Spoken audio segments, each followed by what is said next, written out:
Yeah.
Thank you very much, y'all.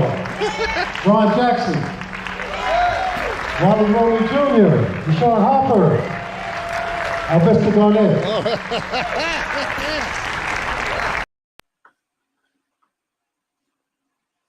Hey, everybody. It's Ron Jackson. Just doing a little test here for my patrons and making sure you guys can see me and or hear me. Hopefully, you guys can hear me fine over there. Just checking to see if I can.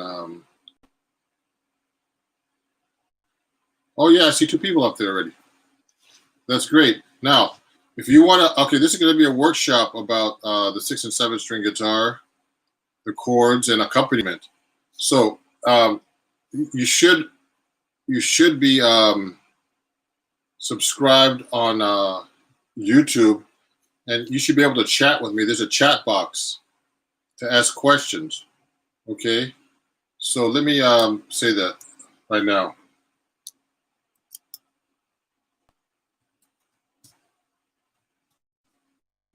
You should be able to chat with me, I hope, to ask questions. You have to log in somehow to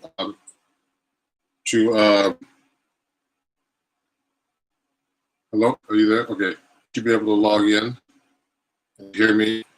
Hold on.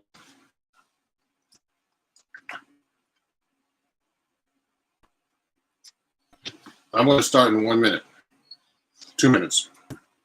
A lot of technology here.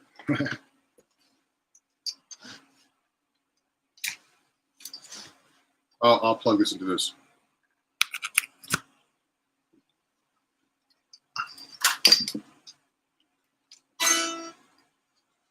I'm going to make sure also that I'm plugged directly into the internet. And if you guys ever, start studying with me in person and it's long distance, you could actually use this program called Jamkazam, where you could actually play with me at the same time. I'm trying to figure out how to do that and actually try to stream from there for my, I might actually try to do that next, try to do a Jamkazam, but everybody has to have the same setup.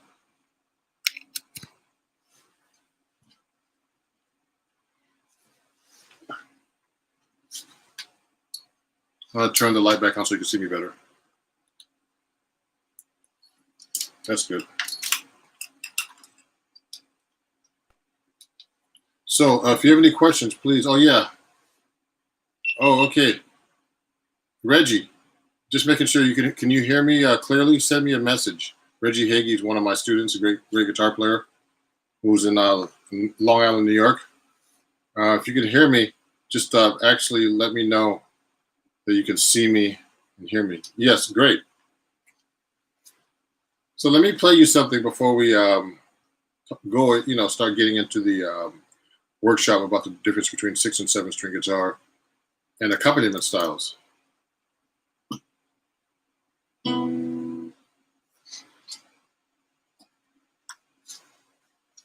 we go. I'll play a song for you.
Okay.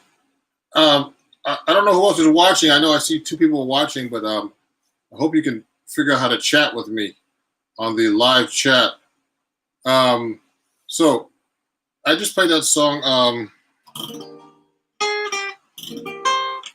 "Will You Still Be Mine," and in the key of E flat. And I did a bunch of stuff in there to show you how to, accompaniment styles and comping styles. Now, I mean, the most important thing for me in jazz, and actually for everybody, is not only to play the melody, but um, is also know your chords and your harmony, as well as a bunch of other stuff. But the most important thing about jazz is actually improvisation at the end. So my goal really is to teach 6 and 7 string guitar players how to actually improvise. But today we'll talk about accompaniment styles and the difference between the 6 string and 7 string guitar. So this is a 7 string Eastman AR model here, AE 810 CE7. It's a great guitar that I got directly from the company. I have a Seymour Duncan pickup on it, and I have these Labella jazz tape strings on it. I'll show you what it looks like. Hold on. Oh yeah, this is backwards. The camera's backwards, but it's okay. So they're pretty heavy strings, and the guitar is pretty a beast to play. It's a 17-inch guitar. So obviously, I think most of you who are on my Patreon tune your guitar to the low 7 string. I learned that from studying with Bucky Pizzarelli. He just said to me, tune it to an A. Make sure you have a low A on there. So I mean, the easiest thing about the 7 string, about this tuning of the 7 string, is that you do have a doubled A. This one. So any chord that has a A string in it, the 5th string A, you could just double, like a C chord. Just play it, double it there. I mean, it's simple, but not that simple when you start playing, actually. So you could, if you do like a 1, 6, 2, 5 and A minor and C minor, I mean C major, excuse me. C, A minor, D minor, G7. You could do half of that with the 7th string. Just double, just replace the 5th string with the 7th string. Now you get to this thin sounding 4th string. So that's when you're going to have a problem. That's when you're going to have to use the 7th string again. So you're going to have to go. Now I would have to use a bar D minor chord to get that 7th string and get that full sound of the 7th string on a 1, 6, 2, 5. I'm going to turn my guitar down a little bit. I know it was overdriving a little bit when I was playing.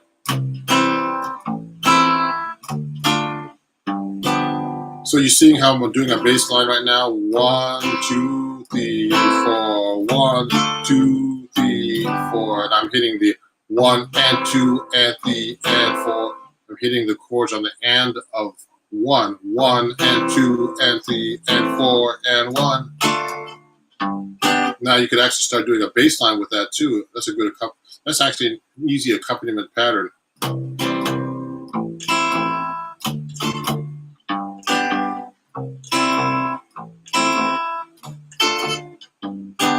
So that's a 1, 6, 2, 5 pattern using the 7th string of the 7th string guitar, replacing the 5th string. So that's the easiest thing to actually do. So when you're actually playing a 7th string, just replace this 5th string with the 7th string, and you can do all kinds of wonderful things. So if I'm doing the same pattern in a higher register, where I'm using the 6th string, like this C major 7 or like this.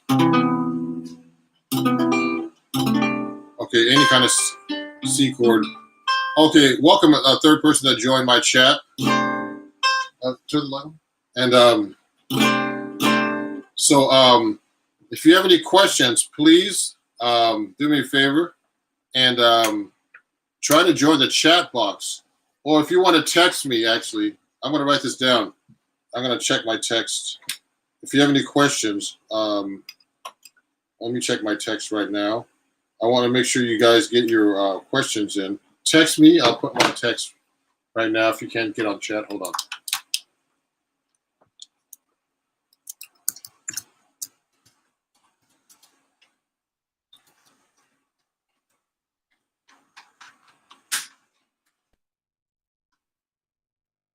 You can also text me your questions. I'm going to have my phone on. I'll turn the ringer on. So make sure you text me. And so you could ask questions about anything. So when I started getting into accompaniment, the most important thing to know is your basic chord voicings. Okay, everybody. So if you want to text me, I want to tell you right now. If you have any questions, if you can't see the chat, it is 718-768-7736. 718-768-7736. And you could actually send me a text about any questions you have about accompaniment styles, okay? Or the 6 and 7 string guitar today. So the most important thing is know your basic voicings, everybody, on the 6 string first. Now everybody wants to jump to 7 string, but they I think you have to kind of almost master the 7 string, and be pretty advanced to get to the on the 6 string. You have to be pretty advanced to be on the 6 string already. Then switch to the 7 string, okay? So you have to know all your basic chords, of course, because what I try to do is I try to translate with my students. You have to make sure you know all your basic open string chords. You can't like skip that.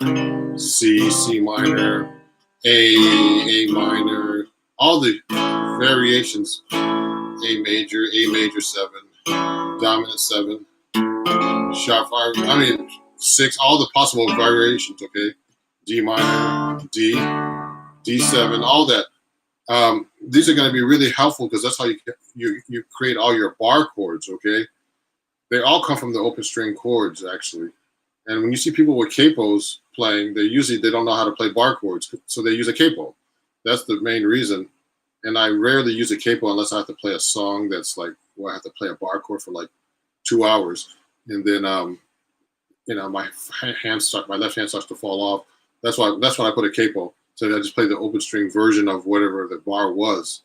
So it's very important to know your open string voicings and know how to change your chords. Okay, so if I'm playing like a typical C, I might grab my 6 string. So for people who are watching too, you should know this on both guitars. But if I'm playing like a typical, let's say a 6 string C chord, C major,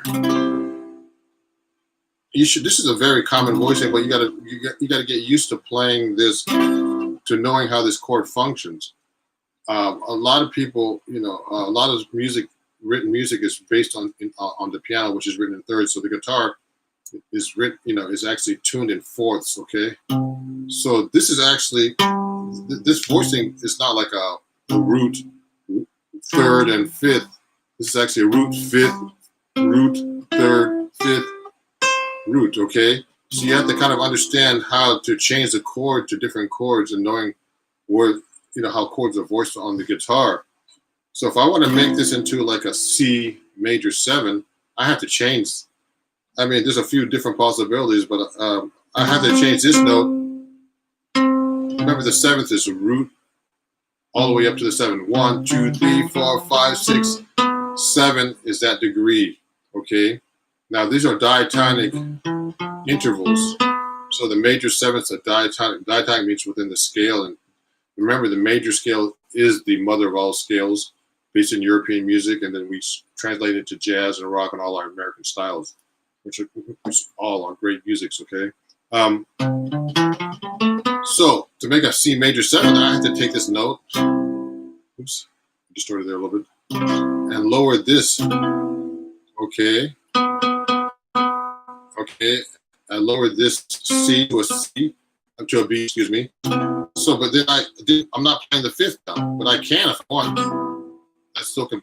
Most guitar players will put this G up an octave to play that now, and play that voicing. Okay. Okay. And then, so basically, I put this back in the octave. That's a typical voicing. Then, to play a dominant seventh, I have to lower this note, which is the flat 7. Okay. A B flat, and then make a 6. I would do that. Okay, and then I would make a flat 6. Now, the thing is, you don't really need the 5th most of the time unless you're going to alter it. So I'll just play just these notes. 3 notes.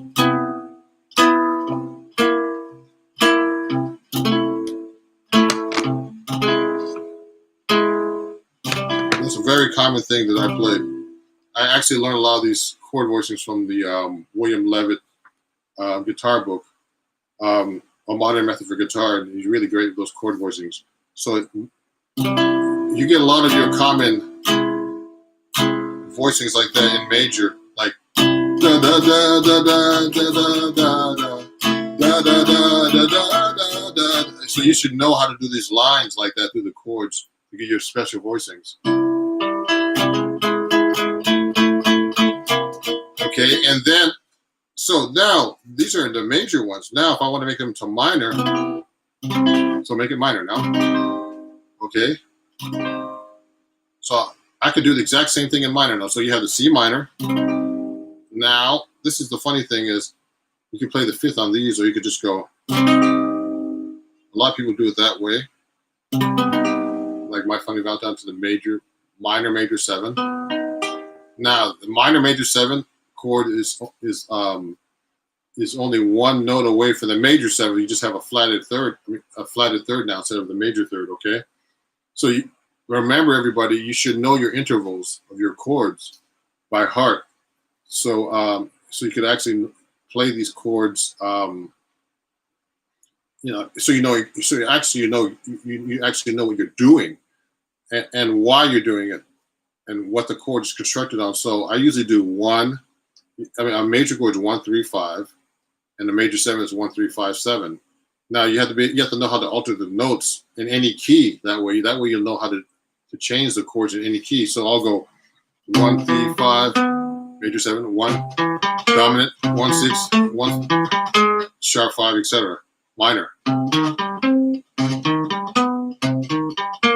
going minor, major 7, minor 7, minor 6, minor with a flat 5, etc. Okay? So minor. Da, da, da, da, da, da, da, da, da. A lot of songs are like that. Then you have My Funny Valentine kind of thing.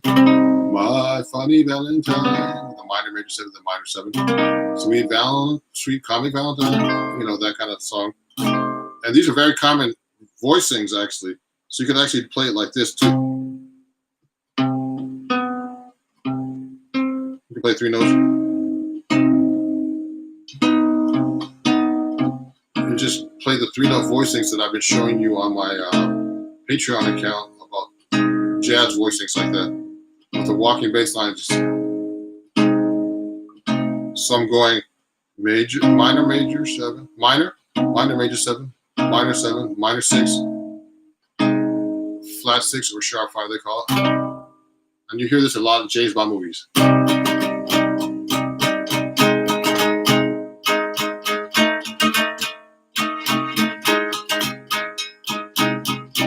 Oh, thank you, Biker Chick, for saying that it looks and sounds good. So if you have any questions, please text me or send me a chat. Reggie, you have a question? Usually Reggie has a question.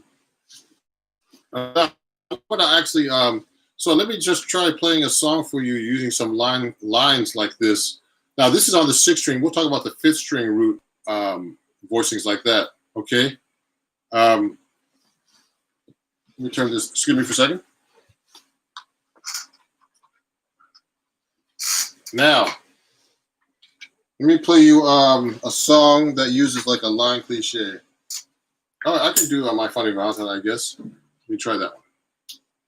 I haven't played the melody in a while, but let's try it.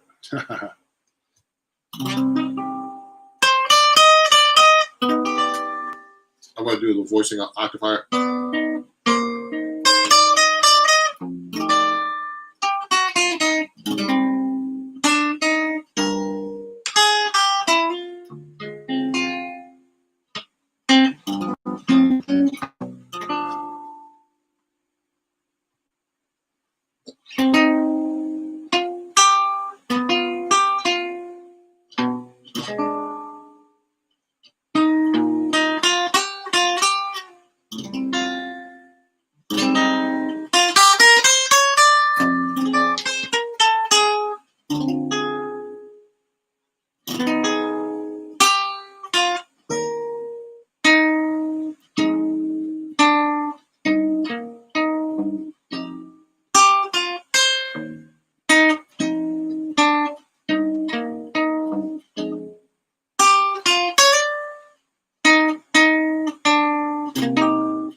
Yeah. So, does anybody have any questions right now? It seems like you guys are enjoying what you're seeing. So let me see. So let's talk about the voicings now on the fifth string. If you're having a problem looking at this, make sure you ask me some questions, or let me know. But text me at 718-768-7736. Let me just make sure the phone is on here. If you have any questions, also, if you don't have any, if you have a request or anything about what I'm talking about or what I'm doing, please let me know. I'm going to show you a couple of accompaniment styles too as well. Let's talk about the fifth string root, though. So remember so when we talked about the C chord like this in the sixth string, that actually comes from the open string E. So you should know your open string chords from the sixth string root from the 6-string root and the 5th string and the 4th string root. So they're based on the E chord, the A chord from the open, and D. So those are the most common. These are all root position chords. Now we're only talking about root position. There are a lot of chords with no root positions, of course. We can get into that later, but you have to really know these well. So from the A chord, we can go up to the C bar chord. Okay. So this is actually the same voicing as the 6-string root chord, but only the last 5 strings of the 6-string chord. So you're going to basically alter the same notes, but of course, there's some very common fingerings that we have in these chords. So you're going to have the C major, then you're going to have the C major 7, which is C major is 1, 3, 5. The C major 7 is 1, 3, 5, 7. C dominant is 1, 3, 5, flat 7. Now, here's where it gets weird. You're going to have to omit the 1st string. Oh, sorry. And then play, I'm playing minor 6. You have to play the 6, you're going to have to play the voicing just like this. Okay? For this voicing, okay, the 6th chord is 1, 3, 5, 6. You should be able to arpeggiate these chords too. Every possible fingering too. Now, remember that you should be able to play, all your arpeggios and fingerings of anything that you learn as many possible ways as possible. Like if I'm playing a major chord triad, okay, I'll show you all the ways I play. That's the same octave. Same string. I played it so many different ways. That's just in the same octave. So you should be able to do your arpeggios just like you should know your arpeggios in every key. Any arpeggio with any possible fingering. I mean, I learned this from studying with the great Pat Martino. He basically practices every possible fingering, every phrase, just like that, especially with chords. Okay. Now, so we did the basic chords of the 5th string root bar chord based on the open A string chord. We did the C major 7, C dominant, C6. Now you're gonna go. I'm gonna make the minor do the same thing, like Michael and Valentine. So C minor major 7, C minor 7, C minor 6. That's when you have to change the fingering. Yeah, like this. And omit the 5th string. The 1st string, excuse me. Or the 5th degree, I meant. That's very, very common, okay? Now, there's other voicings you could actually do too from the 5th string root. I have to do it like this on the, I'll do it on the F chord like this. This is based on the open string C chord, and move that up. So you should do major 7th, dominant, 6, sharp up. You can do it from that chord to 5th string root, which is based on the C chord. Now you can do minor. This is harder to play. Okay. And then to do minor major 7, I omit the actually the 2nd string now to the 6th, sharp 5, etc. So you should know all these basic voicings on the 5th string root, okay? So people always ask me, so how do you do these bass lines and with all the comping? So what I do is I do a combo of different rhythms, but most of the time I use the 3rd and 7th like this on each chord. If I'm playing I'm talking about most chords that have like 7th harmony. So like a C major 7, the 3rd and 7th is the E and the B. So I'll play that different ways. What my walking bass exercise in the key of C up diatonic was that pattern. Now, I'll just let you know that Bucky Picciarelli is the one that told me to actually do this. So it's it's actually a good thing. And actually, when Freddie Green would comp guitar chords, since we're talking about accompaniment, he actually would play those kind of voicings. So, like if he's playing a blues, like let's say blues in C, we're in C. That's the easiest thing to do. He'll go.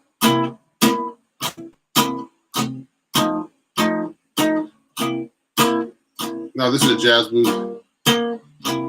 Now the best way to play this actually is to play it acoustically as possible.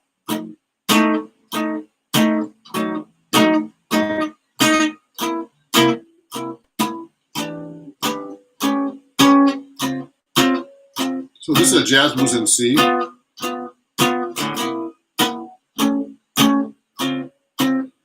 So this is a very common comping pattern in jazz, which you should know really inside out. It's the Freddie Green comping style, which looks easy, but it's not very easy. I worked on it for years with Bucky Picciarelli.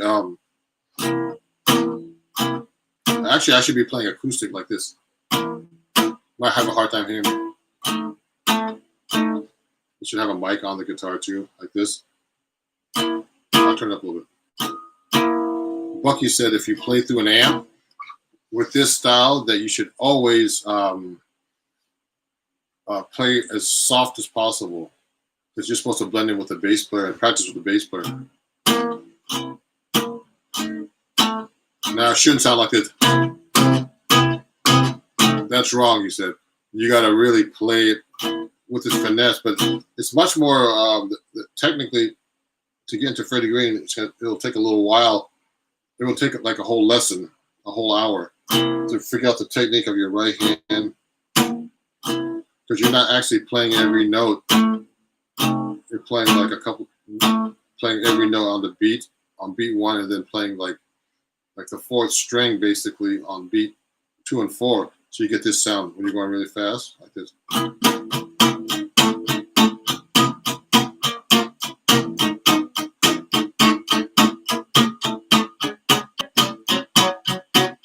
So that sounds simple, but it's not easy to do. So that's the Freddie Green style. And what happens usually too is, like, for example, if you're playing a blues, one technique is to always keep this, no matter what chord you're going to, keep playing the 6th string. And that's the one thing I learned from Bucky. So if I'm going from a C7, I'm going to keep the C in the bass when I get to C7. So it sounds like this. So this is C root position, then C7. Actually, 2nd inversion with the 5th in the bass, which is a C. So I'm going to play the whole blues right now, keeping the 6th string.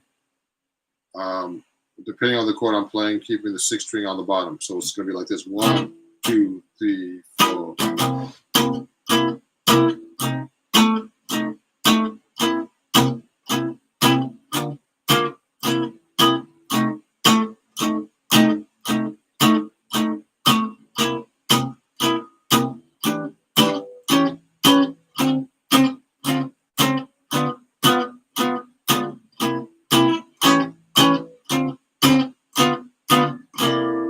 See what I just did?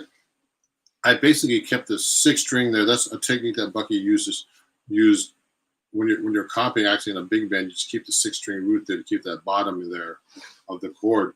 But you should obviously know how to switch between, all the roots too, like this. Maybe I'll turn this down a little bit so you can see my hand better. We can do this. Watch.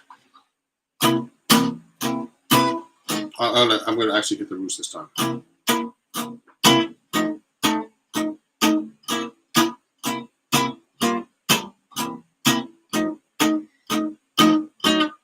Remember, I'm only playing the first 6 strings of the guitar.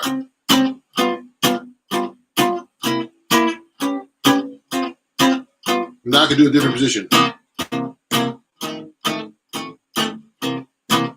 All roots.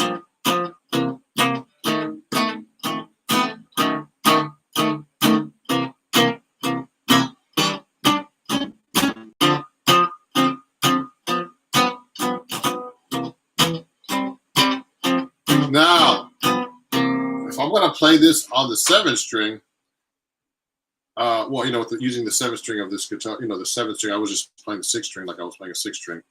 I would actually start, if I'm playing on the 6th string root, I would play 6th string root. When I get to the F, I'm going to play this down here now.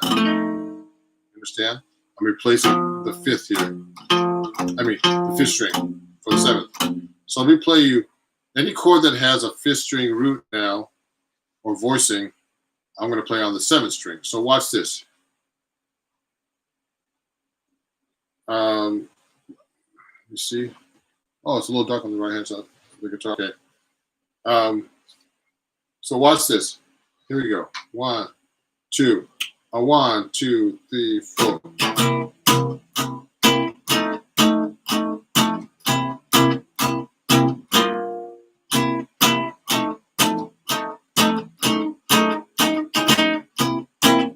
I'm going to switch position.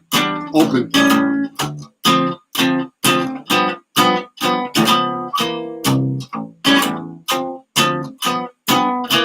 Now, do you notice every time I get a chance to play that open A string, I will. When I'm playing the 7th string. So in this case, when I went from C, I went from C to F. Then went up from the E minor. Instead of hitting the A like this, I hit that open A string because I want to get that. I want to get that low note. Now this is really unique. Okay. Okay, I'm going to turn toward the light a little bit. Someone's telling me. Someone sent me a message. Move toward the light. I'll put the light closer. That's better? Okay. Now, so when I hit the E minor, okay, back to the A7, I'm actually hitting that open A string. So that's the difference I would make between the 6th and 7th string. Then when I get to the D minor, double that, or you can use this chord. Remember, I'm just keeping the 3rd and 7th. Mostly on the, when I play the 3rd and 7th, just so you know, when you're doing the Freddie Green comic style, you're basically just playing the 3rd and 7th, always on the 3rd and 4th string. Like that, you see?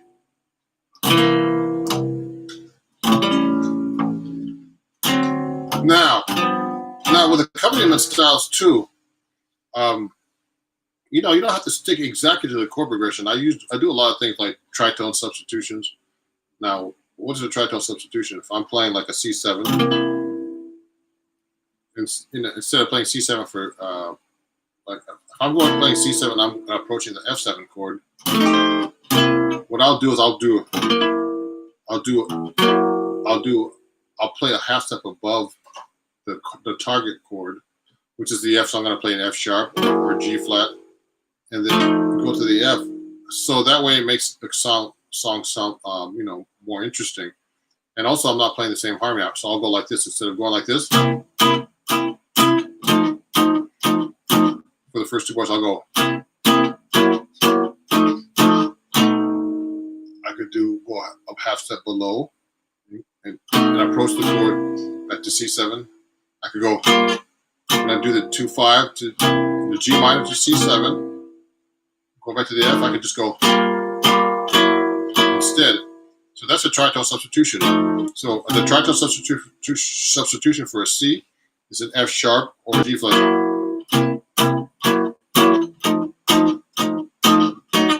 Watch this. So I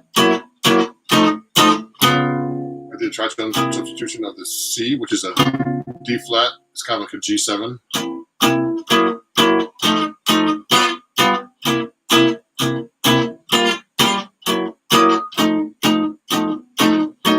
F sharp diminished. Go down chromatic to the A. These are all substitutions, so you don't have to play the exact chords. Now a lot of these substitutions are actually we call turnarounds, because we're actually turning around through the changes. Approaching different chords, getting to the 2 here, the D minor to 2, the key of C to the 5/7. So I'm going. I'm approaching. I'm actually doing a chromatic passing chords going to the D minor.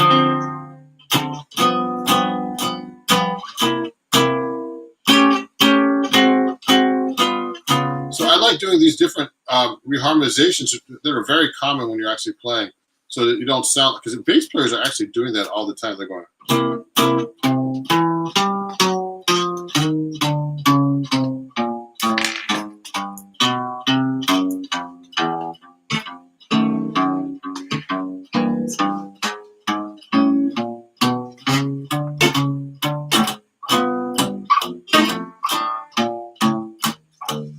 So they're actually naturally doing it. So you can actually do that with your chords too.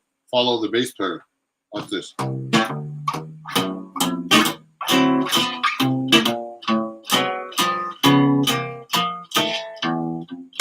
Now, we can get to this whole thing about walking bass lines as well.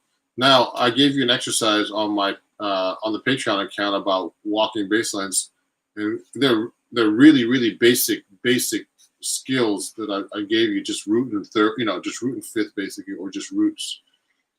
The best way to really play bass lines and do them well is actually to what's the word?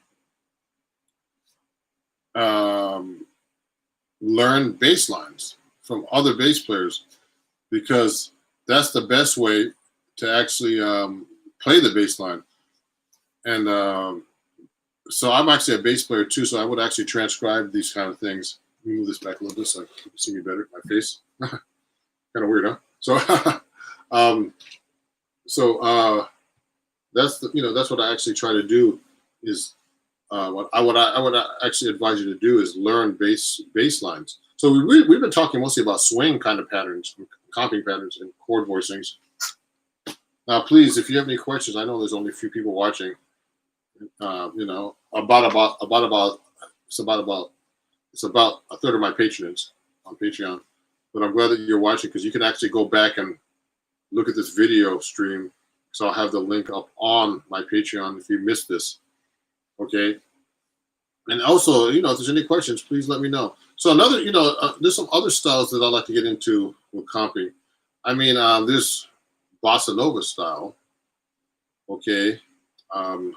So you saw me playing today. Okay. Oh yeah, Reggie has a question here before I keep going. Learn a bass line, then harmonize them. Yeah, you could actually. So if I'm playing, like, let's say a blues,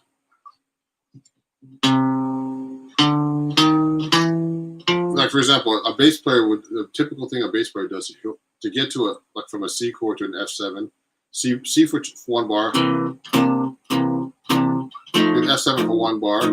He would just go, and then he'll play a D sharp, E, F, and then go back down. Then he'll go F, and then E flat, D flat. I mean, so you could actually play the chord like this.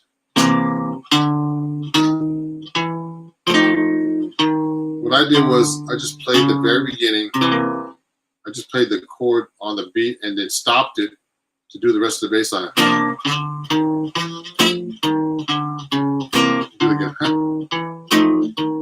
I mean, that's very common, but you can actually harmonize that too. You can actually go up diatonically. Oh, sorry. Also, I could just take the same chord and just slide it up there.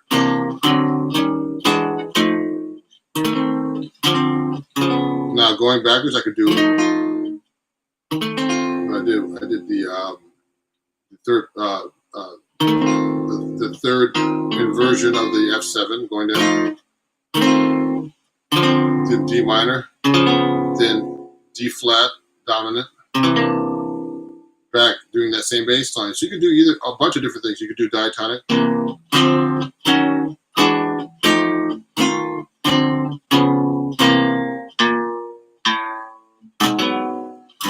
What I do too is I do a lot of parallel motion. Parallel motion is actually this is for Reggie and everybody else. You could take the same chord and just slide it, approach another chord. It's very common in big bands. And like, I just took the same chord, slide it up a half step or up a half step. I mean, a half step from below or half step from above. So if I'm doing a bass line and I'm going, I can slide that whole thing up. Sounds good.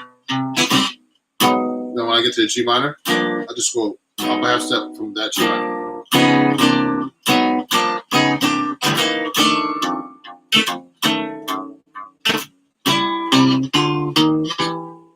Now, all these bass lines are bass lines I actually learned from before. So you don't have to play a chord under each bass note. You can actually, you can actually hit the first beat and then continue. You can continue to play the bass line. And so I'm going like, I can go like this, watch.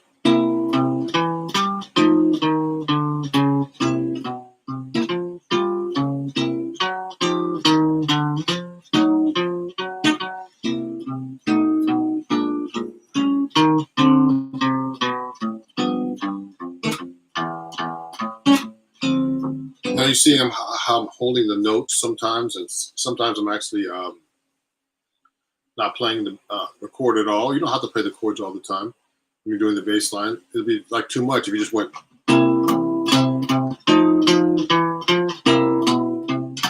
Does it sound natural? This is a song that I wrote for people who walk down the street in New York City, maybe even San Francisco. I think San Francisco could be just like that too. And someone's walking behind you, and what do you do usually? You walk fast. That can happen anywhere, though. Let me see.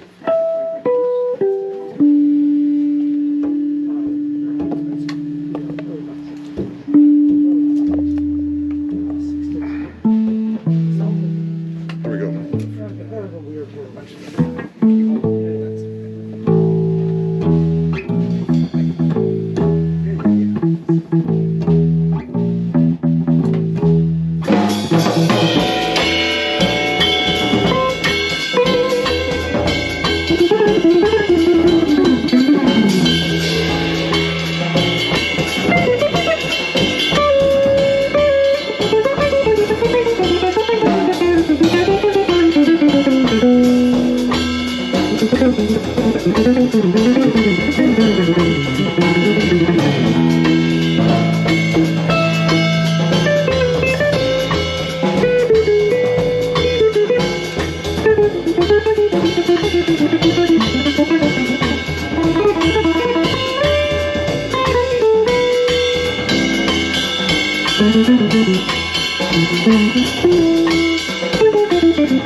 Thank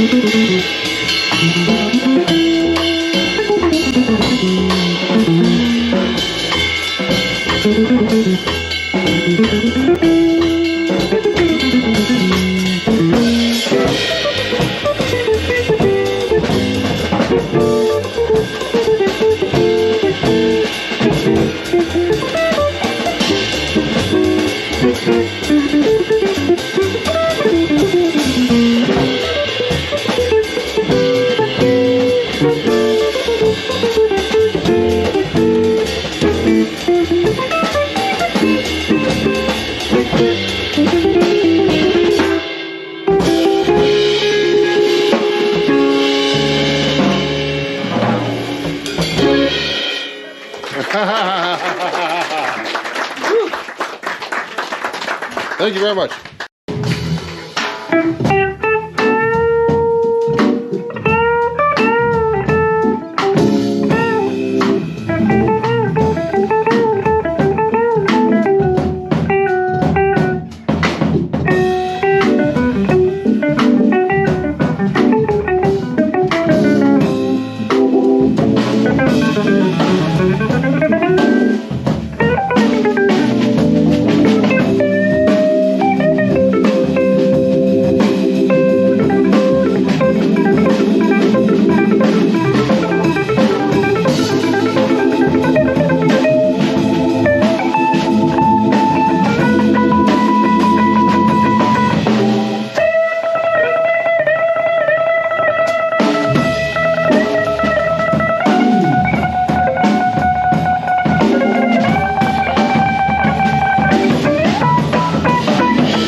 I got. Thank you very much. Thank you very much. Can anybody guess the name of that song? I know some people know already, but people who don't have my album, but anybody know that name of the song? Yeah. Good. This young man here wins free air because he got the name right. Called, I'm live, and let me move back a little bit. I can't move back too far because of all these guitars behind me. But I wanted to take off the green screen in the back and just start showing you my guitar collection. A lot of people have been asking me, man, show us your guitars, man. Like, show you what? So look at this. So like I have a bunch of guitars behind me. You can't see them. Look. I just have them all lined up. These are my 6-string guitars and stuff. So I think I took them all out. I have 1, 2, 3, 4. Well, this is a 12-string. 5, 6, 7, 8, 9, 10. Well, so there's 10 instruments, but you know, I need to let you know what the models are, because I don't know the names of the models, but I'll tell you in a second. Let me grab one thing. Don't leave.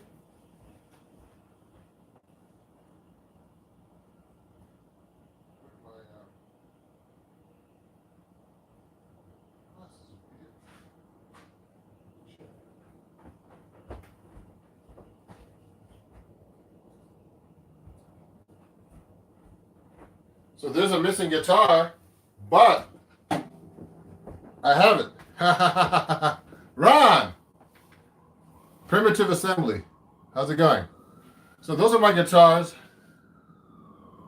This yellow guy? Oh yeah, sorry. Almost fell. This is my D'Angelico.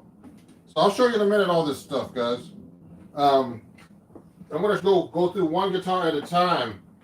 So and I'll tell you the model number of all these guitars, because people have been asking me what guitars you use. So I'm gonna move this back just a little bit more so I don't get my head cut off. So I'm using a ton of different guitars, but I don't use them all the time. It depends on the situation, everybody. So that's why I wanted to show you like this.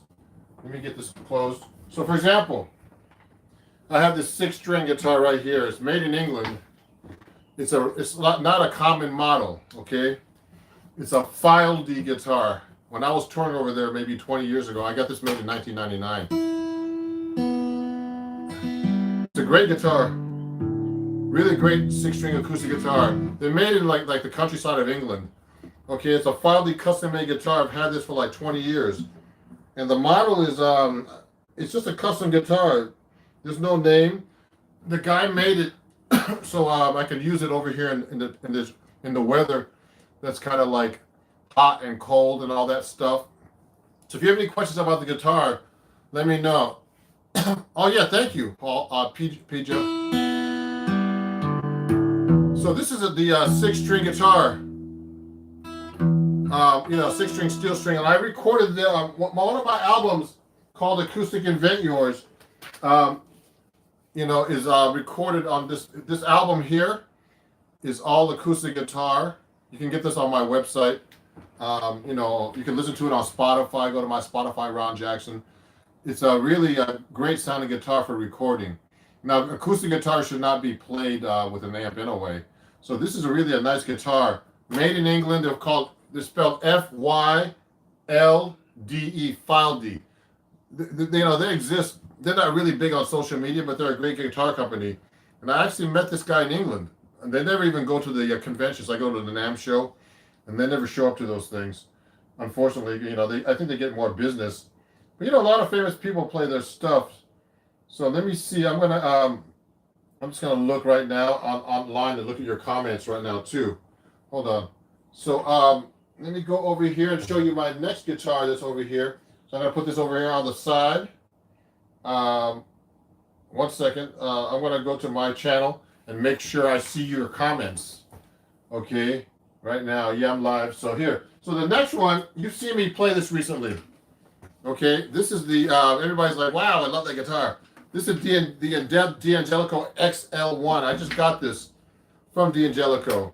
Okay, So you know, on the last guitar I showed you, I used Tomastic strings, just in case you know what I use Tomastic strings on the guitar, but not these. I use these acoustic strings. So the last guitar I used, I showed you, I used Tomastic strings like you know, they're not these, you know, but they're these steel string guitars that they make, steel strings that they make for guitars. Oh yeah, these are called plectrums. Okay, so I'm a Tomastic endorser, and I use plectrums. Now the plectrums are kind of cool. They're you know, they're nice strings. Also, they make interesting. Tomastic makes these flat wound strings, so they're really kind of cool. So you know, I deal with these guys too. You know, I use the George Benson strings on the 6-string guitar. But on this guitar particularly, I don't use that. I use on this guitar right here, this D'Angelico. Let me take this thing out so you can see the neck. It's a really nice guitar. 6 strings. I think it's all maple, laminate top. See that? Okay. So you know, it has a Seymour Duncan pickup on it. I use a Labella jazz tapes. I use 14 on top for you guys. This is what I use. This is a 7-string set, but I had D'Angelico put on the 6 strings of this. Ah, yes, piano wire, the man string I call it. That's funny. No more kings. No more. You're not a king anymore without heavy strings. So these are great strings. You know, they're like black tape. If you look carefully, there's black tape on them. See that? So they're really kind of cool. They have a great sound. Two metal strings, 3 tape wound, nylon tape metal strings, and these all 4 of these strings are nylon taped actually. On the 7th string, where I use this, it's actually round wound. So I use flat wounds on my jazz guitar. So it's a great guitar. I'd like to thank D'Angelico in New York and Justin over there for having me as a D'Angelico artist. Also, everybody who's watching, if you're watching and you're new, please subscribe here. I have some cool content. You know, I try to answer my fans' questions when I have time. I'm so busy with social media and gigs now, so it's getting a little crazy. But you know, please subscribe to all my channels, TikTok, Instagram, everywhere. I'm everywhere. Ron Jackson Music. Okay, and you know, these requests were actually the requests to see my guitars were from people from YouTube and TikTok and even Instagram. So I'm showing you these now. These are only my 6-string guitars because I play mostly 7-string these days. So let me put this up here away so I don't break this one. So that's my D'Angelico. It's a nice guitar. I'm hanging it up on the wall. I have like a rack for my guitars, you know, so you can hang them. So this is another one I have. This is I'm a Cremona endorser, and if you guys want to get some great discounts, contact me. You know, my email is Ron Jackson. You can email me at ron@ronjacksonmusic.com. So this is a nice steel string. I haven't been using it recently. You know, I need to get set up a little bit. So I can't send it back to California to get set up. It's not worth it. That's where the Cremona America's Cremona USA is. This is called a Cremona M20E. It's a really great steel string guitar, and you can plug it in. You know, there's not much electronics. It has a volume and tone control right in here. Wow. Yeah, they make violins too. Yeah, Cremona makes violins. So if you want to get a good deal, contact me by email, and I'll get you a good deal for the guitar. Actually, one of my patrons is purchasing a Varia guitar through me, so I'm like a guitar dealer for Cremona. So take a look at this. So these are great. It has a volume and tone right here in the middle. I forget what this is made out of wood, but you know what wood this is made out of. But you know, look it up online. It's a M20E. I'm going to show you. I want to put these on the descriptions after. Yeah. These are 6 strings. So you know, I need to get set up. There's a little buzzing up. It's not bad actually. So I have to get this set up a little bit. That's all. And I'll play it more. So this is a great guitar. I'm going to put it over here. So that's a Cremona. So that's my second guitar. That's my third guitar I showed you guys. If you want to see the other ones. Do I want to sell that one? I don't know. You know what? I have like 4 or 5 steel string guitars. If you really do you want to sell it? Dovla wants me to sell it. Where do you live? It's not a cheap guitar, so you know. It's not like a cheap guitar. It's like over $1,000, I think. So if you want to, possibly. Now this is a really cool guitar. I never used this guitar hardly either. It's a Fender 12 string, a Fender JG12CE/12 string. So I rarely use this thing, this Fender 12 string. You know, I just have it hanging on the wall, but you know, I keep it in good condition. You know, just so you guys know, here's my humidifiers. I learned this from one of my students. Save money. Don't give that money to Diadario. So this is a great method for humidifying your guitars. You basically take a Ziploc bag like this and just punch holes in it with a fork, put a sponge in there, and it humidifies the guitar. So I've been doing that for a while. Yeah, 12-string guitar is not hard, everybody. Just so you know, 12 string is basically like a 6-string. The strings are doubled. See, they're doubled. Okay?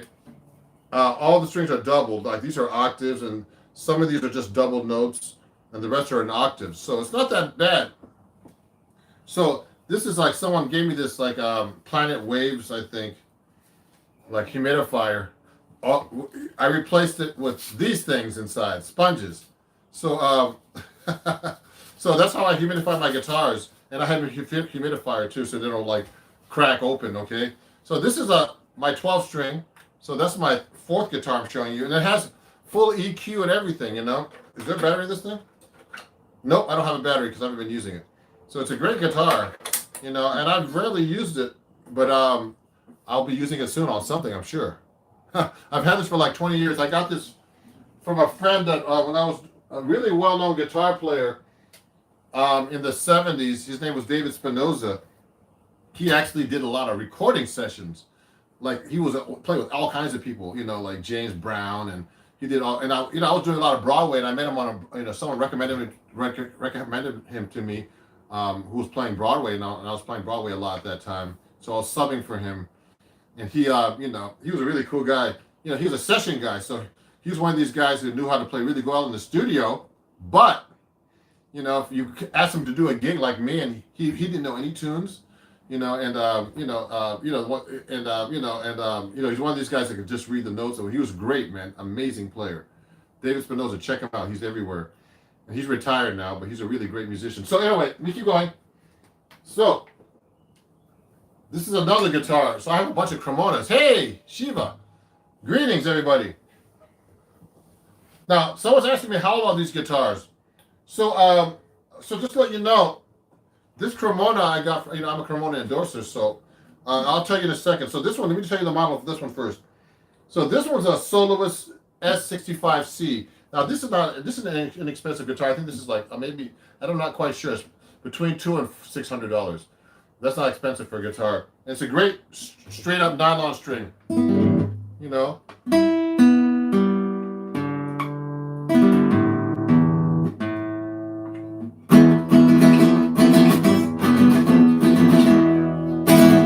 Nice guitar.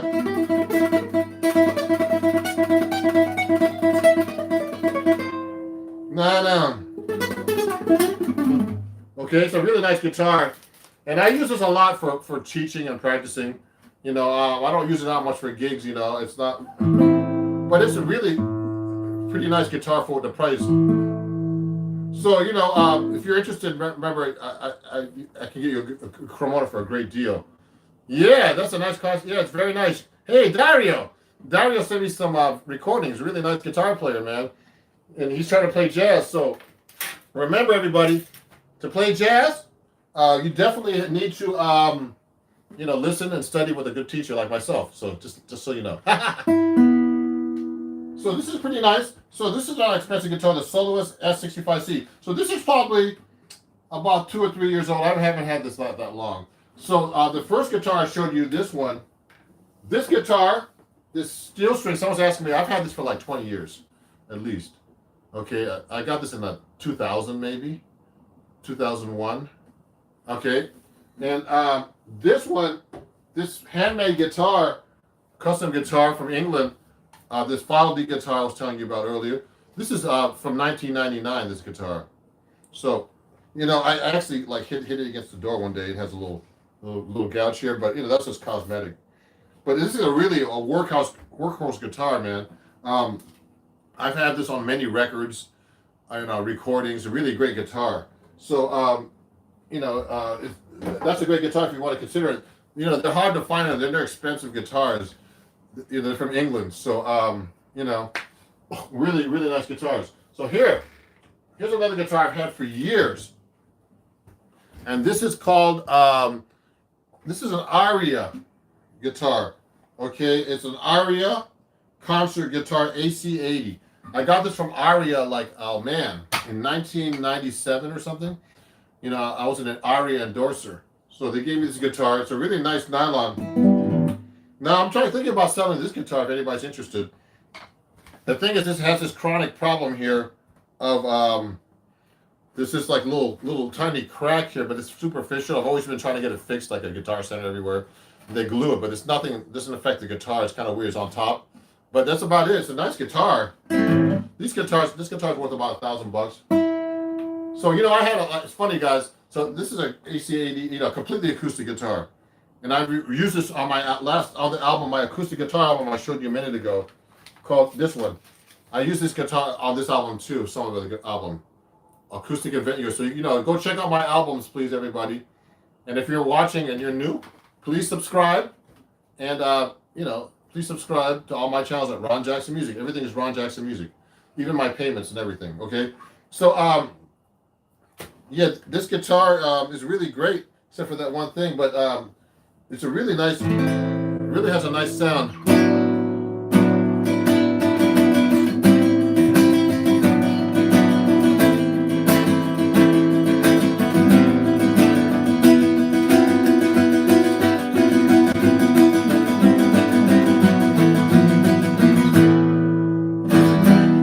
So it's pretty nice. So that's my Aria guitar. So let me keep going through my collection here.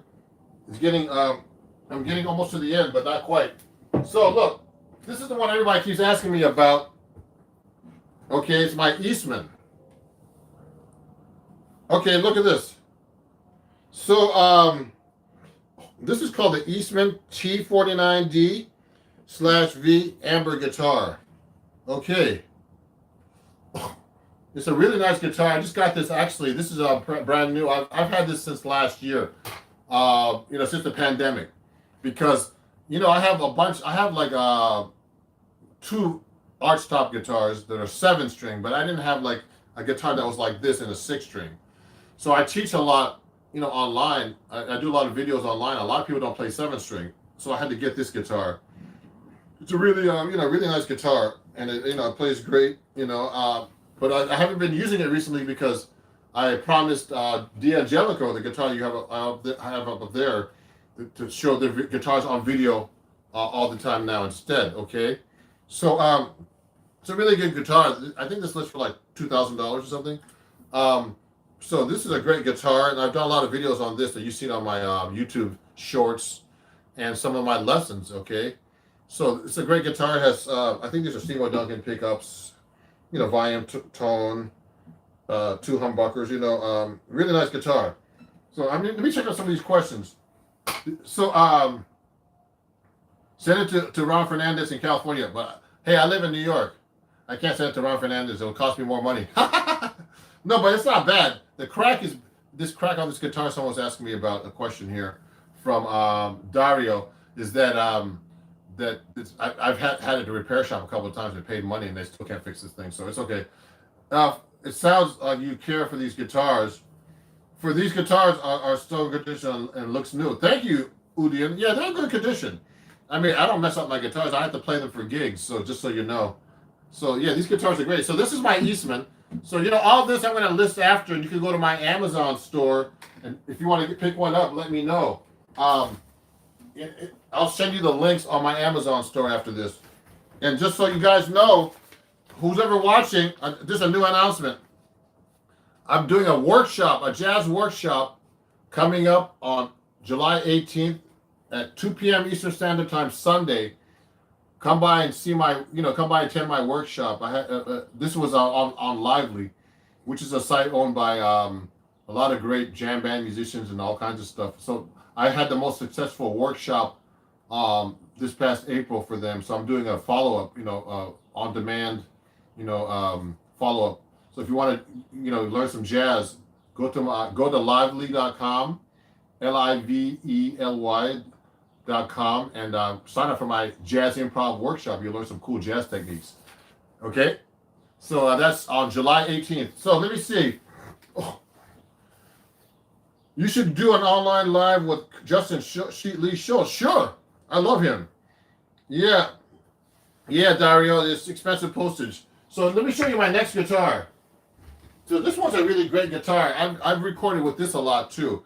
This is another Aria guitar I got from Aria. I knew the owner of Aria guitars. He was a Japanese guy named Shiro Arai. I think he passed away, I think.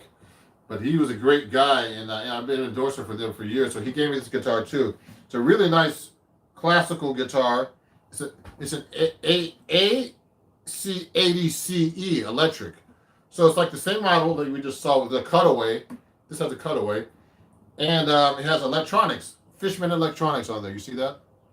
So it's nice, And I use this one sometimes for recording. I still have a battery in it. So it's a really nice guitar. Gotta put this back in. Oh, there it is. Okay. So there's, you plug the guitar into here. Really nice guitar. I've had this for quite a while. And I've taken this, everywhere for gigs and stuff. So really nice guitar. These cost about, I don't know, at the time they were $1,000 at least, or $1,800, I forget. But these are nice guitars. I don't have really, really expensive guitars anymore. I used to have some Paul Reed Smiths that were like $5,000 or $6,000 and stuff like that. But I don't carry guitars like that. It's not the guitar; it's how you play it. Remember that, everybody. It's your touch. You should be able to pick up any guitar, $100 guitar, and make it sound good. So and I don't use heavy. I don't use light strings. It depends on the guitar. But I use usually heavy strings. But I for example, I don't have any solid body guitars that are 6-string. Because I have 7-string ones. I have 2 of them. I'll show you that guitar collection in the next video. So let me keep going here. So that's how many guitars did we go through so far? We went through 1, 2, 3, 4, 5, 6, 7, 8 guitars. So we have just a couple more before I finish up here. So here's another one from Cremona that I didn't show you. I have a couple of the nylon strings. So this is a Cremona Solos F65C, a different one than this one. We see? These are 2 different ones. So that's an S65C and this is an F65C. So these are 2 different kinds of guitars, everybody. From Cremona, completely nylon strings. I think one of these is like, the difference is like $200 for one of these. So this is a nice guitar. I use this all the time for teaching and practicing. And, I don't take it out much on gigs because there's no pickup. But look at this one. They have their Cremona USA KNA pickup, they call it. It's like a little bridge thing they put here. They sell those. So if you guys want to get a Cremona guitar, please email me at ron@ronjacksonmusic.com, and I can get you a great deal on these guitars, better than the Guitar Center and all those stores. So this is a really great guitar for the price, and it's a nice nylon string guitar, okay, with no cutaway. Yeah. And I've been to Bulgaria to their factory. I gotta actually post some of those photos again. Yeah, business is booming. I guess. You know what? That's a great comment. Someone says business is booming. I just have all these guitars because I collect them. People give me guitars. I buy some guitars, and I end up having all these guitars. It's like, man, I don't have room for all these guitars actually. But one of these guitars I do want to get rid of if someone is interested. Now, my last instrument, guess what? Is this a Guitar Joe? So it's a guitar. It's a banjo made by Dean. I forget this. I don't know the model, but it's basically a banjo tuned like a guitar. So sometimes I get gigs, and I'm like.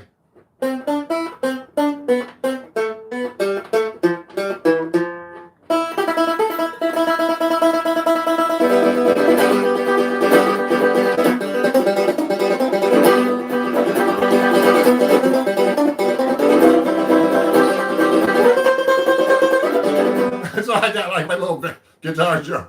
So it's like it's a 6-string guitar tuned up like a banjo. It's from Dean. So it's a really nice Guitar Joe, I call it. They call me Sloppy Joe on guitar. So yeah, it's a really so this actually is funny. I was on a gig and the whole cover broke off. This came out of this thing here, you know. But I fixed it myself. You know, the repairman told me just try to fix it yourself, and I did. I was able to glue it back together. But it's actually pretty nice, this thing, for what it is. You know, it cost me a couple $100. I found it somewhere, like Guitar Center or something. So these are nice little instruments. So that's my guitar collection. You know, if you have any questions, yeah, I did it with glue, and you know, and I glued things together. So if you need to promote a guitar, let me know. You know, I have a couple of other announcements. You know, look, if you want to join my my Patreon, actually last time I did a YouTube live, someone joined my Patreon. You can just go to patreon.com and join me at patreon.com/RonJacksonMusic. Okay, and also I use Hendrickson amps, and please share this code if you want to buy Hendrickson amp. You know, they're the small amps. I don't have them right here with me to show you because it's downstairs. But you can use my code Ron Jackson and save 5%. That's a lot of money for the amps because they're not cheap amps, but they're great amps. You can use my code Ron Jackson Music at HendricksonAmps.com. Okay, and if you see like some of the instruments, you can go to my Amazon store, everybody, and and just go to my store and just go to Amazon.com/shop/Ron Jackson Music, and you can check out my Amazon store. And one last thing, if you like my shave, go to my skullshaver.com and save 10% and use my code Rhythm. Okay, Father's Day is coming up, so you can get something for your father, for yourself. So you know, so that's my guitar collection, everybody. Thank you for watching, and I'm glad you you know, I hope you enjoyed the show. So those are all my 6-string guitars. That was a fan request, and you know, I'm going to list the guitars after. So if you want to pick them up at my Amazon store, or you know, you want to check them out, or you want to contact me, you know, I can put my contact information over there too. So I might want to get rid of one of these things. So thanks everybody for watching my live again. You guys are a great audience. Thank you for having. I just got to 25,000 followers, subscribers on YouTube. Thank you. So please share my videos, everybody. Subscribe if you don't already. And thank you for, you know, I try to give you honest and you know, real content with no BS. So you know, I really appreciate you guys, and we'll see you guys soon. There's a question here before I finish. Do you prefer tube amplifiers over transistor, or does that even matter? You know what's really funny? Someone just asked me, do I prefer tube amplifiers? That's actually, you know what? I prefer tubes, but you know what I just got? Everybody check them out.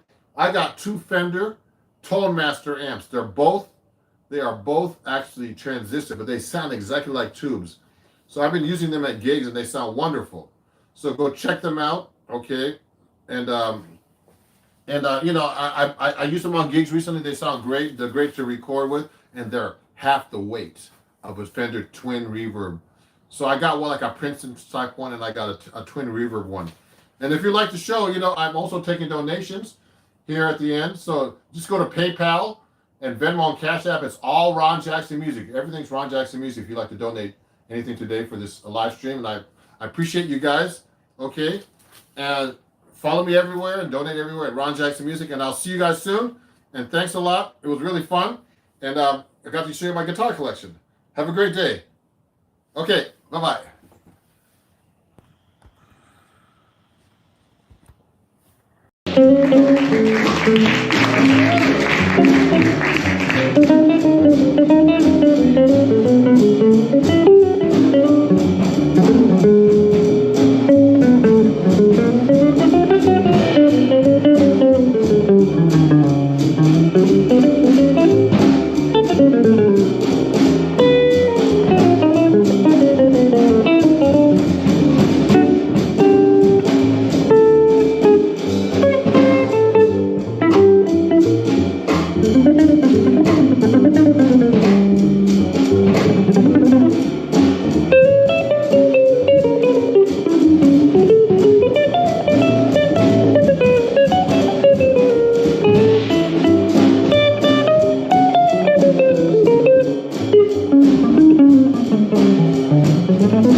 So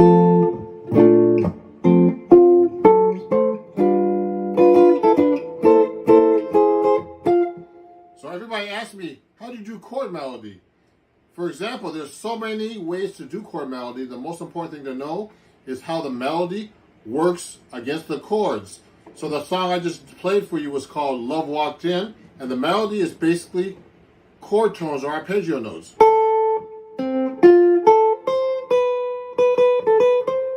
So all I did was arpeggiate the chord.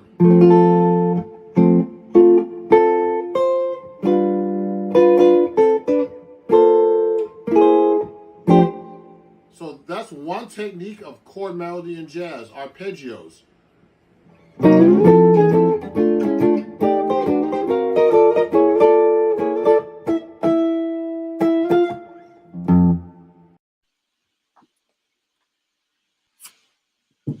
Hey, hey, everybody! It's Ron Jackson. How are you? So, do me a favor. If you're live with me right now, please go to the chat box and ask anything about guitar picking. Today's subject is about picking on the guitar. You know, it could be left-handed or right-handed, and I used primarily the George Benson technique. So we can actually, you know, we could talk about that technique, and also we can also talk about other techniques like sweeping, you know, picking all down or picking all up. There's so many different methods to picking. So one of the best things to do is obviously, like right now I'm using, it depends on the guitar too. So right now I'm using a guitar that has round mound strings. I just got the guitar from Eastman. It's a Eastman T49D guitar, and you can actually, the strings are round wound. So when I play round wound strings, okay, now if you have a problem hearing me, let me know. So I'm actually playing through my audio sound card. When I hit round wound strings, I tend to pick what's the word? Straight on or perpendicular. Because if you start, I like to pick sideways like that.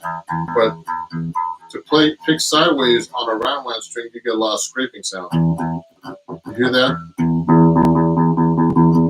So I learned how to pick on both types of strings. So I'll adjust. You see that? So on round wound strings, you hit straight on, like perpendicular. And I use the George Benson technique where like I turn my pick like this. Let me go closer to the, I'm going to move a little bit closer to the computer here so you can see. And you can, and I actually turn my pick like this. My pick is almost like this when I hit the strings. You see that? It's like sideways, but I'm going inside, like my wrist is going up. Some people pick like this. I think Pat Metheny picks like that. A lot of guitar players, I know Mark Whitfield does this way, picks this way. George Benson, a lot of people like Bobby Broom, Rodney Jones. That's who I studied with too. When I hung out with George Benson, and they held it pick this way. Okay. Now, you hear this? You hear that? Now, if you hit straight on, hear the difference. That's a warmer sound when I go sideways. When I turn up like that. You hear a treblier sounding. So, if you have any questions, let me know. I'm going to put this in the chat box. There's a chat box here. We're going live. And what was I going to say? I'm going to put this in the chat box. Send me questions.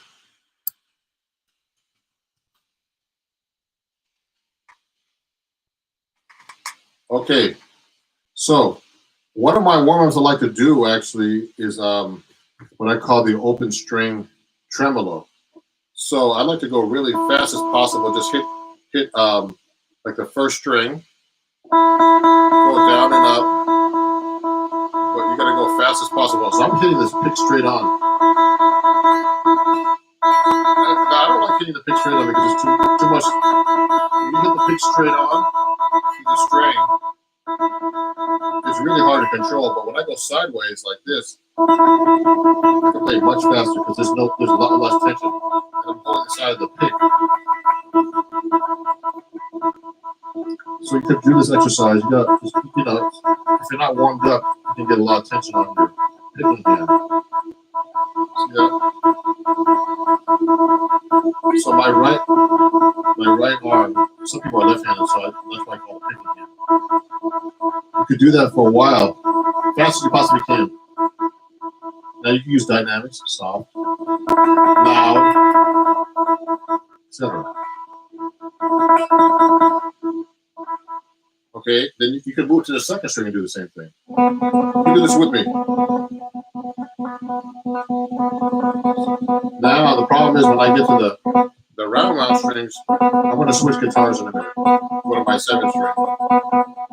You're going to have a problem with round strings doing this because to be able to play sideways, it's better to use flat wound strings. Now, some people don't know what flat wound strings, but flat wound strings are the ones where the strings are all the winding is actually ground down flat, so you don't have any issues. Now the next one is now I'm using the round wound string here. It's not that bad because these are like kind of like polished down. Now the sixth string, you can hear the scraping. If I hit it straight on, you hear the scraping. So this is a really good warm-up exercise because this makes your left hand do a lot less work. You can play this fast. Now you could do different little exercises too between strings. Like now, good exercise is going down and up or up and down between two strings like this.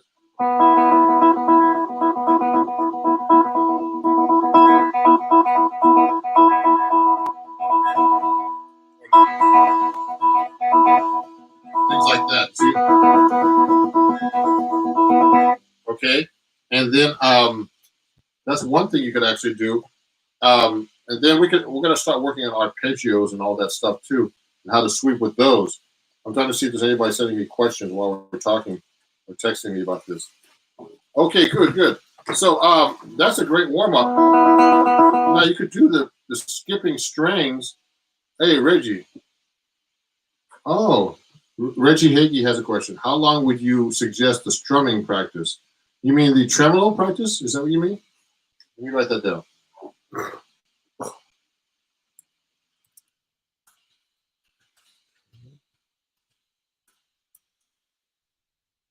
Sorry, tremolo.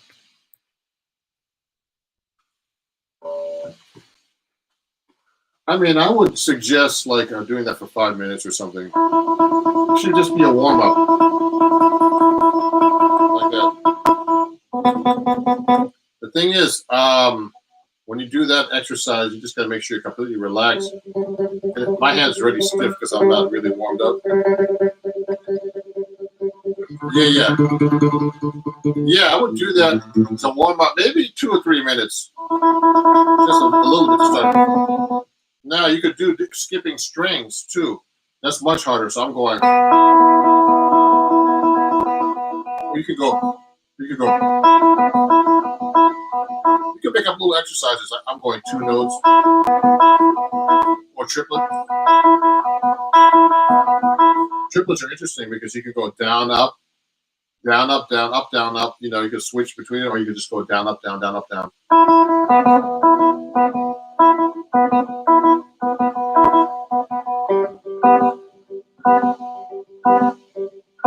We could go 4 notes.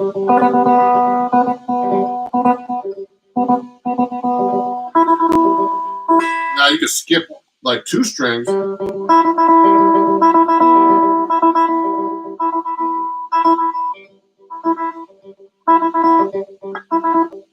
now you notice too that I'm not. I'm primarily focusing on just getting those notes out.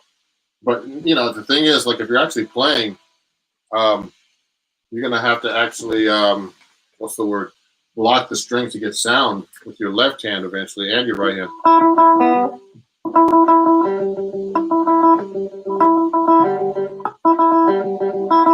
There's a lot of ringing.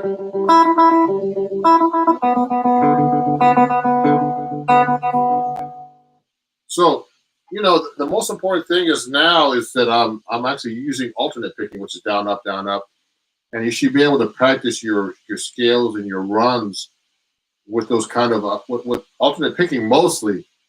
So when I'm actually playing a line, let's say I'm playing a C major scale. Let me adjust this right so you can go. Let's just do a different key, like let's say A flat. So what I'm doing is I'm doing all alternate picking. I mean, obviously,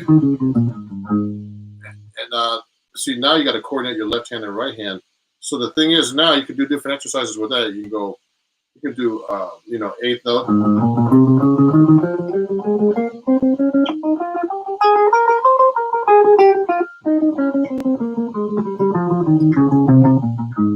Or you can, now I'm doing, you could make up different kinds of exercises with that.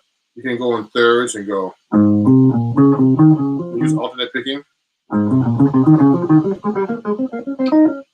Any position. I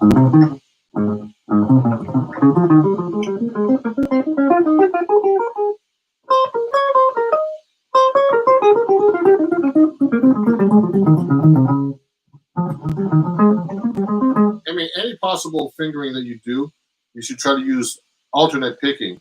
Now, but another rule is, let's say you have an arpeggio.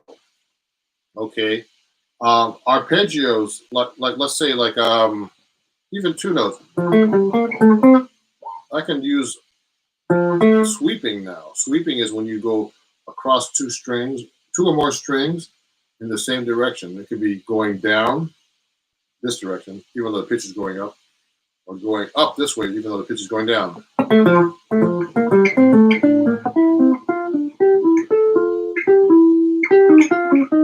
Go back to A flat. Now, what I can actually do too is I can do like a phrase with the chords where I can just go, I can do 3-note voicings and go up the scale this way, up the neck, up the neck.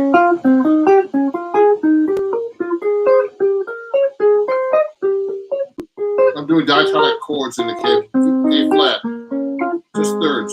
So I'm going 1, 3, you know, A, B minor, C minor. So if I'm going to sweep up, I can go. See what I'm doing?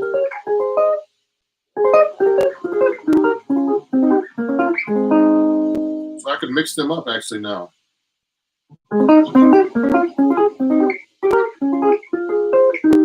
See? That's all right.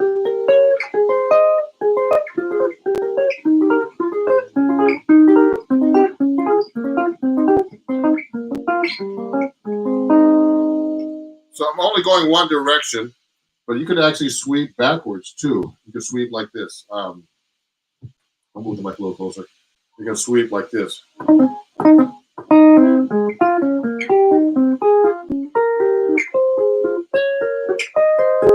Now, if you look at my picking hand, if you have any questions about the picking hand and how I'm doing this, I'm actually still keeping the pick. I'm not hitting the pick straight. I'm not hitting the pick straight anymore. I'm still going like this sideways. You know, this exaggerated upward, you know, wrist motion here or wrist placement. You know, it's not straight like this. The pick's straight. The pick is going against the string like this. You can see that. more like that if you see the pick. Okay? So I'm going to go up like this. I can go up. Now the thing is not to have the notes bleed into each other.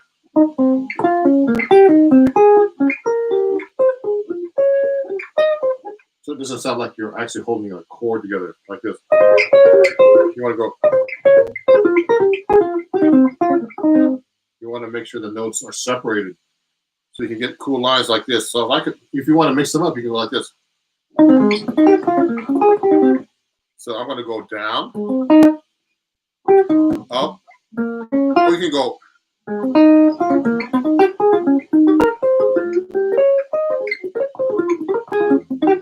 Now I'm doing that on actually the fourth, second, and third strings, fourth, third, and second string. You can do it from any arpeggio. I'm just doing the diatonic chords in the key of A flat. It's a little harder.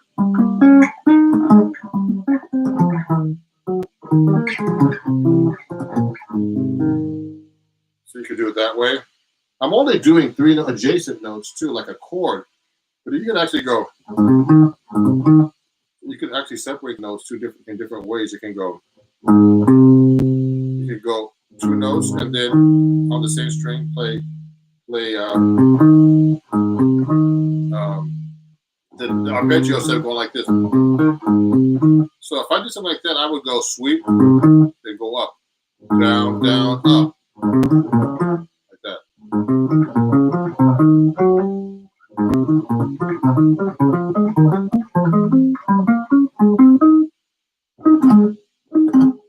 Backwards, I would go down, down, up, up, down, up.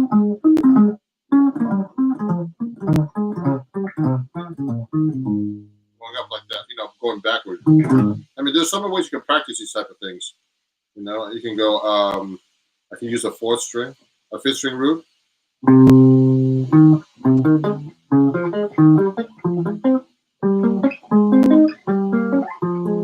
Going down, sweeping.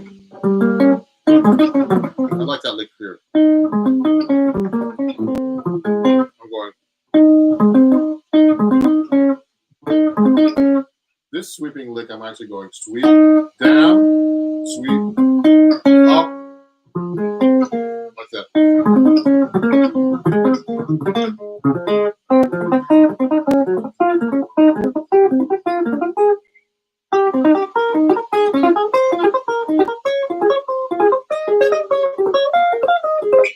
It's a great warm-up exercise for your picking, actually, these type of exercises.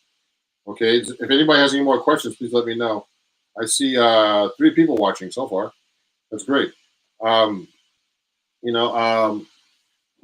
another thing you can actually do is, so you can start doing, there's different kinds of picking. So picking is not only with a pick. You can actually use hybrid picking. Now, hybrid picking is when you hold the pick and you start using your extra fingers to play chords, So I usually do that if I'm comping, like let's say I'm doing a bass line or walking, or I have some other stuff happening. Sometimes I start doing this.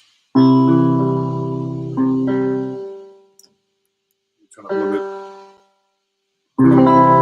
So I'll go, if I'm walking a bass line, I'm only playing my 6th string right now, but I can go like this. See, I'm actually using the pick to do the bass line, and then I'm actually I'll do the comping rhythms with my extra fingers. I usually use my 2nd and 3rd.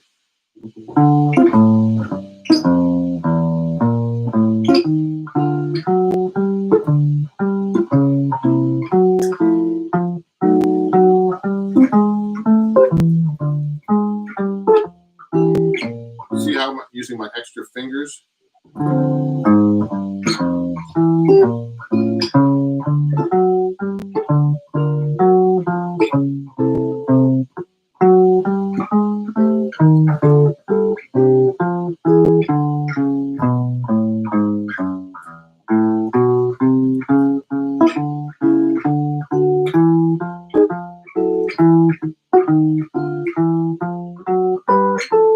So sometimes when I'm walking bass lines, I don't necessarily use my pick for everything. I'll mix them up. Now you can use your pick for everything, so you have to play right into the melody note.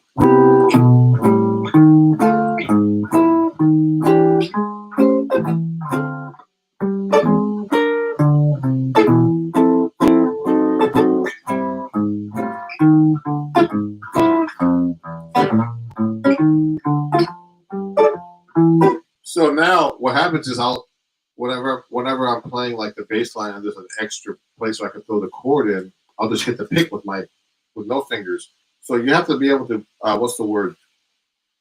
Be able to change up whenever you want between these picking styles. You notice how the pick when you use the pick, it's a lot louder sounding too. A lot not as nice as sounding, or soft as sounding. This sounds smoother to me. If I use my pick.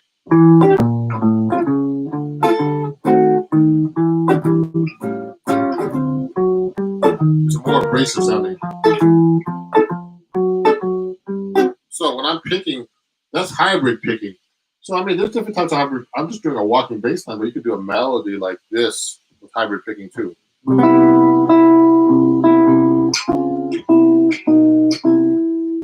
It's coming soon.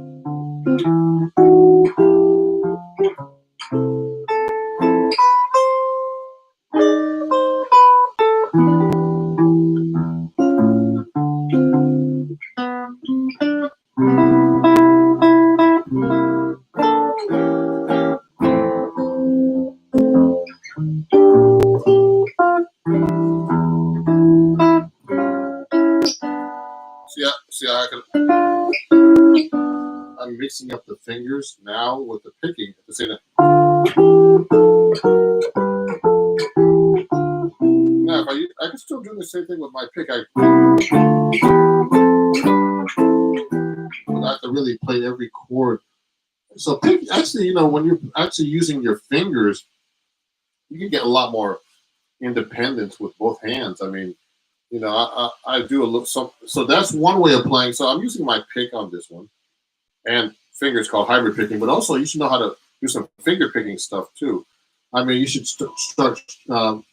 Picking is a big world, Like Tommy Emmanuel is a great guy to check out, man. He's like a real master of like the finger picking and playing melodies together. Um, and some people are really great at just picking. I saw Julian Lodge, guitar player, play really quick picking just on acoustic guitar, kind of like mixing it up, just playing all picking with no hybrid picking, just picking every note. So you can actually get this stuff really, really together. So another thing is just to learn how to do fingerstyle guitar. Classical is a really good thing.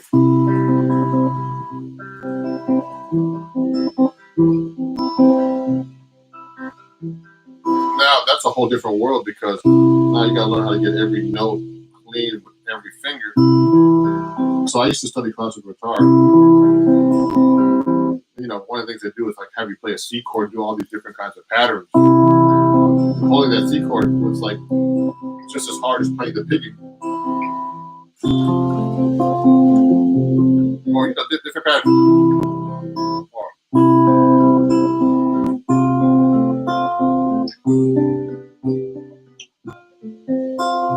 I mean, there's so many things you could do with just finger picking. And another good thing to do is actually like I used to study Chet Atkins, and he was great. You could do ragtime guitar stuff.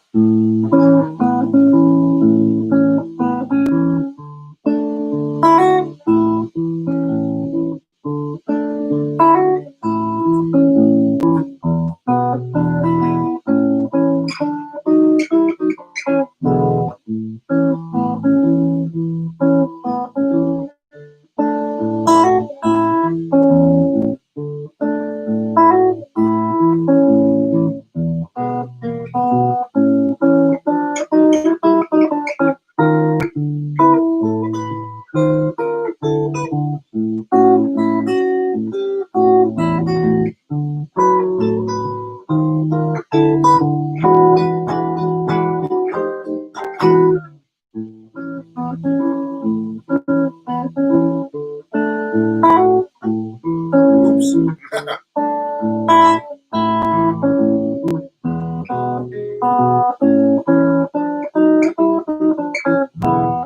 So I'm doing like a ragtime figure picking thing. That's one of my old songs called Old Country Road. And I'm into this kind of stuff too, but you gotta keep, you have to keep practicing these things to keep up all these techniques, left hand independence. I mean, right hand independence with your picking, left hand at the same time with the bass line going. And sometimes I get like, I have the missing string syndrome, like missing limb. So I play seven string a lot. So as soon as I feel it's a seven string, then I start trying to play it. It's not the right note. So it can get kind of tricky. Does anybody have any questions? Please send me questions. Hold on.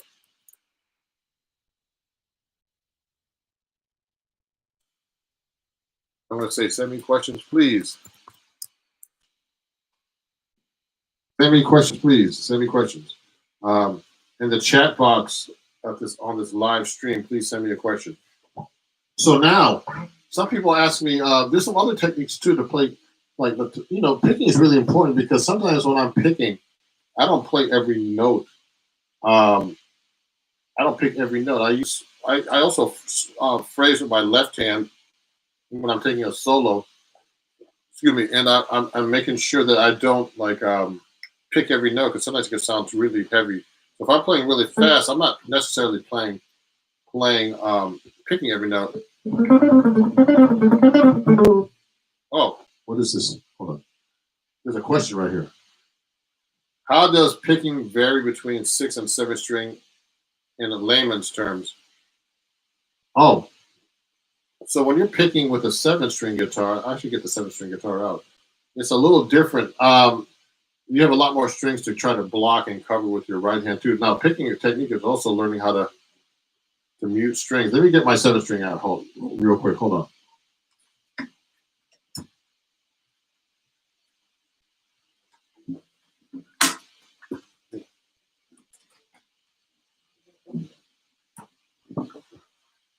Oh, where's that chord? Here it is. So here's my 7-string.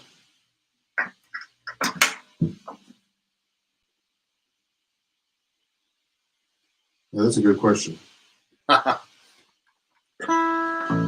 So when I'm playing a 7-string, it's a little different because, not technically speaking, but you have to block a lot of strings now. Also, I have a flat wound string on this, so I can play sideways, except for the 7-string, which is, you can hear that scraping sound. On the 7-string is round wound, but the rest, they're all taped. Only thing, the problem is with the 7-string is that there's so many more notes to block. So if I'm playing that ragtime piece with my right hand.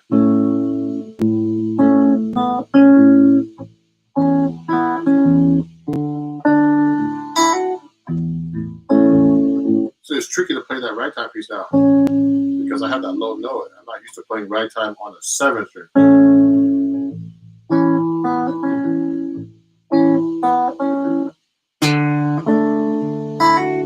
So I could actually go up here now.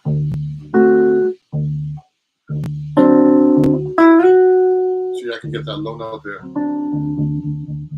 that I didn't have before, the D. So this is the A, this is a D.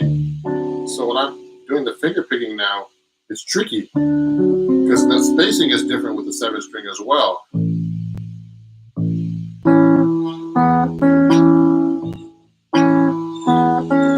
Now,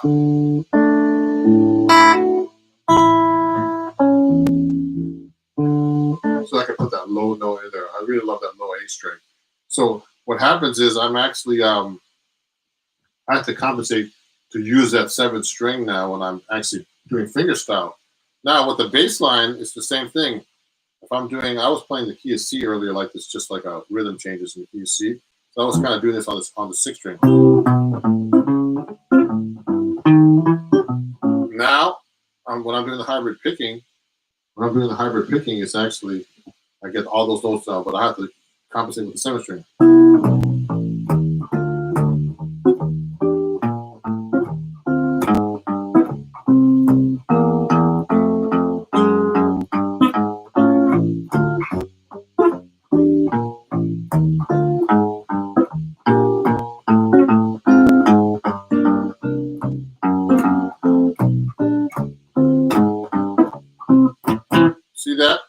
So I'm actually have to compensate with the hybrid picking. Now, if I'm going to do the same thing with strumming, I can actually go. I can go.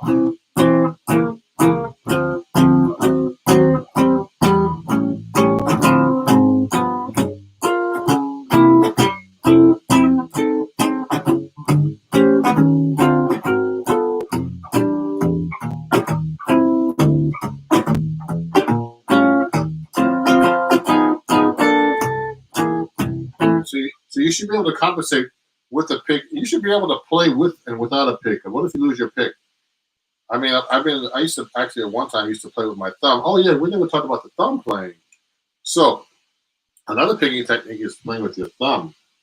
So one of my biggest influences, I guess, like everybody else, is Wes Montgomery. So I used to play with my thumb. That's a whole different thing too. I forgot about that part. So now I used to see Wes, and he used to hold his thumb kind of like this, like a real pick. I had some friends that actually seen him play, and he would actually look like his thumb was so worn out. It was shaped like a pick. I heard. So the thing is now most artists are done like, he used to pick with his thumb too, obviously.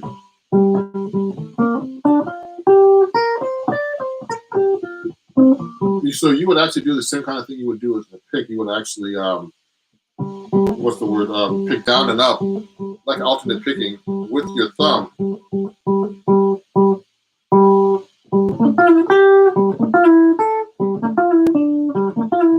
could do the sweeping thing too with your thumb.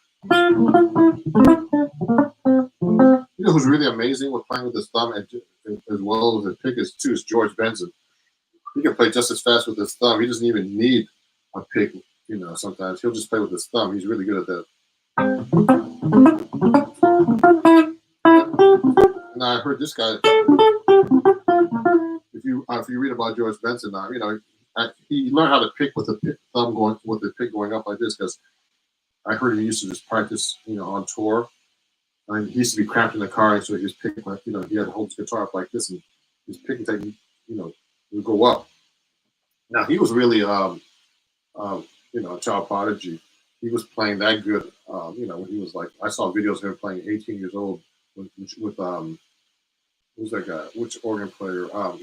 Some great organ players back then, and he knew how to pick like that quick. And one thing about George Benson, I was reading an interview with, watching an interview with Marcus Miller. He said that George Benson practices all the time. He has a guitar all over the house and just practices, whatever, all the time. That's why he's so good. And I even had friends who toured with him, and he just practiced all the time. And that's how his picking technique was so good. Because, he's one of those kind of guys, you just keep practicing all the time, and you get so good at it. It just becomes so second nature. He just picks up any guitar, makes it sound good. I've heard him play a Stratocaster, and it sounds good. Or Telecaster, any of those, even a solid body guitar. So, so when you're playing a 7-string, this guitar particularly has these black flat wound strings, nylon tape, and they're really good. They don't make any noise when you're playing them. They're just like, they're regular round, flat wound string. So you hear no noise. See that? This string you hear, the 7th string, but the rest are all flat.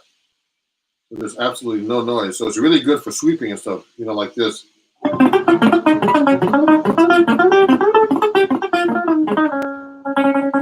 So we were talking about playing fast. So when I'm actually playing fast, I'm trying to not just pick every note.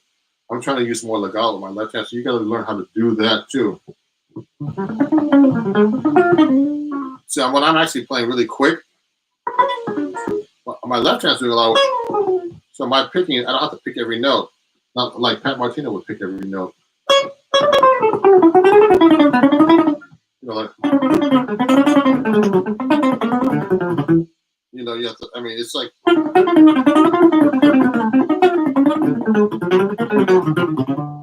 playing that fast, picking every note, sounds too abrasive to me personally. I like to mix it up. I'll go like.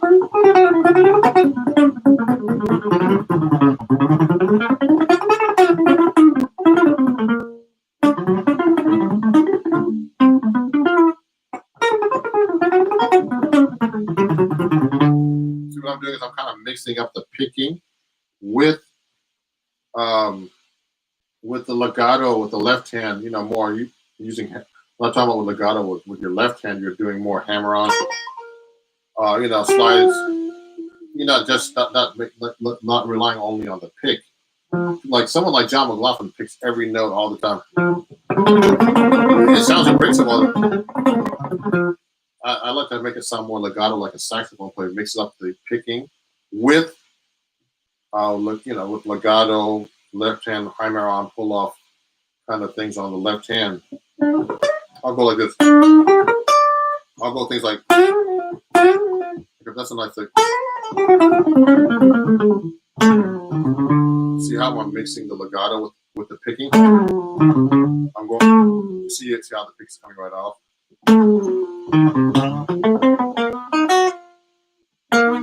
I might do a hammer on.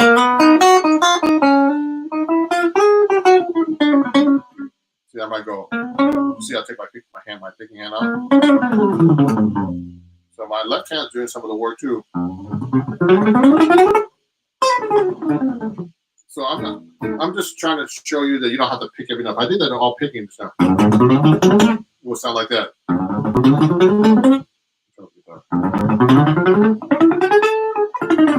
That's how it sounds like when it's picked every note. So you know, you want to get a nice clean sound when you're actually playing. And that's my opinion. Now, some people like the picking sound like that. So I think that's your preference. What else? So let's get back to the thumb a little bit. So when Wes was playing the thumb, so I mean, I was playing with my thumb for a while, what, maybe 15, 20 years ago, a lot. I was playing with my thumb. So now, I think playing with the thumb has such a warm sound. So I mean, I would just do exercises like. See,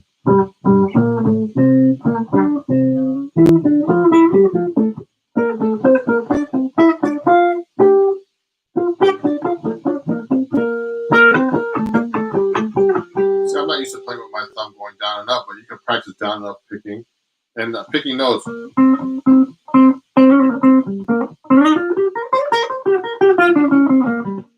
I think a lot when you're playing with your thumb, also you have to rely a lot on your left hand. At least in my case.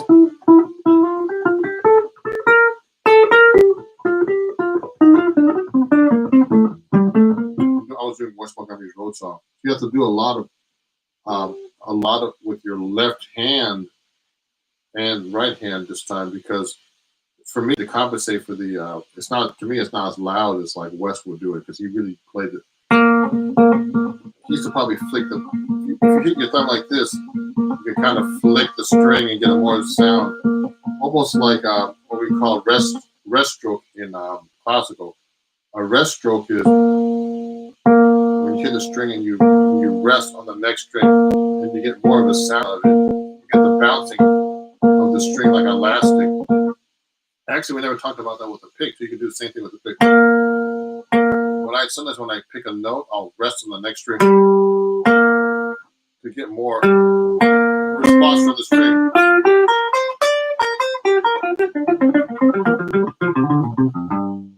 Another good technique I forgot to mention, there's so many techniques with picking. The sweeping. I mean, one great guy who's really great at sweeping is Frank Gambale. He had this like video years ago that was all sweep picking that I actually have somewhere on a video that can't work anymore. And basically those videos were like, what's the word? You know, eventually get stuck in your video machine. So you can actually order the DVDs now for this stuff. So they're so much more reliable. But he had a great video about sweeping. He did all kinds of weird stuff with sweeping, really advanced stuff, you know. And another good technique is learn how to mute the strings when you're picking. Because when you start recording stuff, you can hear the string. There's a lot of string noise that strings ringing. So one good technique is actually playing like a scale. Like a good exercise I like to do is like to learn how to pick and mute with your left hand, so you don't. But to also play one note at a time. This one good technique is playing the A minor pentatonic. Let's say the fifth position like this. Okay, and I could just hit every note. and every string like this. And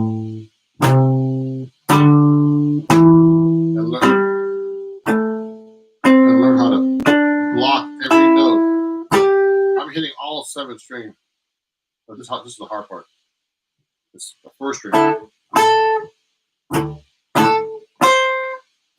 have a lot more strings to cover here.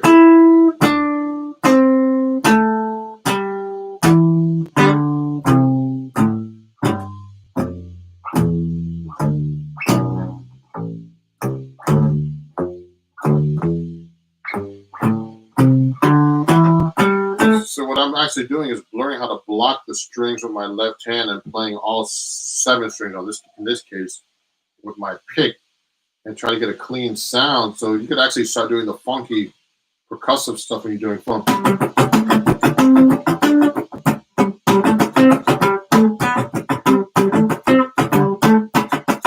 you can actually get that muted sound in between strings.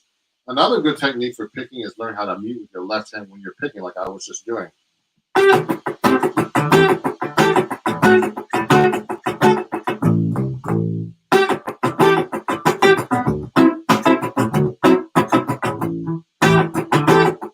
See how I'm doing muting and that kind of stuff.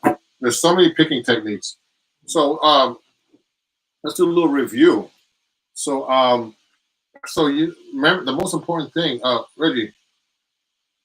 Oh, Reggie, thanks for the question. Reggie's asking, do you keep your nails in any condition for finger style?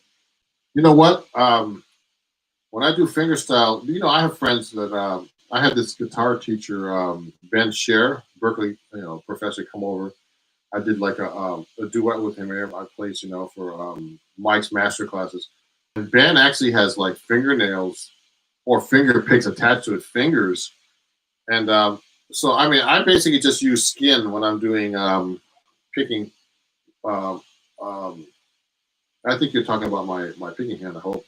And I don't use any kind of conditioning. I just use my skin on my fingers.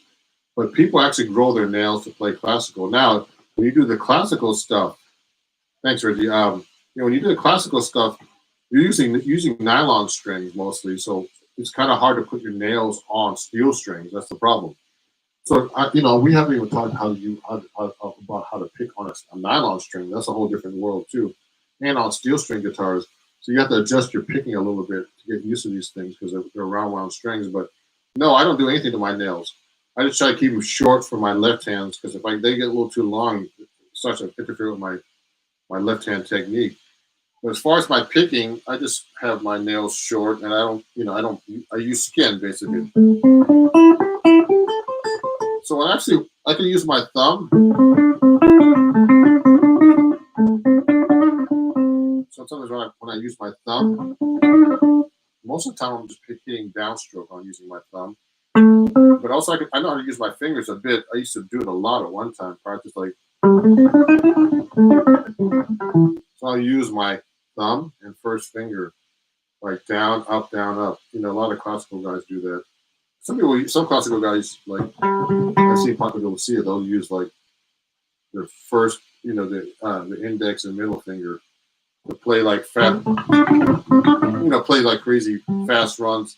But they're using nails too, So the nail, when Paco de Lucia was using nails, it had a really strong sound. They put super glue on there so there's a break and all that. It's really like a whole world that I'm not saying I'm lazy, but I didn't want to keep up with all that upkeep for your nails to play this stuff. But flamenco guys and all that, they have stuff like that. And classical guys, they have nails. But if you want to see some technique, you should check out the videos with John McLaughlin, I'll do me alone, Paco de Lucia, when they had this trio for fast picking technique. They're not particularly playing jazz, but that's fine. I saw these guys in high school. And they had so many chops. They go,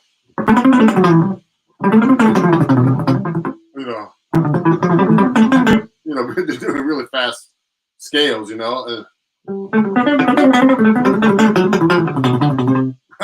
Stuff like that. Crazy runs. They're just like scale runs. really played fast, and I really like this.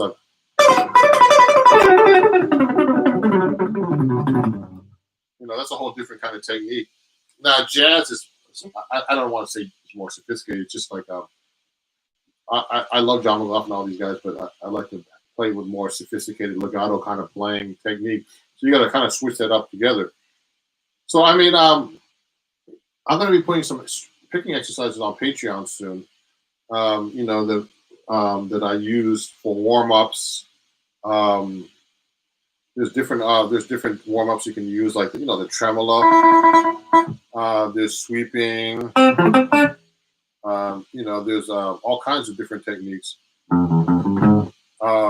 So if there's any questions, let me know. You can send a comment, put a comment on this video after. I might finish up here. I mean, there's so many more. I think I got basically all the techniques. We talked about hybrid picking, finger picking, thumb picking, a sweeping. We didn't talk much about sweeping down. So you can sweep down, like, especially with licks. Like one of my favorite licks to sweep down with is like the 9.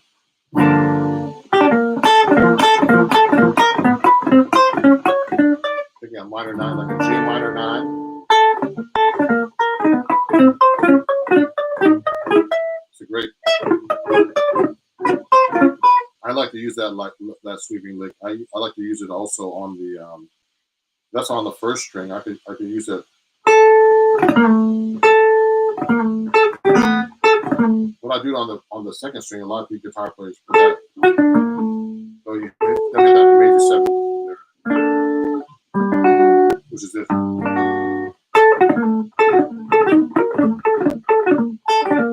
Here's a little different. You're hitting the root there. On the second string, you're going. See that? I can do it that way too. So sweeping down is a really cool thing to do too. All sweeping down. Also, one rule that I forgot to mention was that when you're doing alternate picking, you alternate going.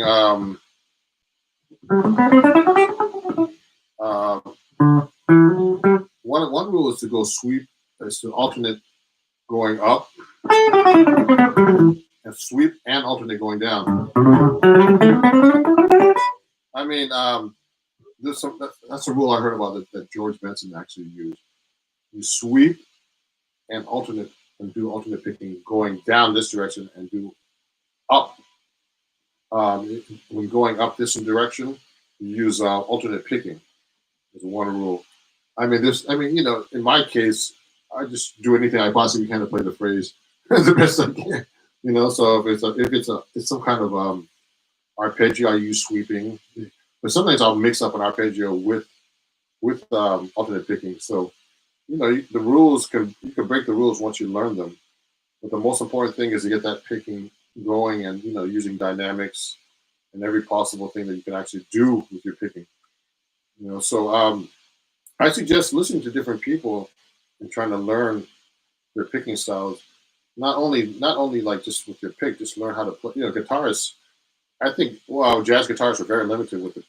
Limits you to use just a pick and play one note at a time, basically. So if you can do hybrid picking and fingerstyle and learn those techniques too, it opens up your whole world. And what happens is sometimes when you're trying to cover all the parts, it limits you too. So when you're playing just all solo, your solos are really good because you're only playing just one line. And when you start trying to do a solo when you're playing chords, that's a whole, when I had my guest, Sean McGowan on acoustic guitars, on an acoustic guitar takeover I had about a month ago, Sean's great, man. He does the walking bass lines, the chords, and solos at the same time. Now I can kind of do that, but he has it really worked out.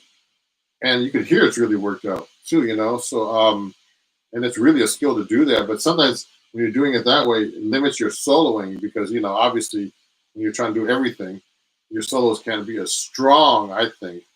I'm not saying his are in general, but I'm just saying, at least in my case, I can't solo as strong because I'm doing all this other stuff, and I'm trying to worry about playing the bass line, the chord over the, whatever, I'll be going.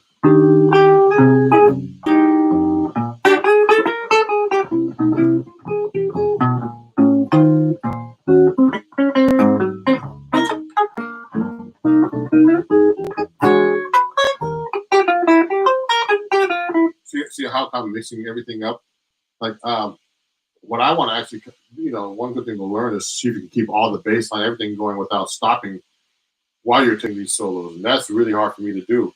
I have to really work out everything in detail to do that. And so that's part of arranging, Joe Paz kind of did it that way, but not exactly. He would do it like, if you listen to this record, I started listening to him recently again. And he was a master of like playing solo stuff, but he's not exactly playing like all the time, like a solo and with the chords and bass line going at the same time, You have to have that really worked out. He had a lot of stuff worked out. Sometimes he would do that, but not all the time. He'd start filling in and just play lines and mix them all up. So, I think I covered a lot of stuff today on picking. And if there's any questions, or after this live stream, please send a comment on the live stream, and let me know if there's any questions there, and I'll respond on the live stream. Who is your favorite fingerstyle picking song? Can you play it? Fingerstyle picking song? What do you think? Oh, I gotta think about it. What is your favorite fingerstyle picking song? Oh, I don't even know. Oh, one of them is I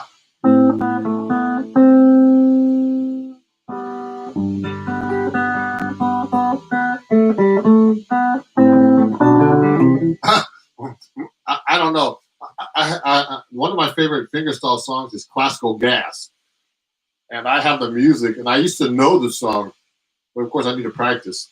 But that's one of my favorite, like, fingerstyle kind of like, it was a big hit too by Mason. What's his name? Mason Williams, I think? That's Classical Gas.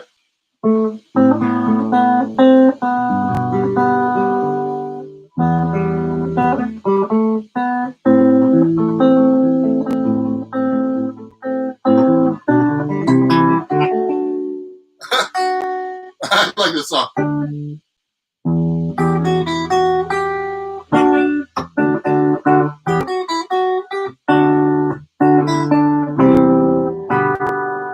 I don't remember the song too well, so but that's one of my favorite classical, like, fingerstyle kind of songs, and these type of things you have to keep up with practice, But that's one of my favorite. So that's a good song for everybody to learn. So, Classical Gas, you remember that one by Mason Williams? I think that's his name. I'll have to look it up after. But thank you everybody for having me. This a Patreon workshop. I'm going to start. I haven't made any of these videos public yet, but I'm going to start releasing these live. Oh, I see another person joined. Thank you. For people who joined just now, I just went over all these techniques: thumb picking, playing with your thumb, hybrid, pick style, finger style picking.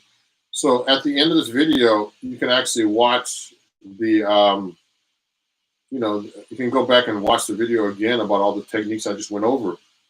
And if you have any questions, please post a comment to the video. Hold on. At the end, hold on. Let's see. Comment on playback.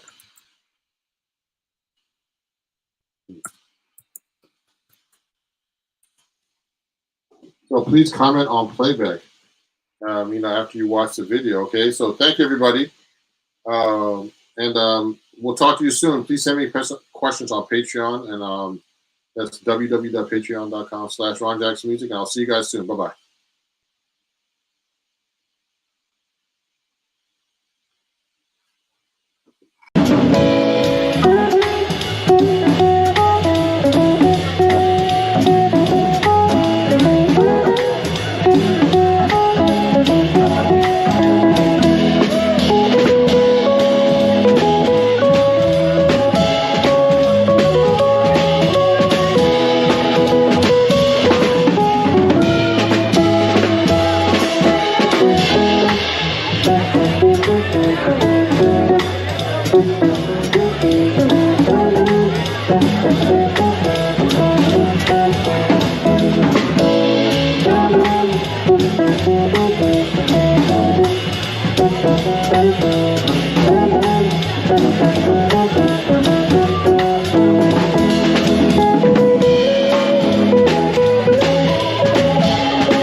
thank you very much. Does anybody know what that song was called?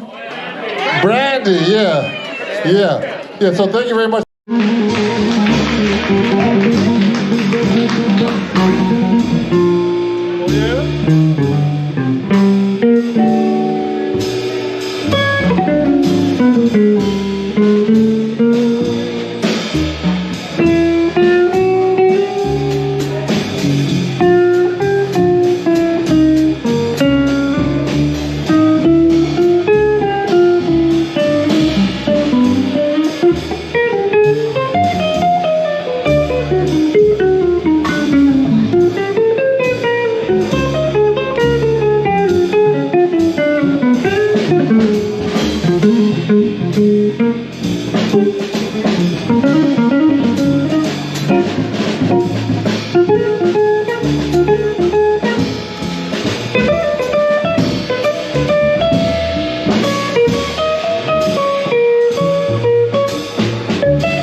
Ron Jackson.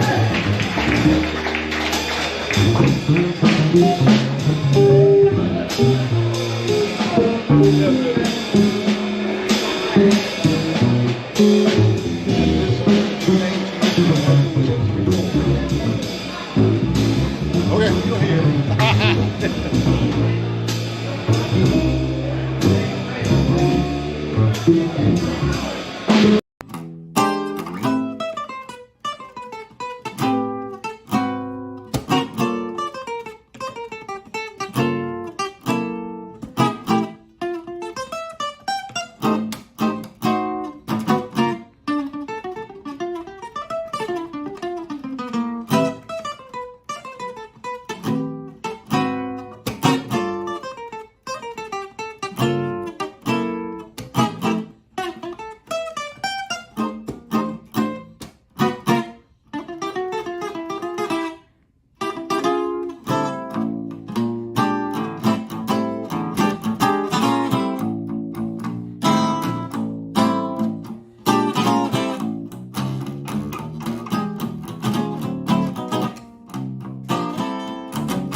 Hey everybody, I'm Ron Jackson, and that was my tune Walk Fast from my brand new album, Standards in My Songs. And you can pick up your copy at ronjacksonmusic.com of vinyl and CD formats.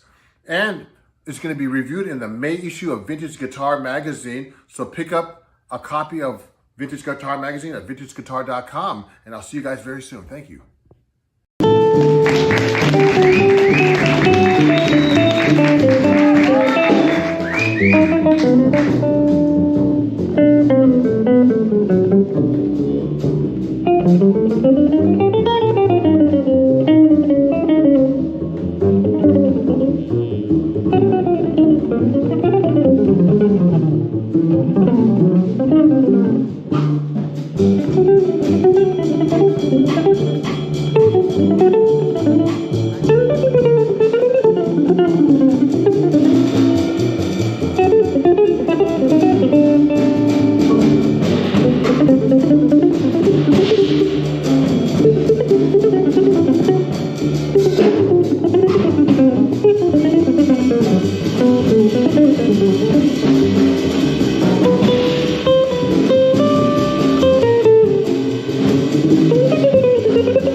Because I'm going to be streaming to 2 different platforms.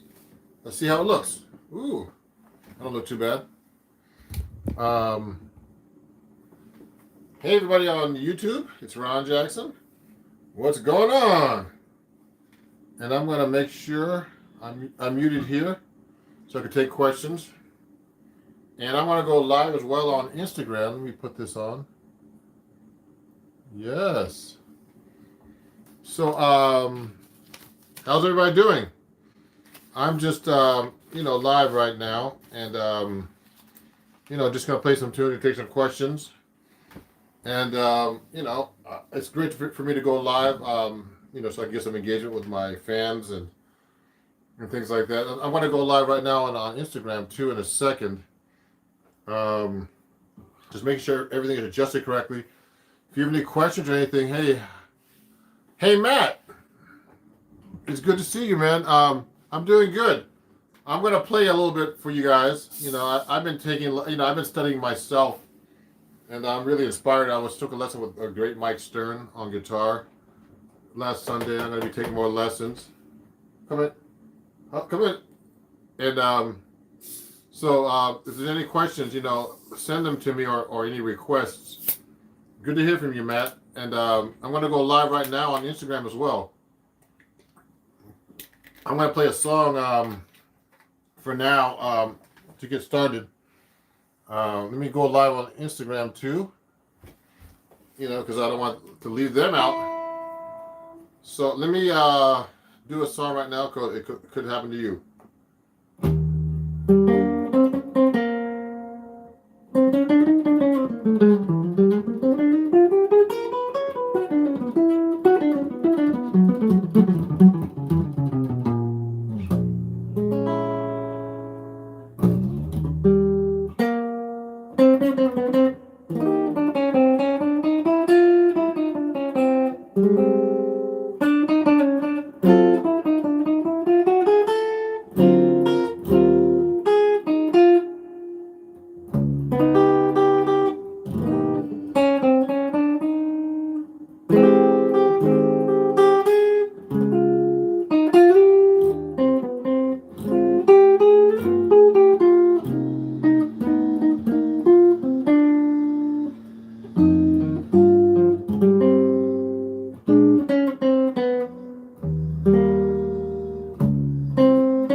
Okay, welcome everybody. Oh, let me see.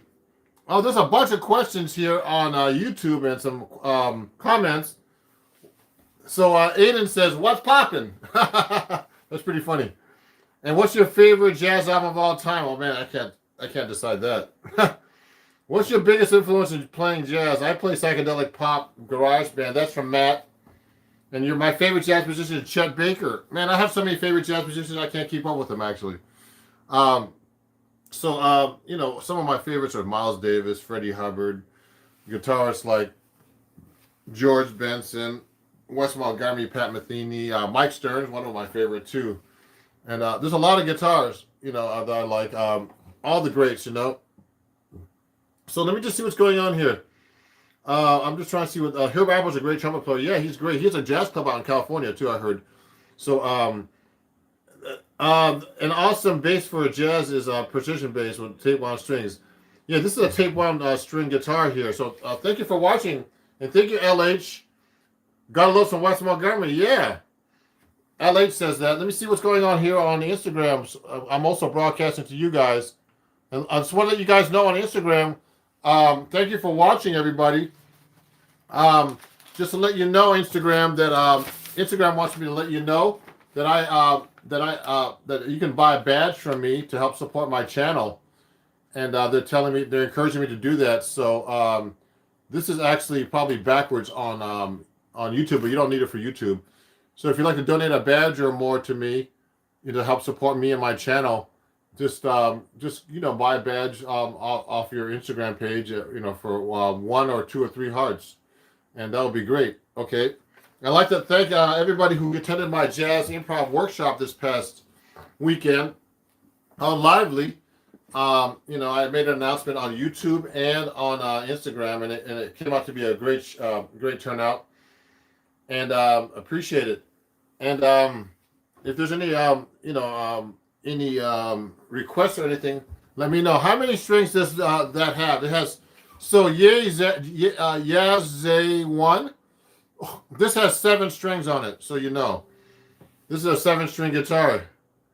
Charleston. Oh, duh. Charleston. Ymir's talking about Charleston, huh? Thank you. Ymir's one of my students. He mentioned that. So yeah, my guitar has 7 strings. Yazze 1. And let me wave some people now on Instagram and say hi to those guys. And thank you for watching Instagram. Let me see who else is. If there's any other questions, if you want to send me a question too on Instagram, let me know. So I'm just waving to some people here. Thank you for watching. Who's ever watching? I know it's a funny afternoon. So someone on Instagram said it's nice that he varies a little, I believe, but yes, I think he hybrid picking during the chords. Yes, I'm doing hybrid picking, everybody. I know how to do a little bit of everything on the guitar. Hybrid picking, finger picking.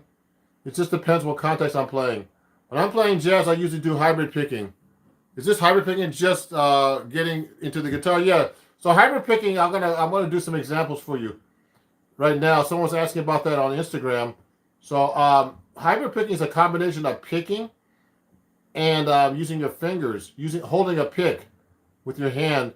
So let me show you right now. I'm just waving to people right now on Instagram, and then when I get to it right now. So here we go. So here's hybrid picking. Well, a lot of people are watching on Instagram. Watch this. So when I'm actually walking a bass line, everybody, watch this. I'm actually, let's say I was playing, it could happen to you, which I was playing a minute ago. So when I'm walking the bass line, I'm using my pick.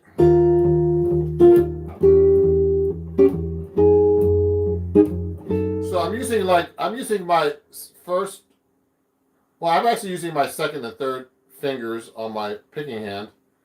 The middle finger and the ring finger, they call it, the little finger, and I mix them up. Now I can do the same thing with just the pick if I want to.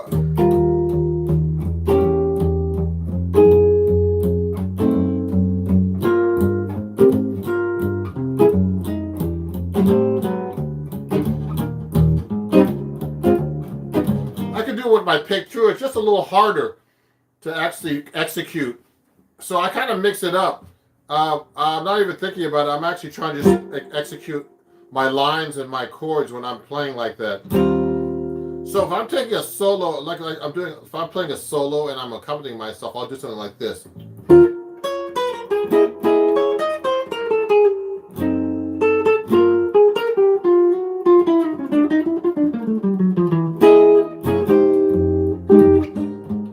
So I'll do what I'm doing right now is like when I start walking the bass lines or something like that, I'll start throwing in like my pick and my fingers.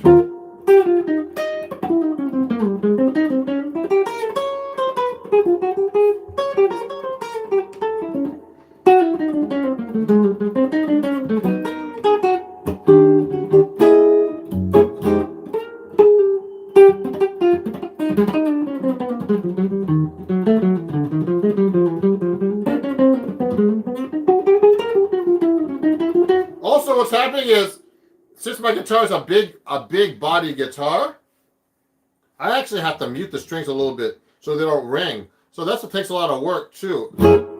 With my both hands actually, with my picking hand and my fretting hand, I have to go. I'm kind of muting the strings with my palm here. It just sounds a little muted actually because I'm trying to mute the string.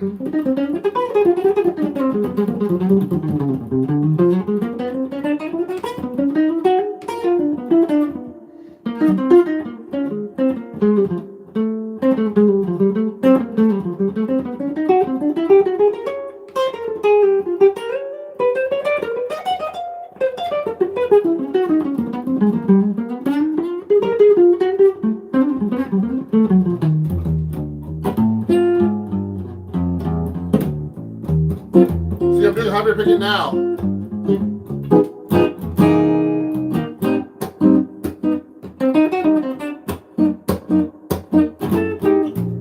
And I'll do sometimes I'll do tapping too as well. Like I'll walk the bass line and go like this.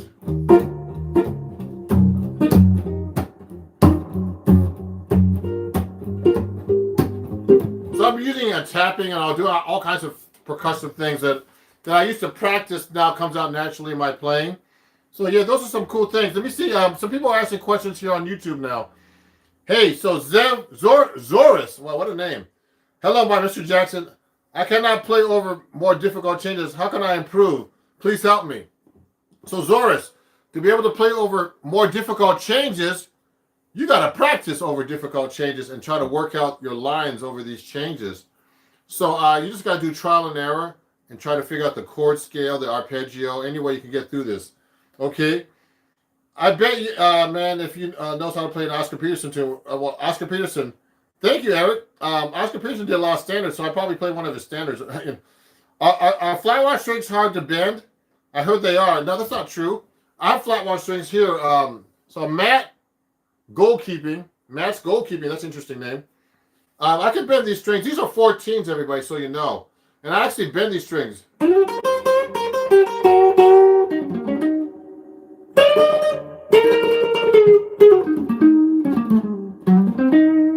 Now my action's pretty high too, so I can bend these strings.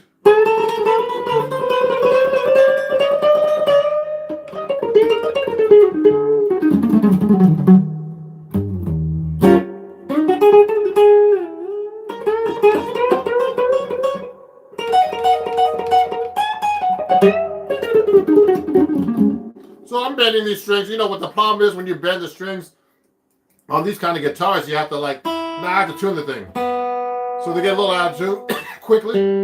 But that's about it. But it takes a little strength to bend 14 on top strings. But yeah, you can bend the flat wounds.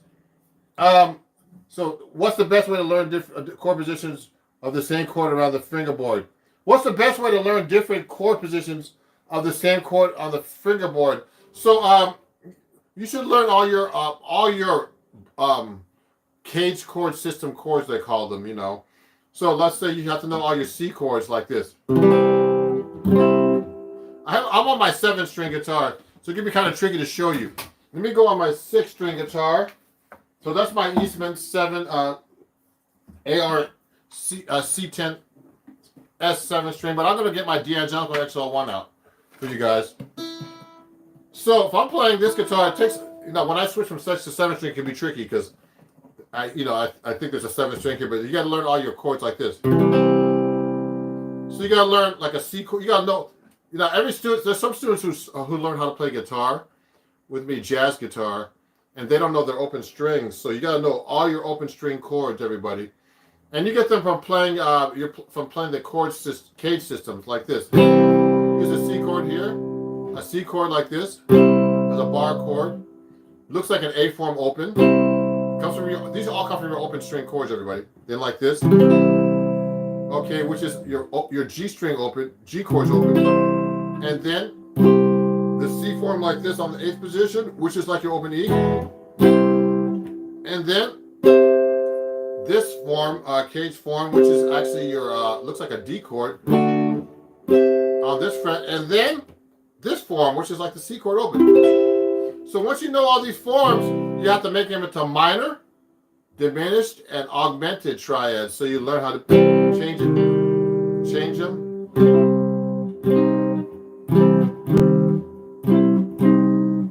See what I did? I made a minor, major, minor. I'm only doing 3-note voicings basically. And then you can do diminished. Now it gets a little tricky here. So you're going to go. Now you can't really do diminished here, so I'm going to have to do it here. Diminished, see? Now like this. See that? I'm making these diminished now. So you have to be able to practice your chords like that. Also augmented. See what I'm doing? And here. Etc. Be able to do all your chords as augmented chords. So those are the 3 basic chord forms that are built on chords in general. You get all your fancy chords with all these different augmented, diminished, and major triads, okay, and minor triads, okay. So that's how you get into chords. Let me see if there's any questions here now on Instagram. And thank everybody for watching. I just want to make a few announcements, everybody. It's my birthday coming up, so I want to let you guys know on my website, ronjacksonmusic.com, you can get my you can get everything 25% off of my website. Use code HBD at ronjacksonmusic.com and save 20% on everything. My book, this is right? Yep. My book, everything, you know. So this is what it looks like.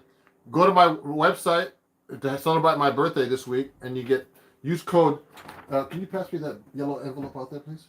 And you can use code HBD, and there you can get my stuff off 20% off my website. That big one out there. Yeah. Thank you. So look, and here's my book. If you want to pick up my book, it's about chord voicings, everybody. Right here. You can get my book there as well. Chords at Your Fingertips. I've been selling a lot of these books on Instagram. I'm seeing there's a problem on my Instagram with a signal. So I don't know what's causing it. Sorry, guys. So anyway, let me go back to playing a little bit, everybody, and answer your questions. Okay, hold on. Which jazz? What jazz piece is good for beginners? So, Rick Met. I mean, blues and stuff like that. A lot of people do songs like, let me see. I have a post on TikTok, on Instagram, and on YouTube about easy tunes to learn on guitar. You know, so you can learn things like minor swing by Django Reinhardt.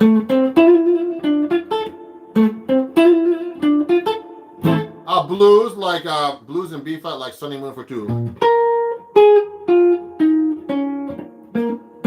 So that's called Sunny Moon for Two in blues in B flat. Okay, by Sonny Rollins.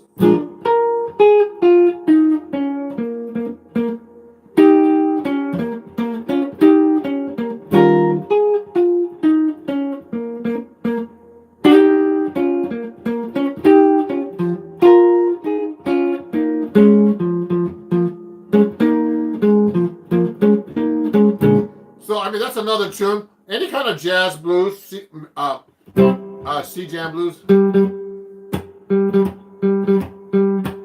anything like that. Another song that they say is easy, but it's not really easy. I don't think. It's Killer Joe.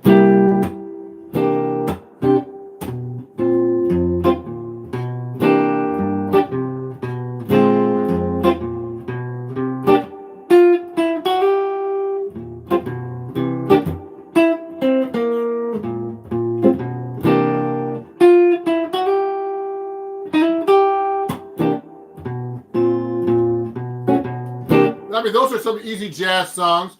You can look it up on the internet. Just look up easy jazz tunes to learn.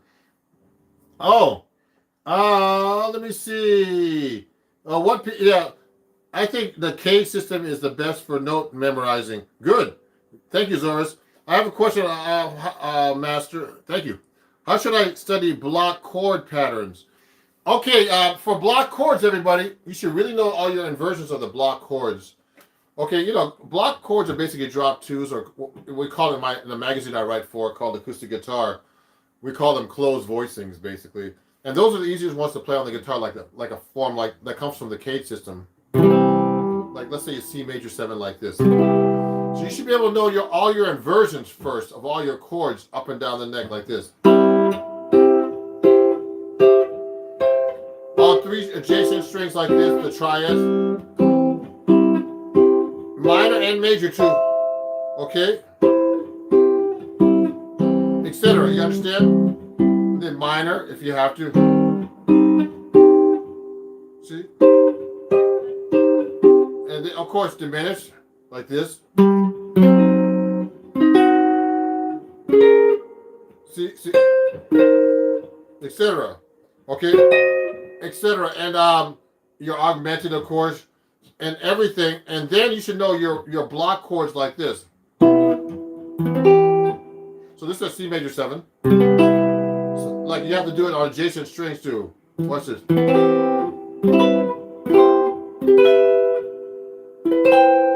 what I'm doing? And then you can do it as you could do C major 7 and then C minor 7. So I'm doing it on the first 4 strings, but you have to be able to do it on each 4 string set, and then you can start putting other drop kind of voicings eventually. So those are the things you have to work on with your drop 2s and diminished and everything else. Let me see if there's any questions on Instagram, because I'm also trying not to avoid people on Instagram here. I'm having a poor connection on Instagram. I don't know what's going on here. I hope it gets better. So anyway, I think it's my phone, because it's a 5G phone or something. No, it's not that. Oh, maybe it's the Wi-Fi. Anyway, so let me ask some more questions here, answer some more questions. So Zoris, you're thinking about what? Playing the guitar. Oh, Aiden, Zoris, I'm thinking more playing like a chord in multiple ways without having to count out every string. So everybody. Oh, the Charleston rhythm. Okay, you may have had a joke with Charleston rhythm. So everybody, the best thing to do when you're memorizing chords on the guitar or anything on your instruments, but particularly guitar, is just see the pattern. And of course, you should know the notes and the intervals. You should be able to say them out loud. But when you're playing, you're actually just it's all mechanical.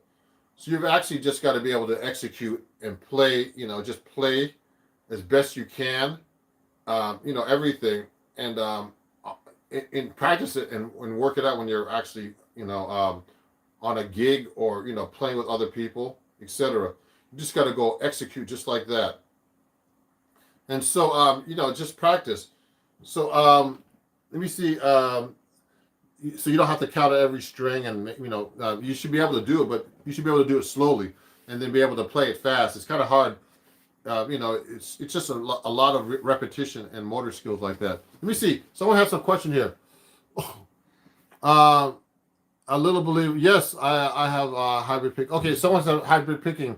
So I like to use hybrid picking and all kinds of stuff actually when I'm playing. See if there's any more questions on Instagram coming up right here. Nope. So far, there's a lot of people who are watching though. So let me look here. So on Instagram. So just so you guys know. I make these announcements all the time.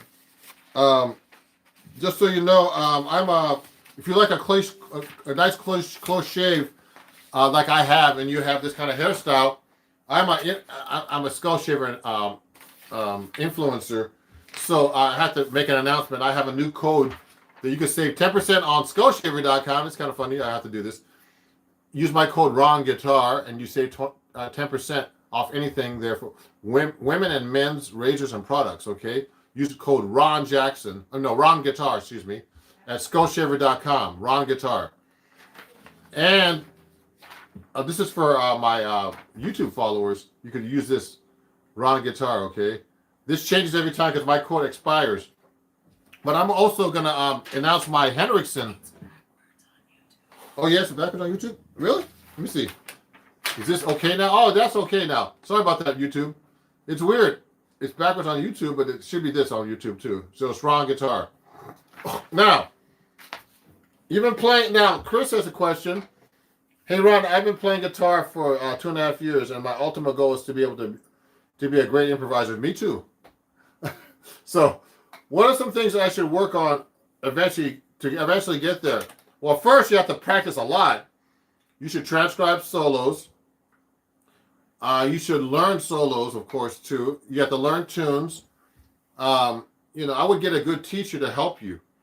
I've been studying myself recently. I started studying with a drummer, and I took a lesson with the great Mike Stern recently. And, and he showed me a lot of good stuff. And I've had a lot of great teachers over the years, Pat Martino, Bucky Pizzarelli, Rodney Jones. So you have to study with teachers. They'll tell you what to work on. They'll see what you need to work on. You can't see these things. You can't see these things by just like, by practicing by yourself with on YouTube, looking at me talk to you about this stuff. You need to get a teacher. Actually, what's happening is right now is like, I have a student, that wants to study with me, and And you know, he just said, well, I can't do this, man, by myself. I'm going to take a lesson with you. So he's going to start taking a lesson with me once a week. So if you want to take lessons, let me know, okay? And I'll help you out. And you know, it could be online, whatever. So, but you know, you really need some people to guide you when you're practicing, when you're playing. There's a lot of things I need to work on, and I practice all the time. You know, especially when, you know, I don't practice as much as I like to, but I need to practice. That's how you get better, okay? So you have to learn a lot of tunes in jazz too. Hello, everybody. Please remember to give Mr. Jackson a thumbs up for his birthday. Thank you. Yeah, go to my website. The best birthday present, everybody, is to go to my website and get one of my books or CDs that I have. Use my code, and you save money. Go to my website, ronjacksonmusic.com, and you can pick up my book, Chords at Your Fingertips. And you can go buy my CDs. I have like about 8 out, but not all of them on my website. Okay, and I'm gonna be doing a tour next year already in the Midwest and the West Coast that I'm working on right now. So you can see me there. You can see what's going on my website. So just go there. You can pick up my book CDs. I have more book CDs and books and stuff there. Picks, all kinds of stuff. Use code HBD to save 20% on my website. Okay, now let me keep talking. Before we keep talking here, let me play something here. Someone's talking about Barry Harris. Can you talk? You know what? Django is good. Yeah. Have you ever? I never owned a Howard Roberts guitar. Now, someone's talking about the minor, the Barry Harris diminished to minor 6. Okay, so that diminished 6 to minor 6 progression comes from the melodic minor scale, the jazz melodic minor scale. What we call it, the minor bebop scale, goes like this. This comes from the major scale, and I actually have a video on YouTube about this already, a whole lesson. So go back and look at it. Ogazhan, because there's a whole video about it, so I don't want to explain it in this live stream when I have a whole video about it. But it's basically taking the minor bebop scale, which is actually a major bebop scale, which has a passing tone between the 5 and 6, like this.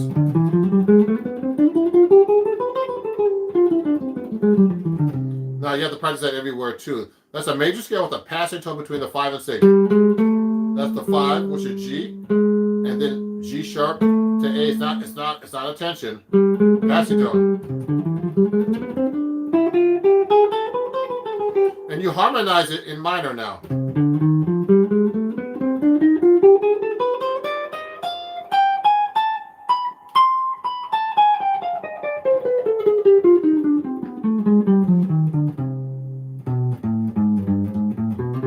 So what I'm doing is I'm just trying to play that for you. But the thing is, now you have to do the triads with that. So, it starts off with a C minor 6 chord, and then it goes to D diminished. Then it goes to C minor 6 with the first inversion, then F diminished, okay, and then C minor 6, second inversion, and then A flat diminished, then C minor 6. Oh, sorry. And then third inversion, and then B diminished. It's hard to say and play, but I can play it.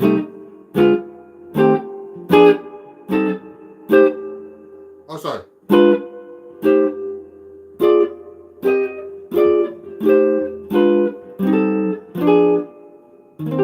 Oh, shit. This is tricky. So then you have to be able to do all the adjacent strings.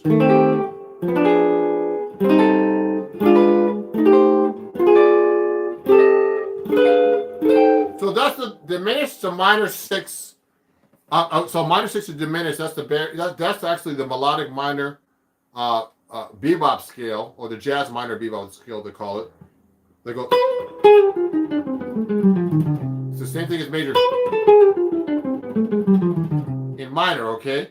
And the melodic minor in jazz, the 7th and 6th are raised down and up, okay, or up and down. In classical, you do this. In jazz, keep it the same, okay? It's easier actually to keep them keep them raised. So that's how you practice this. So you have to be able to play them on all the adjacent strings. So for example, if I'm playing on the 6th string, it's much harder.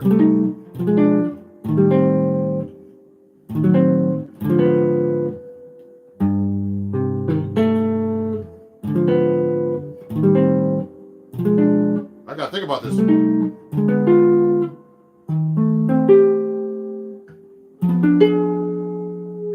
Wow.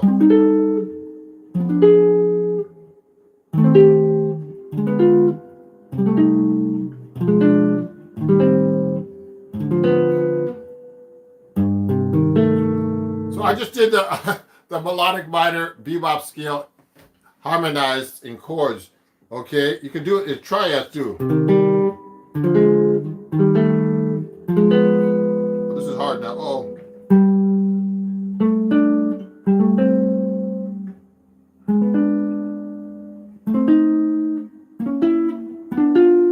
I think about it. Uh-oh. Uh-oh. Getting lost here.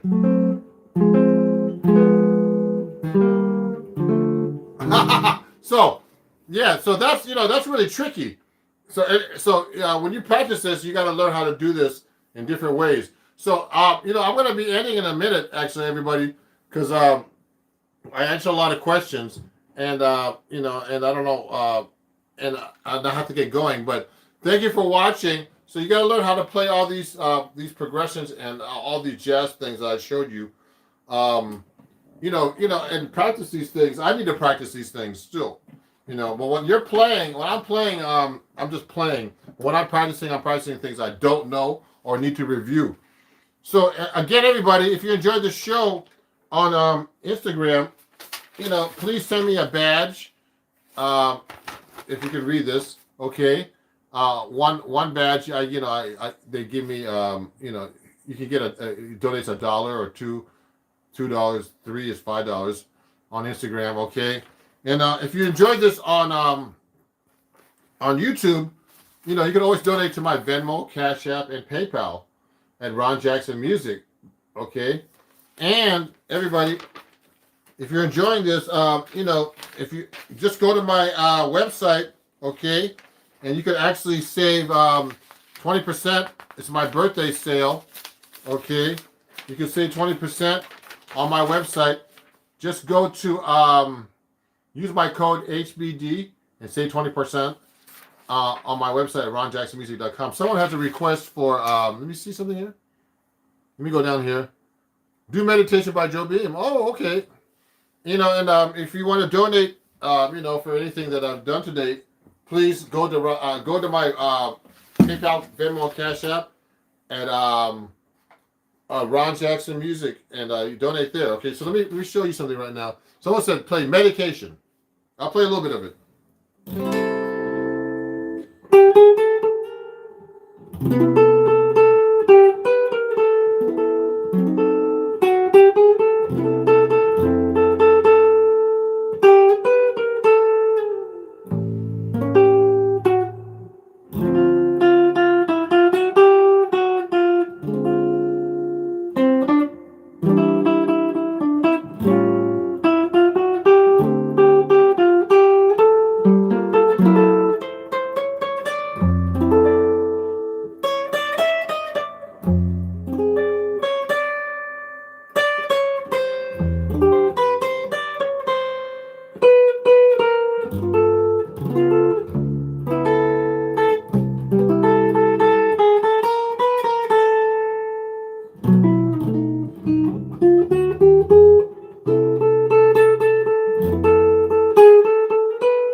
Yeah!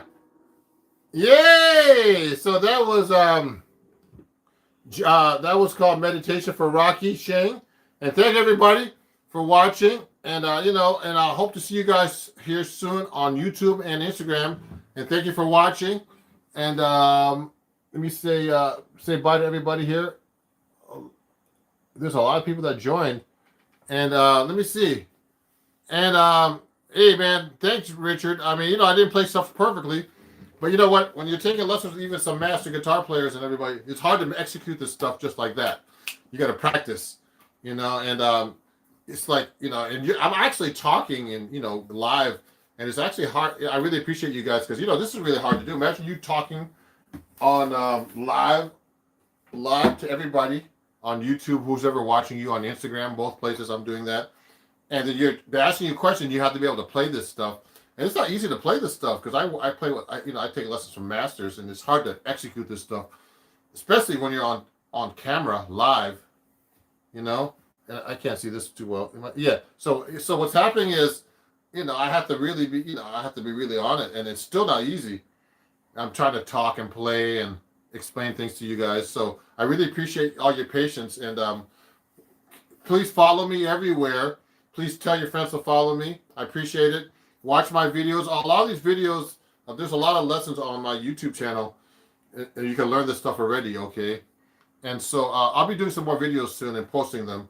And also join my Patreon. Let me make a few announcements because I have a bunch of announcements. So you can join my Patreon too if you enjoy that. It's only $3 a month for like one lesson a month. And I post at least once a week. Recently I've been getting busy, so I've been posting once a week and putting posts up in general. So go watch go to my Patreon and join for $3 and up. It goes up to like 600, or I forget how much a month, but pretty expensive. But you get real mentorship, And there's some people who want to study like that. So, join my Patreon. There's some other things here that I have. Also I forgot to mention, I use a little amp called the Henriksen amp. If you want to save 5% on this amp, they're kind of expensive, but they're great amps. You can use my code Ron Jackson at henriksenamps.com, okay, and save 5%. And use my code Ron Jackson. Share that code with everybody, because it's a permanent code. I've sold a lot of amps for them recently using this code. So please, share it and use it yourself. You can get anything on their website.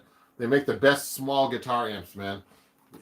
And they're really powerful, and you could actually use them on gigs, and even with a band, and it sounds loud if you can't carry a huge amp with you sometime. Okay, so check them out, everybody. We'll see you soon. Thank you for watching, and I'll see you guys very soon. Okay, and thanks a lot. I want to say bye bye, and we'll see you guys soon. Bye bye. Bye bye, everybody. Instagram.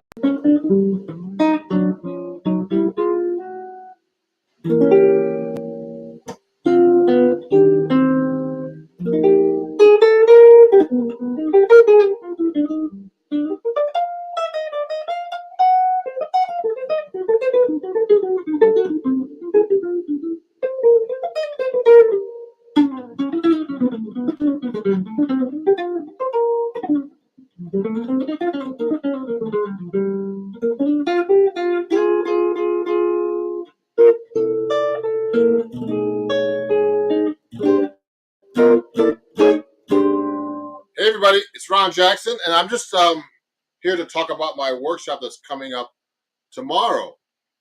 And I haven't been on Facebook or my groups or anything in a while. Actually, I've been mostly streaming to Instagram and YouTube. But right now I'm on YouTube, Facebook, and my Facebook group called Behind the Scenes with Ron Jackson. So tomorrow I have a special event happening. I'm actually I hope this is the right. Oh, yeah, this is in the right direction. Great. I have a jazz improv workshop tomorrow on Lively. The link is actually on my announcement here. Just go there and you can sign up. It's at 2 p.m. Eastern Standard Time. And I'm going to be doing a workshop about jazz improvisation, particularly for people who are beginning jazz improv. So you can sign up. You can watch them all over the world, actually.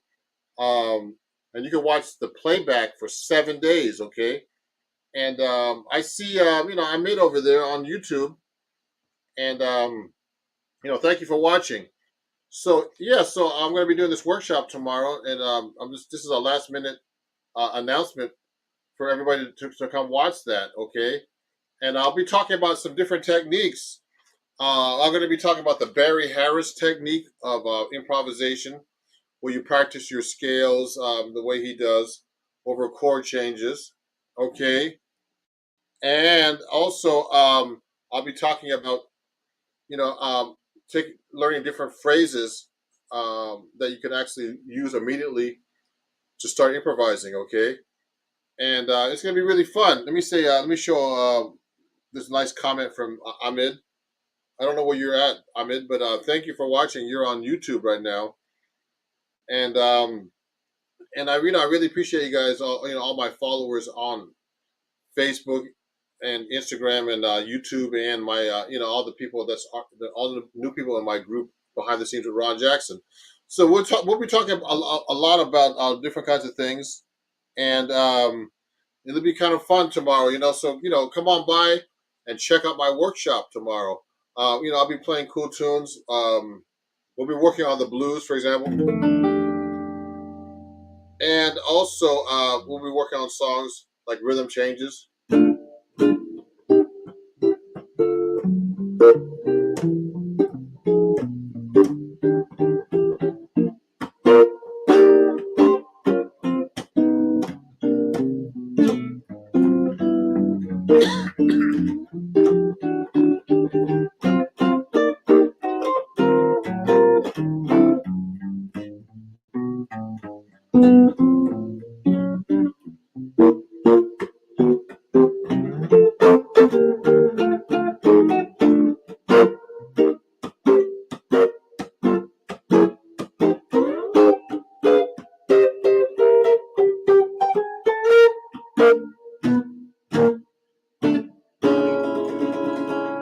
Hey, thank you, Anna. Good to see you. Anna Miguel says, cool. Ahmed is in California. Great to see you, though. Thank you. Thank you, Ahmed. Yeah, so I'm talking about my jazz improv workshop tomorrow. You can just go to the link on my bio and sign up. It's for Sunday, 2 p.m. Eastern Standard Time, so people in Europe can actually um, join the workshop too. Because it's not that much of a time difference. In England, it's 5 hours ahead, and in Europe, it's 6 hours ahead. And I know it's the summer, and it's harder to get people to come out, but you can. Here's what the flyer looks like, and I'll be talking all about jazz improvisational techniques.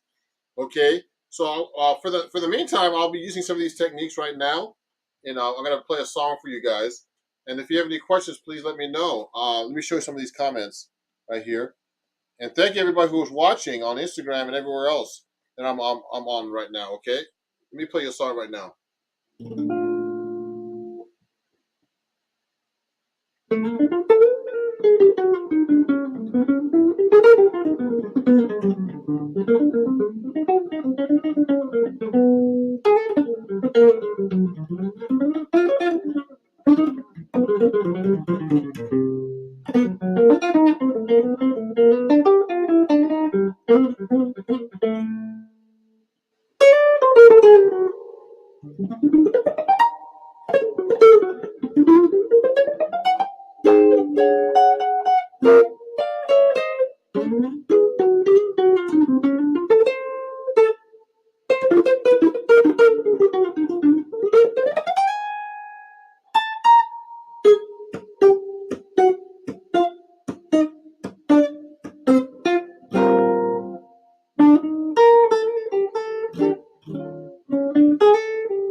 Yeah.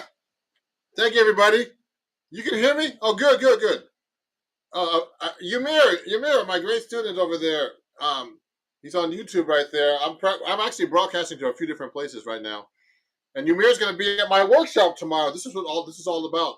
So I was using some techniques that I'm going to be using in my workshop tomorrow. So come on by and check me out. Let me show this to Ymir's statement here.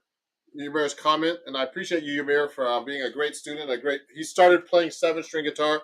I'm actually using my D'Angelico XL1 that I got from D'Angelico, New York here. It's a really great guitar. And I usually play 7 strings, so this is a 6-string guitar. So let me pull out my 7-string guitar for you guys. So I'm using some techniques right now that I'm going to for my jazz workshops. Please sign up. That's what this is. Live stream is about. We only have one more day left. We have some seats left. Not that many, but if you want to join, Ymir is going to be there. And we actually had a giveaway too. And someone won. I forgot who it was, but they got a free lesson from me, and they actually,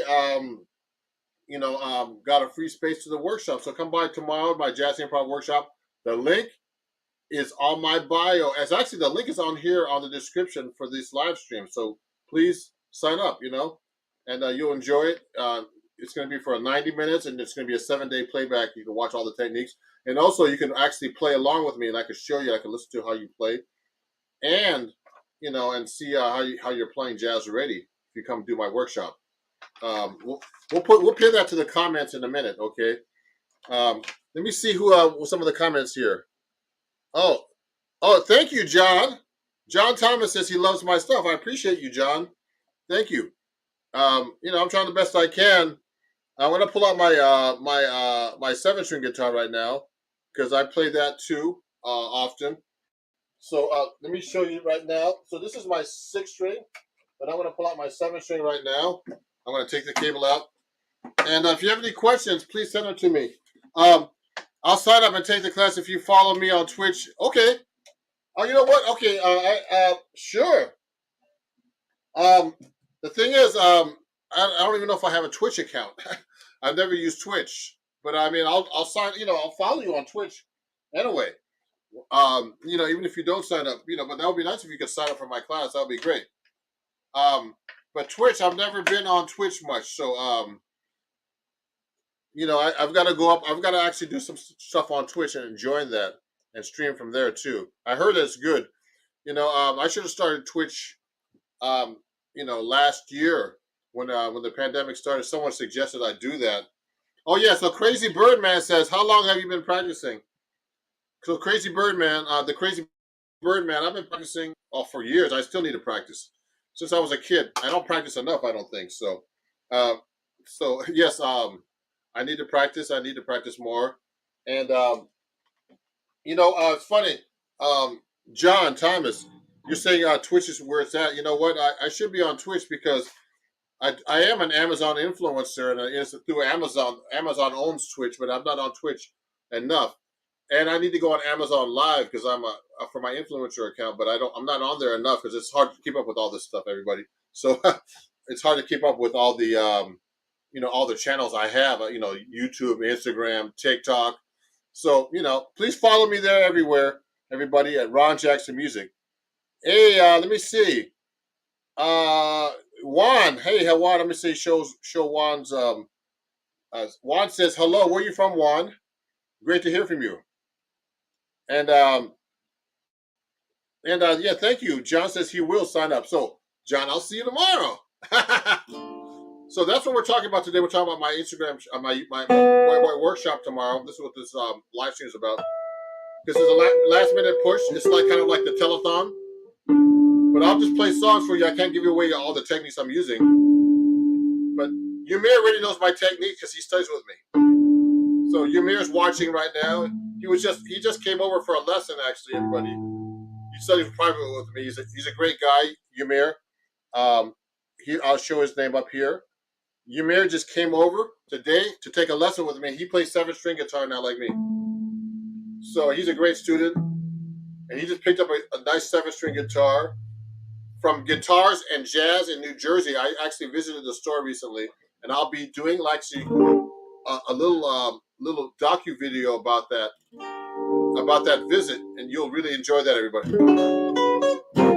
So I'm going to play another song right now on the 7-string guitar that I'm going to be using. The techniques I'm going to be using during my class tomorrow, which are Barry Harris techniques, basically. The great pianist, jazz master, NEA jazz master, and all the techniques he uses. Okay, let me try something here.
Whoa!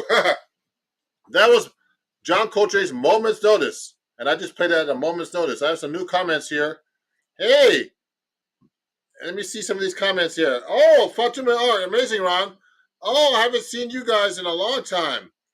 Yeah, you're an artist. Thank you, man. I really appreciate it. Fatima, I think that's I, I think you. I'm not quite sure where you're from, but great, Fatima. I really appreciate it. I got the CDs. I ordered them. I've been enjoying them. Oh, Alexi. Oh, thank you. Let me show this. Someone bought some CDs from me a couple of weeks ago, and they got them. There was a sale on my website. Oh, and I posted it on Instagram or someplace, or YouTube actually, and someone actually bought them. Alexi did. So thank you, Alexi, for buying my CDs. And if you guys enjoying this, your guitar players, this is all about what I'm going to be teaching you tomorrow at my lively workshop, jazz improv workshop. So you still have time to sign up. We got more than 12 hours. It's not till 2 p.m. Eastern Standard Time. So you could actually come up and watch that tomorrow. And join. It's going to be on Zoom, and we can have a lot of people on Zoom. Please, you can pull out your guitars and actually play, and learn the techniques I use to improvise on jazz. Now, I'm doing solo guitar, so it's much harder. I don't have a band behind me right now, so I have to do a kind of everything. So I'm doing a walking bass, chords. But tomorrow I'm going to just show you how to solo, okay? Which I'm really good at when I have a band too. So please join my jazz improv workshop on Lively. Just go to lively.com. Actually, the link's on my bio right here on the description, and also you could go to my link tree or any place you'll find this, and you could actually join. A couple of people watching it right now are going to be there tomorrow, so it's going to be a fun day. It's my first workshop was successful. I'll be doing one every 3 months. This is my summer workshop. So let me show you, Alexia. Oh, you're from Egypt. Oh, cool. Thank you for watching from Egypt. That's great. I know a lot of Egyptian people here in New York. I just met on a gig some musicians that were from Egypt that sing pop that grew up here. They were on Staten Island, and I would love to go there. I've never been there, The closest I've been to Egypt was Israel. I played there a few years ago, but solo guitar the best though. Oh, thank you. Oh, thank you, Ahmed. You're a great guitarist. I'm trying my best, to play by myself here. I really appreciate you guys, and I appreciate you guys, all my followers, everything, everywhere. And please follow me everywhere at Ron Jackson Music. And I'll be doing some touring in the Midwest next year with my band. I'm going to have a new album out, so come on by. My gig. If you know a place, I can play in Egypt or wherever you guys are at, let me know. I'll get my my team to help book me over there. You know what I mean? So let me do it like a bossa nova for you guys. So these are the techniques I'm going to be using during the Jazz Improv workshop, particularly the soloing. Um, we'll be working on bebop licks, all kinds of different phrases. I'm just going to be playing for you today, but this is what a preview of what you're going to be learning for the workshop tomorrow. My Jazz Improv workshop, which this broadcast is all about. Let me do something for you.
Oh, wow. Thank you, everybody. That was called Gentle Ranch, one of my favorite kind of bossa novas. Thank you. Thank you, Alex Drosky, 82. Yeah, I'm just playing for you guys a little bit. I'm just talking mainly about my workshop tomorrow, recruiting people to come by.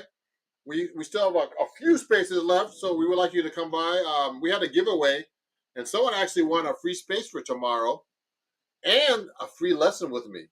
So, if you want to study with me privately, there's some students who are actually watching right now who are studying with me, on YouTube here and Facebook. And if you want to attend my workshop tomorrow, you can learn all these techniques that I'm doing today. At my lively workshop, just go to the link that's on the description here on YouTube, Facebook, everywhere, and just sign up. It's Sunday, 2 p.m. Eastern Standard Time, and I'll be talking about these cool techniques that I use to perform, jazz and learn how to improvise. It's called, it's at Lively, okay? That's the website, Livly, and it's my jazz improv workshop. My workshop was so successful last time that that we're doing another one. We're gonna do one every 3 months, but the summer one is on July 18th tomorrow at 2 p.m. Eastern Standard Time, and you can actually watch the playback for 7 days, so you can practice all those techniques. You can pull out your guitar. It's not like one way like this where I'm playing and you're just talking to me. I mean, you're sending comments. You're actually going to be watching me, and I can watch you play, so I can see what you need to work on. It's almost like a private lesson, but with a group. So a group private lesson. So come on by and check that out. It's going to be really fun. I'll put the link up here now for you too. So I have the link right here. See if I can for you. I'm going to copy for you, and it's right here. So watch this. I'll put the link here. I'll put it actually on a banner so you can watch it, and you can actually hit the link. Oh, you did? Okay, great.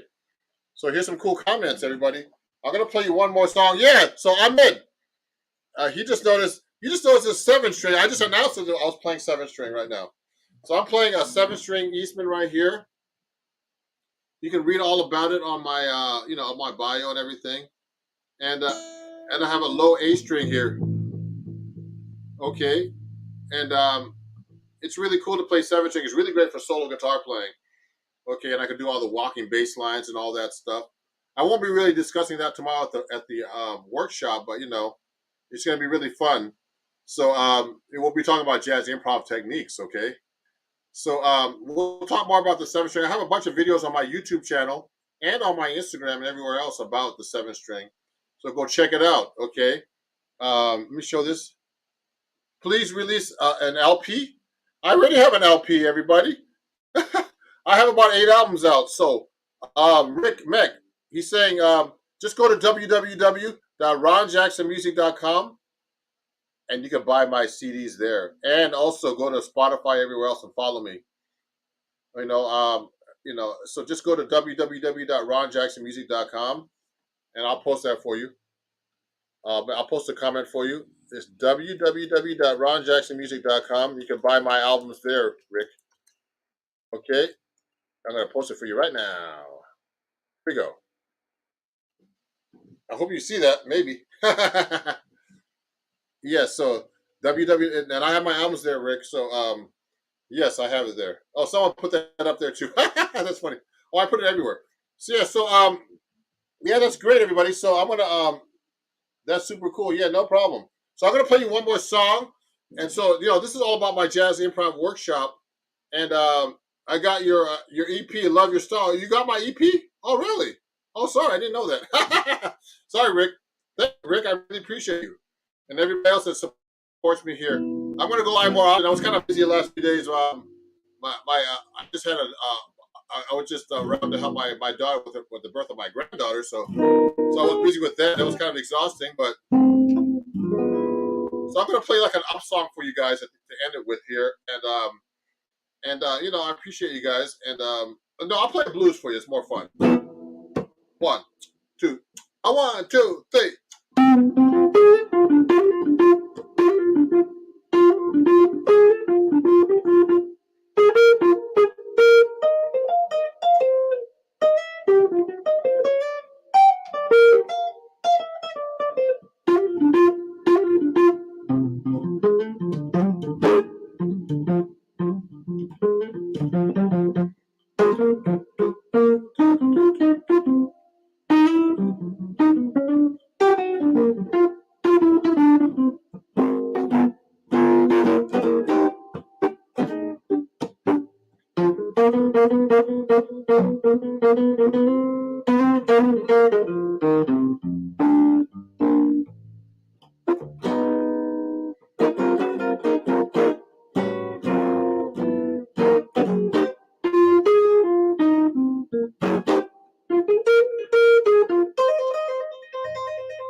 Ah.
Oh,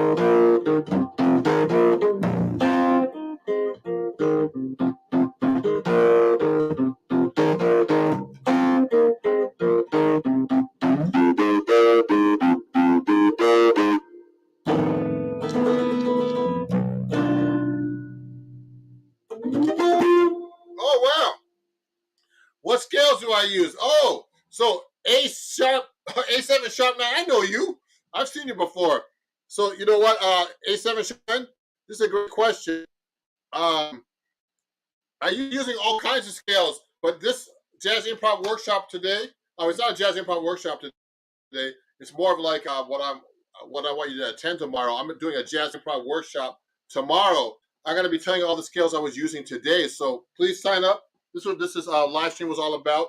Me playing some of the techniques I was using in my jazz improv workshop tomorrow. So go to lively.com or go to my link on my bio here or on the description and sign up. It's the last day to sign up for my jazz improv workshop. We have a few spaces left.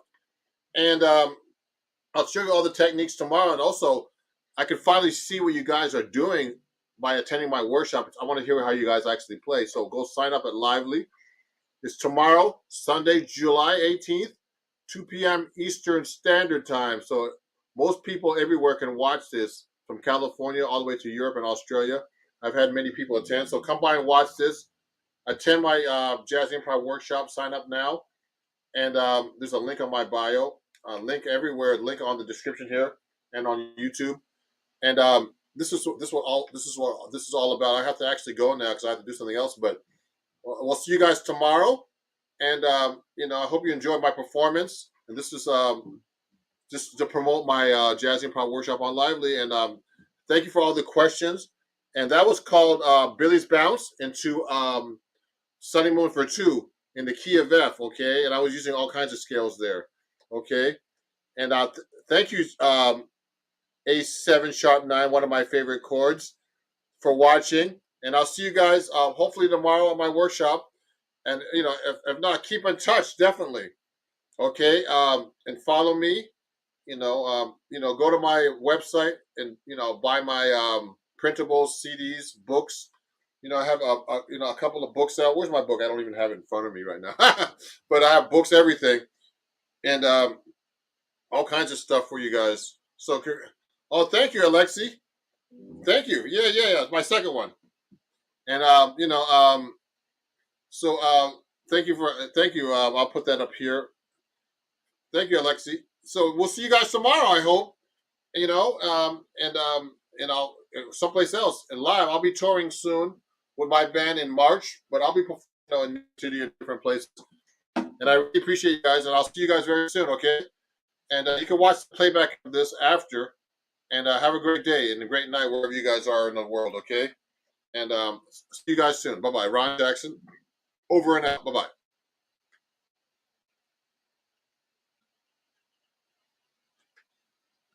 Thank you for attending my live lesson here on my Patreon. It's an unlisted link here. So I'm going to take any questions you have. I'm actually going to be, monitoring this on my side here. So please send me the questions that you'd like to answer. You'd like me to answer, and I'll do that. And thank you again for being a Patreon. I'm trying to keep all the material up there. It's hard to satisfy everybody with my material, but I try to give basic information, because I think a lot of guys on YouTube, on Instagram, and who have Patreons, particularly on YouTube, they give so much complicated information that most students can't even learn what they're talking about. So I'm very into basics, because that's how I learn how to play myself. And if you have any questions, it's very important to answer. Let me answer them for you right now on on this live stream. So send me a question through YouTube chats if you can, and if you can hear me okay, please send me a message right now to make sure you can hear me okay. And I'll start off with playing a song. And for example, my last post was about actually all the inversions of the seventh chords. Now, the reason why I give you all these really basic things to learn is because most guitar players don't even know these inversions, okay, or even the basic inversions. So to be able to play play jazz or play any style of music, you really got to know the guitar neck and basic stuff. There was a great teacher out here in New York.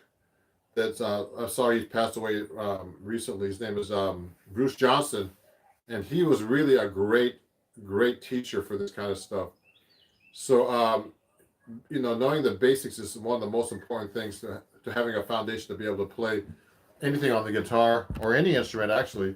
So let me play you some chord melody on this 6-string D'Angelico I have here, and please send me some questions if you haven't not done that yet.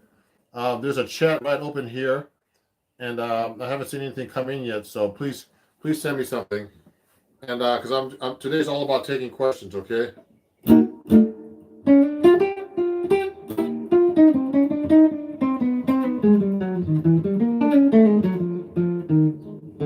Oh, good, Sean.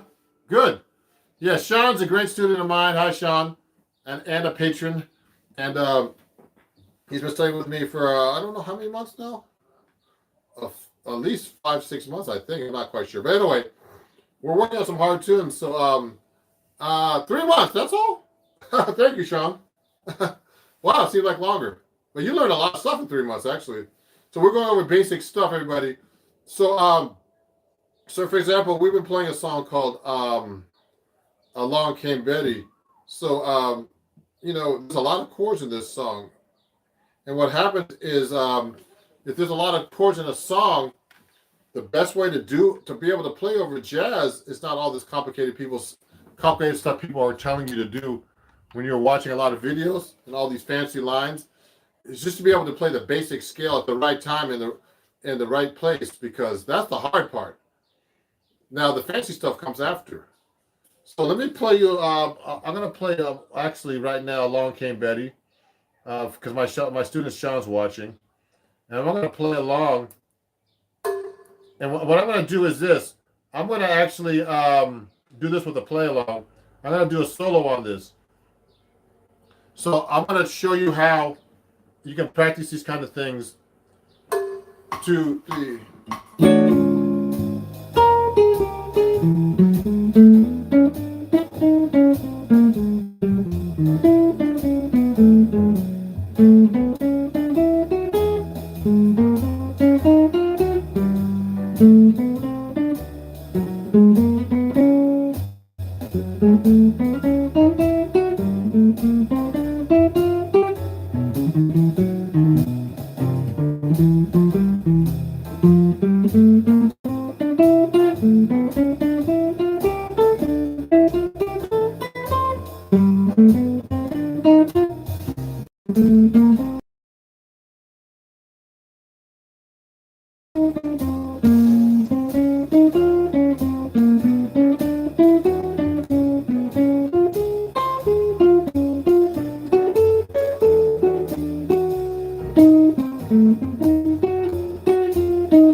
So what I did was, if you have any questions, please send them, please, because I'd like to get some feedback. What's happening is I'm actually playing scales through the chord progression of a song called "Along Came Betty" by Betty Golson, and there's a lot of chords to this song. And the hard part is not playing fancy jazz lines. The hard part is just being able to play the right scale or arpeggio over the chord progression while you're playing. So if I'm going like this, the chords go B flat minor, E flat 7, then B minor E7. There's a lot of chords.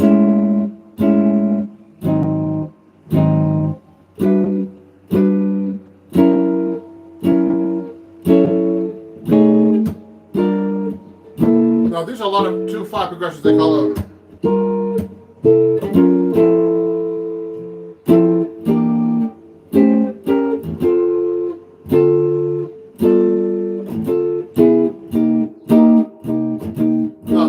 lot of chords on this song. This is what they call an advanced song, Along Came Betty. And to be able to get through a song like this, you just have to do really basic things to be able to play these kind of solos, etc. through this piece. So, I mean, I teach my students real basic stuff so they have a foundation. And once you have the foundation, you can actually get through these songs pretty easily, actually. So one of the things I like to use a lot is memorizing finger patterns. So whenever you do a scale, I mean, you should know how to play your scale across the fingerboard, but you should be able to also play the scale one octave from anywhere, any scale, but different fingerings that you can memorize. So like, let's say I'm playing a C major scale. Let's make it a G major scale. Now, see that way I played it? I can play it this way too.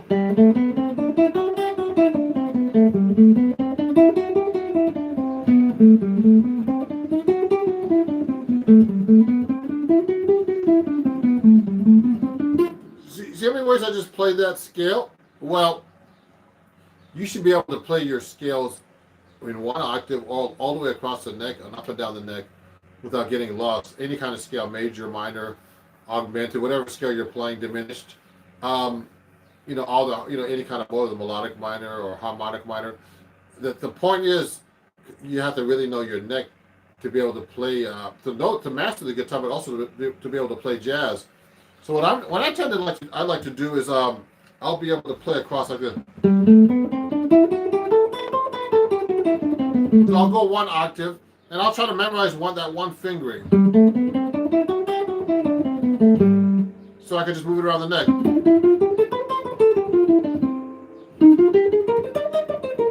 I'm using the same fingering, everybody.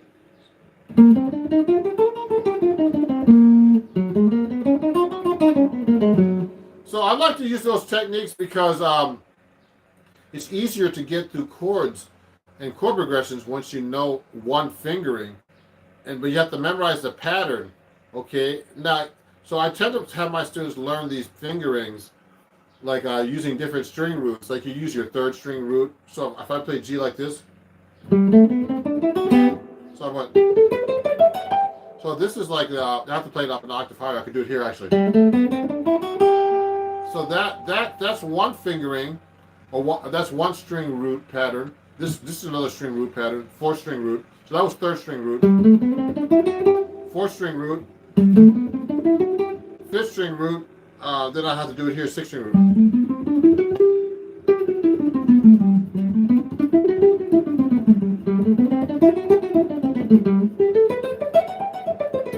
So those are the different three string roots that I use. The thing is, a lot of students in the beginning, when they're learning how to play jazz, they always think of the root, but you have to eventually break out of being able to play the root and be able to play from any note of the scale. Okay, so any degree we call it in music. So this is the first degree, the first note, second, third, etc., going up the scale. And that's how you get all your fancy notes, like the like the 9. You count up from the root. 1, 2, 3, 4, 5, 6, 7, 8, 9. That's a ninth. The ninth is the second note of a chord up an octave. Okay, or the sharp 11, which is a flat 5. All these fancy notes. The 13 is actually the 6th degree of the scale going up one octave. 1, 2, 3, 4, 5, 6, 7, 8, 9, 10, 11, 12, 13, 13th chord. So that's how you get your fancy notes on chords. You build up in thirds or different intervals, and you see what it is in relationship to the root. But you should also see these chords, and all these chord tones without looking at the root all the time and be able to find it. So that takes a lot of experience and time and practice. So those are some of the things I'd like to talk about. Now, I know there's only a couple of people watching because I only gave an unlisted link to some people, and it is the summer. So it's harder to get people to watch a live stream, but this is going to be re-shown again. So I'm going to remind people on Patreon that they can watch the replay until I make it public for my fans on YouTube. And I'd like to thank my over 26,000 subscribers on YouTube right now for being subscribers. I appreciate it. And and when I go live there, I have tons of people watching me there all the time because it's public, and I get a lot, and I get a lot of engagement, followers, and questions, tons of questions, too many questions. So so my, today was, it's a day about asking questions. So does anybody have a question, please? The two people watching, who's watching actually? Raise your hand. Send me a message and let me know what's going on. Let me play you a song for now. I'll play you a solo guitar piece. I'll do like a little ballad for her.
Yeah. So that was called But Beautiful, chord melody piece. Now, if you have any questions, please send them to me. I'm trying to see if there's only a couple of people attending today. I actually didn't advertise this particular live stream that much. Oh, are there any methods to sight reading a piece into a solo guitar piece? Oh, Sean, that's great. That's a great question. Let me see. I'm gonna let me take a song out of the real book here, Sean, to show you. For example, let me get a song. Let me just pick one song, for example. If I'm reading a song that I don't know and I want to do chord melody, that's a great question. Let me get this song. Let me pick something easy. So look at this. Sean, I don't even know this song at all. I've seen it in this book. It's called My Buddy. Huh. Okay. So this is on page 284 in the the regular real book, the legal real book actually. And if you look carefully, it's a G major 7 chord. Okay, when I'm sight reading a piece, okay, like this. First, I'll look at the melody and see how it relates to the chords. So this is a D note. So the melody goes like this. First, I play through the chords. So chords go like this: G major 7. It's a ballad. 2, 3, 1, 2, 3, 4. I'm doing it slow, fast actually. G6, 2, 3. B diminished 7. A minor 7. D7. So that's the first 8 bars. So next, the melody goes like this. It's actually in 3 too. It's like 1, 2, 3, 1, 2. It's in the key of G. So you have to look at those things too. See, sometimes I skip over those things when I'm reading because I didn't start out playing guitar reading actually. So I did everything by ear. So this song is actually first thing everybody has to do, which I'm guilty of not doing, is look at the key signature and the time signature. So it's the key of G, and it's which is 1 sharp, and it's 3, 4. So now I went through the chords a little bit for you guys. So the melody goes like this: 1, 2, 3, 1, 2, 3, 1, 2, 3, 1, 2, 3, 1, 2, 3, 1, 2, 3, 1, 2. So that's the melody in the beginning, okay? But so now, if I'm gonna play through this, this note, that note is a D, and that's a G major 7 chord, okay?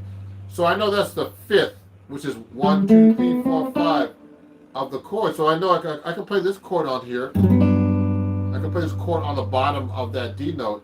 I can play a major 7, or I can make it more fancy by putting like a 9 here. I can make it a 6, 9. Any chord that can fit under that D note. That's a major 7 chord. So you gotta see the chord scale relationship. Then the next note is a B. So that's right in the chord. So I'm going 1, 2, 3. Then it goes to G sharp diminished. Now the G sharp diminished looks like this. So that note's already in the chord. So it's the same melody. So I can go like this now. 2, 3, 1, 2, 3, and then I can go the A minor 7. It has these notes in it. Has those same notes there, and then goes to D7. There's a B on top there. So that's the melody note on top. 2, 3, 1, 2, 3, 1, 2, the melody note. So I can put all these chords under there now, like this. Watch this. 2, 3, 1, 2, 3, 1, 2, 3, 1, 2, 3. So the thing is, the problem with this melody though, it gets really low. But I can still do it open, like I could. The next note is G. It does that, so I have a G6 on the bottom. So I can do that. And then it goes, then A minor 7. So that's a little low. So what I suggest a lot of guitar players, when they're doing chord melody, they're sight reading, you have to learn how to transpose up an octave by reading. Now, most guitar players have a hard time reading. They only use tabs, unfortunately. And, I think that's great these days on YouTube and everything to know tabs. But you have to really know the song to be able to play tabs. You can't just like sight read and hear the rhythms and everything without using tabs. I mean, with tabs, you understand? You need sheet music. You need to be able to read music. So I'm going to play this up an octave. So it's going to be like this now. Watch this.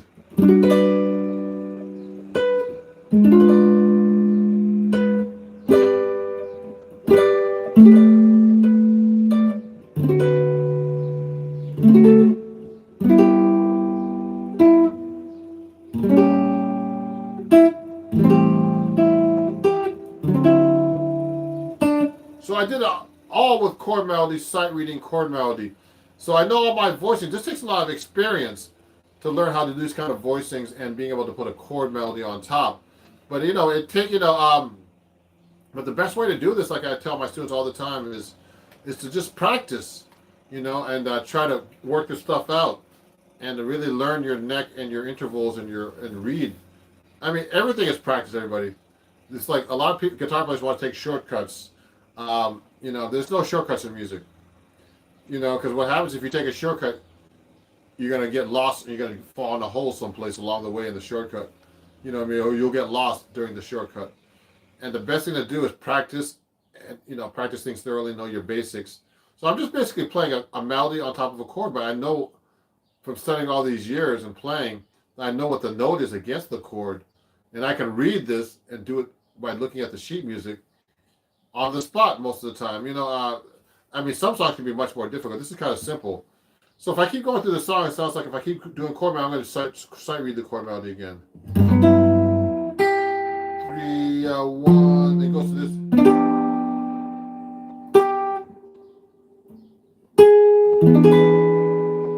1, 2, and it goes to the A minor. 2, 1, 2, 3, 1, 2, 3. So I'm going to start from the top. Now I'm doing the whole song chord melody. My Buddy, this song is written by Walter Donaldson, Donald down and something Gus Kahn. So here's the whole melody, chord melody, sight reading. Ready? Here we go. 1, 2, 3.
See?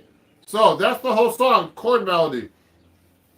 So, before I finish up here, I'm going to do about half an hour of live streaming for today, and I'm going to be reposting this, and you can watch the playback after. If there's any questions about anything today, please let me know. This is a relatively short live stream today, but we only have 2 attendants right now, and when I put it on YouTube, there will be a lot more views for after. But if there's any particular questions you want to know about soloing, technique, chord scales, walking bass lines, anything, let me know right now, and I'll try to answer the question real quick. But I appreciate you guys being patrons and being students, and for watching. And it was kind of last minute notice last night about posting this to my patrons. I actually sent everybody a message to watch this, but you can actually watch it playback anytime. So you can just go back to the post on Patreon and hit the link, and you can watch this playback about what we covered today. Now, if there's any questions or anything about chord melody, please let me know. I have some good reference materials here. Like for example, this new book that has been doing pretty good for a lot of my students have. It's a great book for learning how to do chord melody. So if you ever want to get this book, an autographed copy, let me know. Because I have them some in stock. They were selling out for a couple of weeks, but I got some more in stock. So it teaches you how to do walking bass lines, rhythms, all kinds. Chord melody, harmonizing melodies, all kinds of cool things. So if you want to get into that, please let me know. Again, this is Ron Jackson. This is my Patreon only live lesson. And if you guys want to join my Patreon after this, who's ever watching, please sign up at patreon.com/Ron Jackson Music, and I'll have some cool content up there, different kinds of content, all original. And thank you for listening, everybody. And keep in touch, and we'll talk soon. And follow me everywhere at Ron Jackson Music. All my handles are Ron Jackson Music, everything. Okay. So everybody, have a great day, and I'll be seeing you guys soon for the next live lesson in next month. Okay. During the summer months, a lot of people are on vacation, but I don't know about right now these times, but a lot of people are out now. So we'll talk soon, everybody. Thank you very much, Ron Jackson. I'll see you guys soon. Bye bye.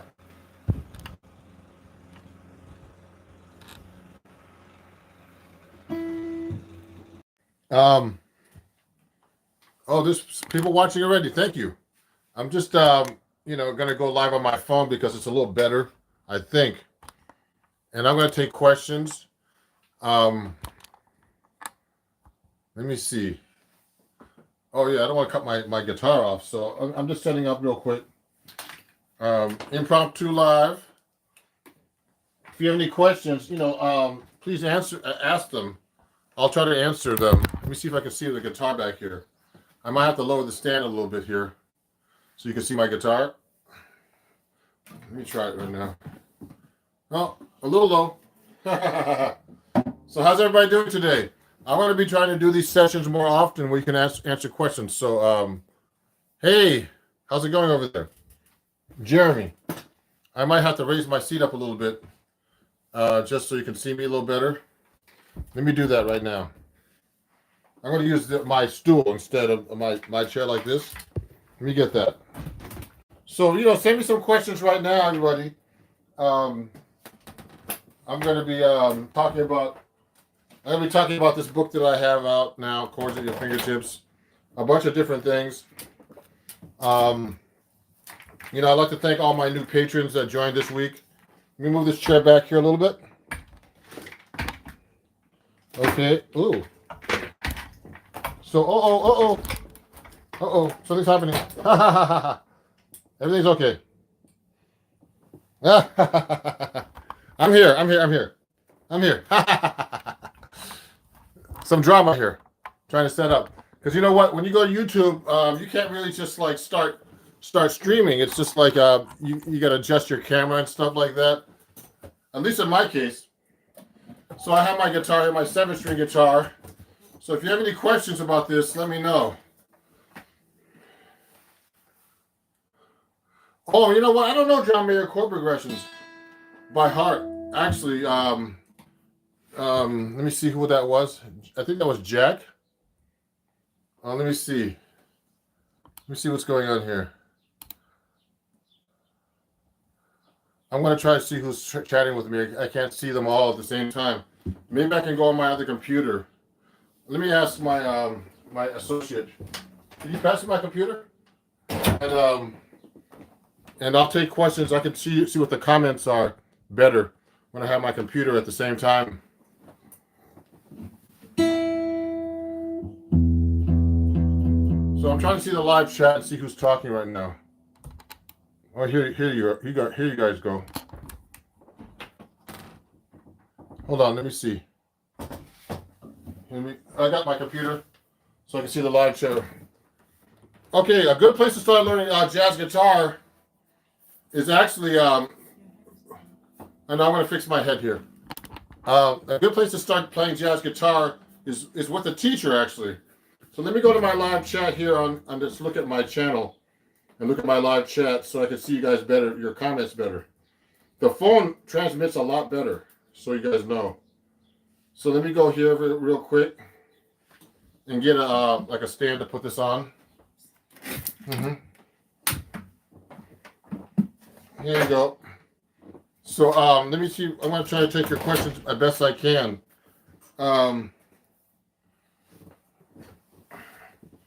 So let me see. Hold on. What's going on here? Let me go to my YouTube channel here and just make sure I can see Ron Jackson Music. And then I'm going to answer your questions easier when I see the chat here. Okay. Let me see. I see some questions right here. You like this? Sup, y'all? Hi from the UK. I'm live right now, so let me look at this. I don't want to hear the delay, though. Okay, good. I can see the questions now. Hey, Jeremy, Jerani. CD Sessions, hi. Oh, yeah. How's it going? Great to see you guys. So I'm going to try to answer your questions best I can. I'm going to move back a little bit. Before I do that, I should maybe play a song for you. What do you think of the 1400 Euro Aria Pro? So I don't know that guitar actually really well. I don't know. I mean, I only have, I've tried Aria guitars before. Actually, I have a couple of Aria guitars, actually, nylon strings here that I use. And, I don't really, I have a couple of their classical guitars. I knew the guy that ran the company. I was an endorser for a while. I don't even know if he's alive. His name was Shiro Arai. And he was a great guy. And I started endorsing them like about 20 years ago. And I got free guitars from him, and he's a really cool guy. So, but I don't even know if he was alive because he was pretty old back then. In like around 2000. He was a real cool guy, and I like the guitars basically. So if you want to play jazz guitar, everybody, you should actually definitely get a guitar teacher. It's really important to do that. When I was a kid trying to learn how to play jazz, it was cool. But I needed guidance because it's hard to hear the chords and all that other stuff. Okay, and you need to really get a I don't want to say a real book, but start learning tunes. Because a real book is kind of a crutch actually, because what happens is you start looking at all these books and then you have to remember the tunes. You have to remember what they sound like. So you have to get that stuff in your ears. So it's very important to get a teacher to help you with this stuff. So I didn't really have a teacher until I went to Berklee College of Music and got my butt kicked, by all these great guitarists. So I went to see a Joe Pass workshop. He was a monster, that guy. He had a lot of interesting things to say. But the most important thing is to learn tunes, get a teacher, listen to records and transcribe solos and learn, phrases and licks, I call them, or jazz riffs. Let me see. There's some other questions. Someone says, I like music. That's good. So I don't know the $1,400 Aria Pro 2, but they sound like good guitars to me. So you know what? So the last time I actually touched a guitar was actually Sunday because, and I had a bunch of gigs last week. So, we can talk a little bit about warming up. So this is my 7-string guitar. If you have any questions about this, let me know. And it's an Eastman AR-810CE 7-string. Can never remember that damn name. So it has 7-string.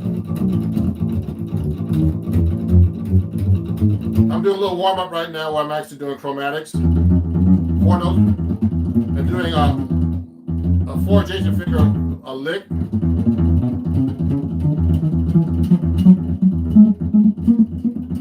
So what I'm doing, and I'm doing a tremolo at the same time.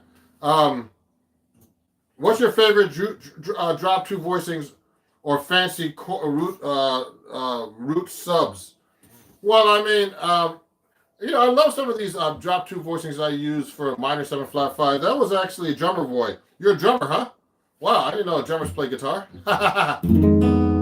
So if I'm one of the hardest drop 2 voicings is actually the let's do a D minor 7 flat 5. Okay, what I do is this. You should know all your drop 2 voicings for a minor 7 flat 5 or any chord actually. Hey, how's it going? So you should be able to do this. So this is the 5th string root. Okay, and you should be able to do it on the 4th string root. I actually have these written out on my printables page on I actually sell these on my printables page in versions. Actually, I have to put those up this week on my website ronjacksonmusic.com. So all the inversions of all the chords, you should know them from all the roots. Minor 7 flat 5. So let's say I'm playing here.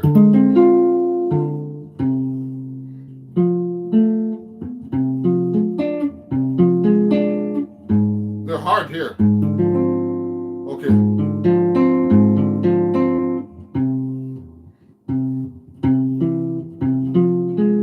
See that? They get the weird fingers on the 6th string. Oh yeah, looking great. Sound great. Thank you. So you can use that over that minor 7 flat 5 over a minor 6 or dominant 7th. Yeah, actually, just so you guys know, okay, the minor 6 chord is actually is the same thing as a minor 7 flat 5. Okay, it has the same exact notes. They're the same inversions. 2 names for the same chord.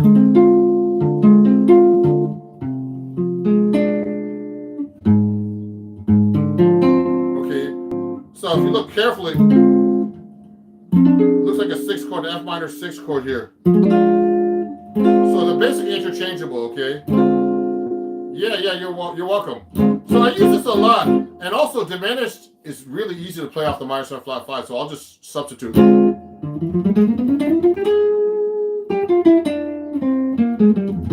Okay, I like to do that a lot. Or diminished. From the roots.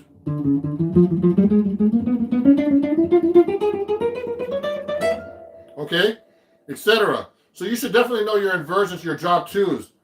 Let me see. 2-5-1 substitution for each chord. That's Marty Mooney. And inversions for us, please. Maybe G or C. So 2-5-1 substitution. So if you're doing for let's say you're doing let's do G minor to F7, something a little different. So you know what? Let me take out my 6th string guitar so you guys can understand a little bit better. Here's my 6th string. Let me pull that out. So I have my D'Angelico. I'd like to thank D'Angelico Guitars for giving me a 6th string guitar. Let me show you something before I forget. I have some of these banners to show you guys.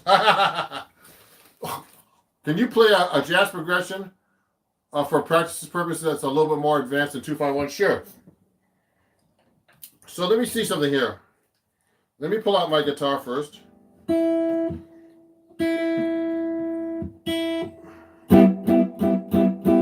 So this is my D'Angelico XL one that D'Angelico actually gave me as an artist sponsor. Okay, I'd like to thank Justin and everybody at D'Angelico New York for this nice D'Angelico.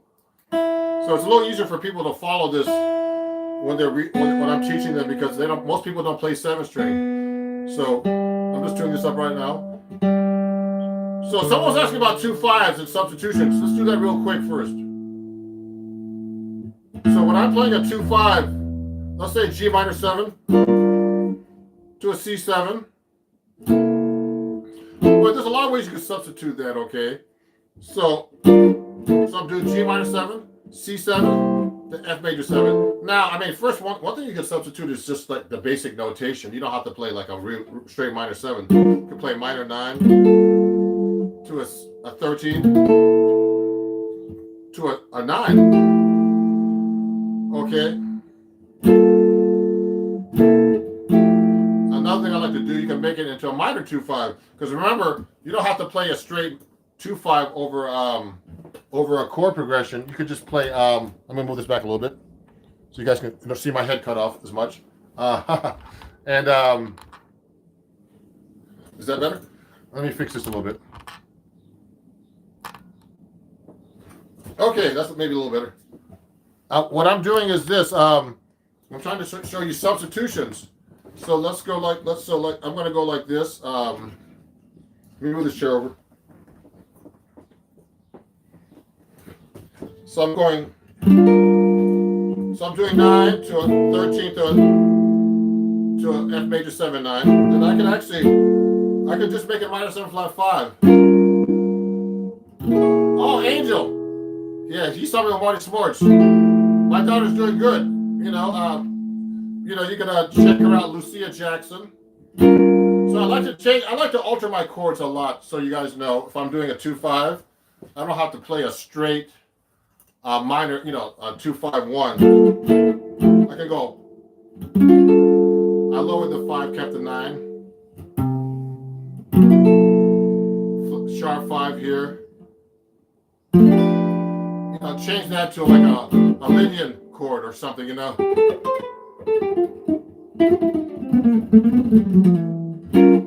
that's another reharmonization. Also, you can use tritone substitutions like this.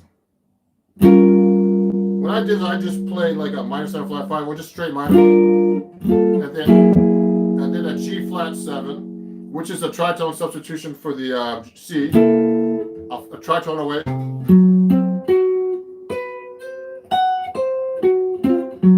Okay, like that. Okay, you can do that.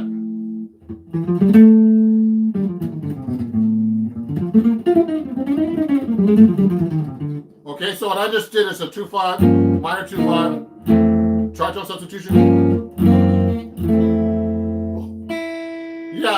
Yeah, I played fusion before. So let me look at some of these questions. So I'm going to try to do some more complicated progressions in a minute. So some good complicated progressions are like Wayne Shorter tunes, things like that. I'm going to have to pull my real book out to look at a couple in a second. Let me look at these questions first. Oh yeah, what's the uses of classical melodic minor in jazz? So that's a great question, guys. So someone's asking about the melodic minor. Oh yeah, Angel, just so you know, if you want to take lessons with me, go to my website. Angel's asking about that. It's ronjacksonmusic.com. It's actually already on my page here if you want to take lessons, okay? Let me see if I can find those banners. I might have to have my assistant help me here. Oh yeah, here it is. So if you want to take lessons with me, you can take lessons with me actually on Patreon, okay? I'd like to thank all the new patrons that joined this week, actually. Oh, new patron alert. Oh, thank you for Christopher P. Oh, great. Christopher just joined. Thank you. So, yeah. So, Christopher just joined my Patreon. So, it's www.patreon.com/RonJacksonMusic.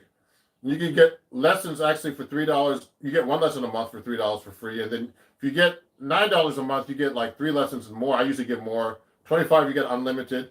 And I also do workshops. Because when I do this kind of workshop right now, it's like it's kind of limited. And also I'm going to be doing a special event this weekend featuring my book, Chords at Your Fingertips, from Acoustic Guitar. I'm a writer for Acoustic Guitar magazine, so you can get this book from Acoustic Guitar. through me actually, and I can autograph it for you, and it comes with video and all kinds of shit, all kinds of stuff. Sorry, all kinds of stuff. Sorry about that. I almost said something bad. And so it's a great book. Let me see. Let me look at this now. Yeah, I still teach, Angel, so you know. So you can contact me here at ronjacksonmusic@gmail.com. So let me see. So the classical minor scale, the melodic minor. Let's go over that. I get a lot of questions here. So I give lessons, everybody, if you want. I've gotten quite a few students off of YouTube actually recently from all this. So let me show you the melodic minor. So melodic minor is very important, everybody. Okay. So let's go through let's just do a different key. Let's do F melodic minor. So now in jazz, so I'm playing F melodic minor all over the neck, okay? It's kind of hard to talk and play, but anyway. So what's happening is F melodic minor, or melodic minor in jazz we call it the jazz melodic minor or the real melodic minor. Okay, I had a video that came out a few days ago about this, actually. It goes through all the melodic minor modes. So in classical, they raise, it goes up like, so the intervals is 1, 2, flat 3, 4, 5, 6, 7, 1. Okay, the key of F is basically F, G, A flat, B flat, C, D, E, and F, okay? And now in classical, when they go back down, they lower it, which I think is kind of strange. See that?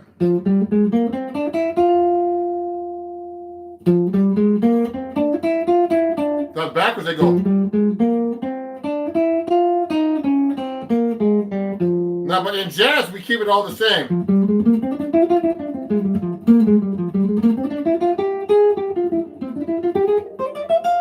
So when you're practicing on guitar, remember to always be able to play it all over the neck, anywhere. Now, I'm just basically playing up and down the scale, but you should be able to play these in different patterns. I just did an article on Acoustic Guitar magazine, two, for the January-February issue on the melodic and harmonic minor modes, okay? But we didn't really talk about, we talked about the scale more than the modes. So in jazz, these are very important because we play them over a lot of fancy chords. So the first mode of the melodic minor, okay, is actually called, just the melodic minor. So you can play that over a minor major 7 chord or a minor 6 chord because it has the notes in there. It has the minor major 7th there. So you should be able to play these chords in different ways all over the guitar neck. Things like that, you know what I mean?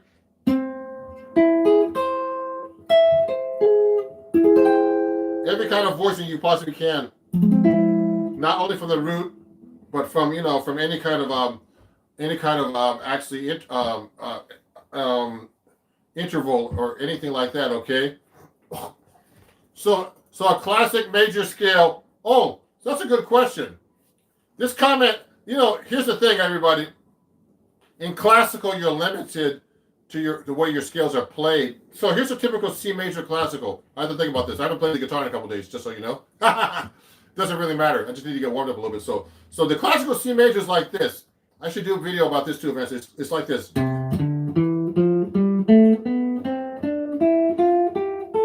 They teach you that it's a really cool scale. It's good for actually pivoting your fingers. I used to practice this just for technique, for pivoting my fingers. Okay, but what happens is when you want to really learn how to play the C major scale, you gotta be able to play this all over the neck like this.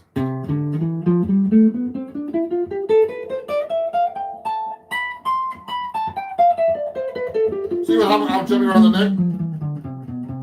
I can play it on one string.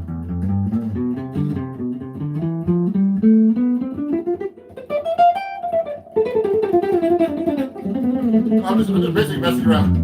So I'm just basically playing up and down the neck. They don't teach you how to play the C major scale in classical like that. So I have this system that I learned from Berkeley where you play all 8 fingerings. There's 8 fingerings that connect up the neck like this. Let me show you real quick. I'll do it really quick. But so here's 1.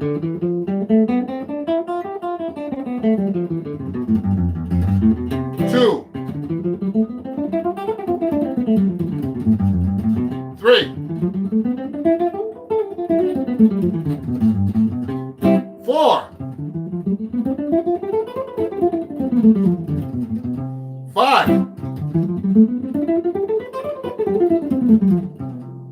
6.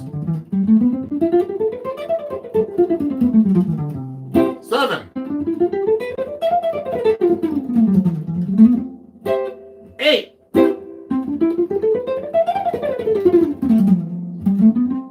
And they double. Okay? So that covers the whole neck. And I actually had that written out. If you go to my website at www.ronjacksonmusic.com, those are all the 8 fingerings. It's a lesson that I teach. It has the tabs and everything. You can learn all 8 fingerings.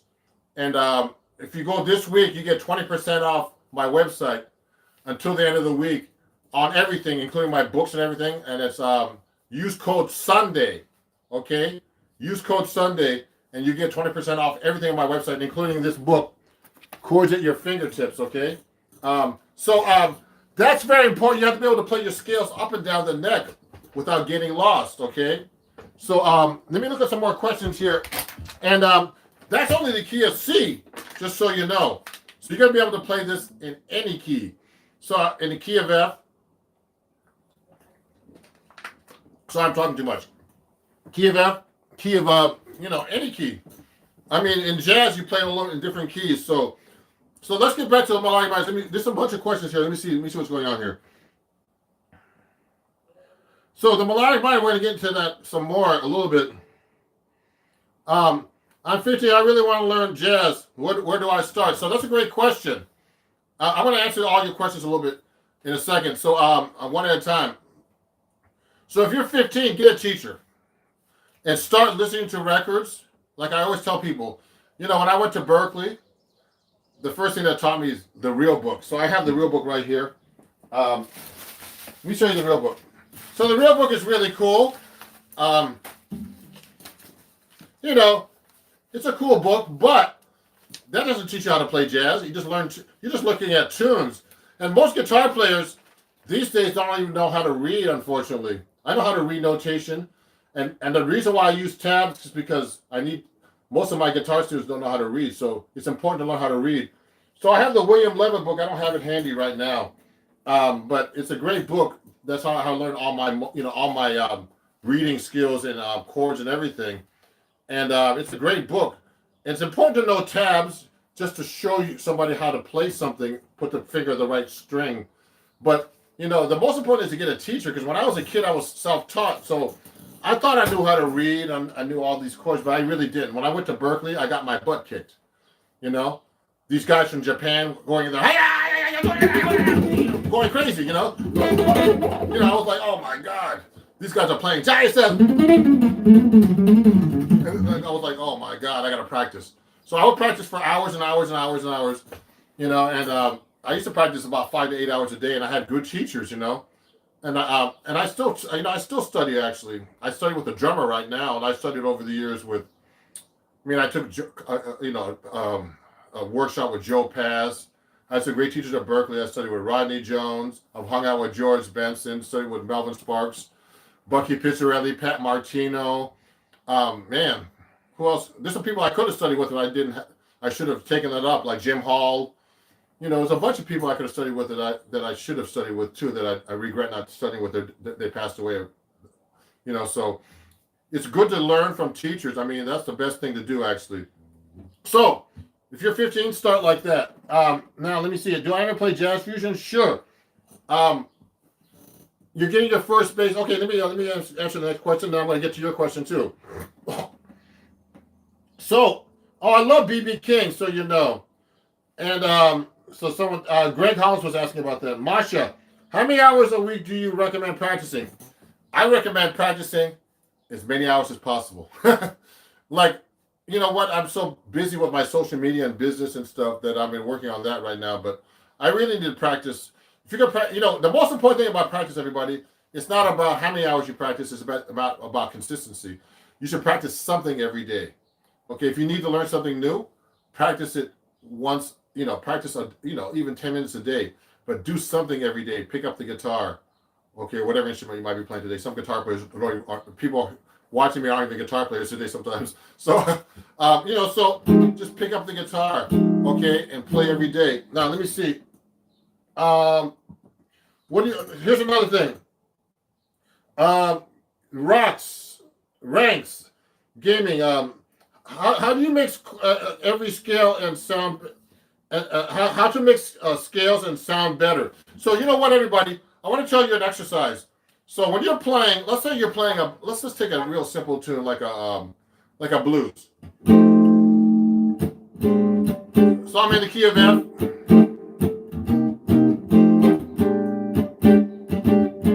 So when I'm playing through a song like that, now I have a lot of options, but what I like to do is I like to do this thing called the continuous scale exercise. So when I'm playing over the chord, I'll go like this, F. Now when I'm at the B flat,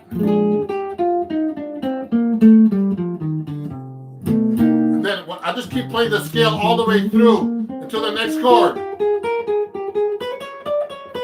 F dominant. Now G, C7, F, C7, F dominant, B flat, F dominant,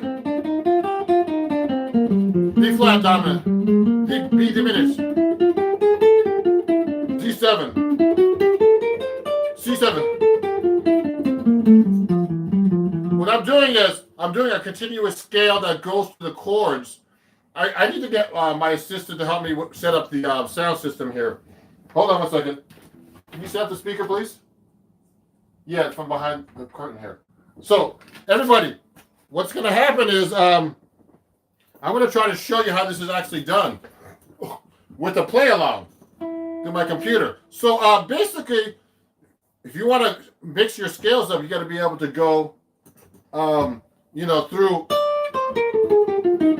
the chords and just change them.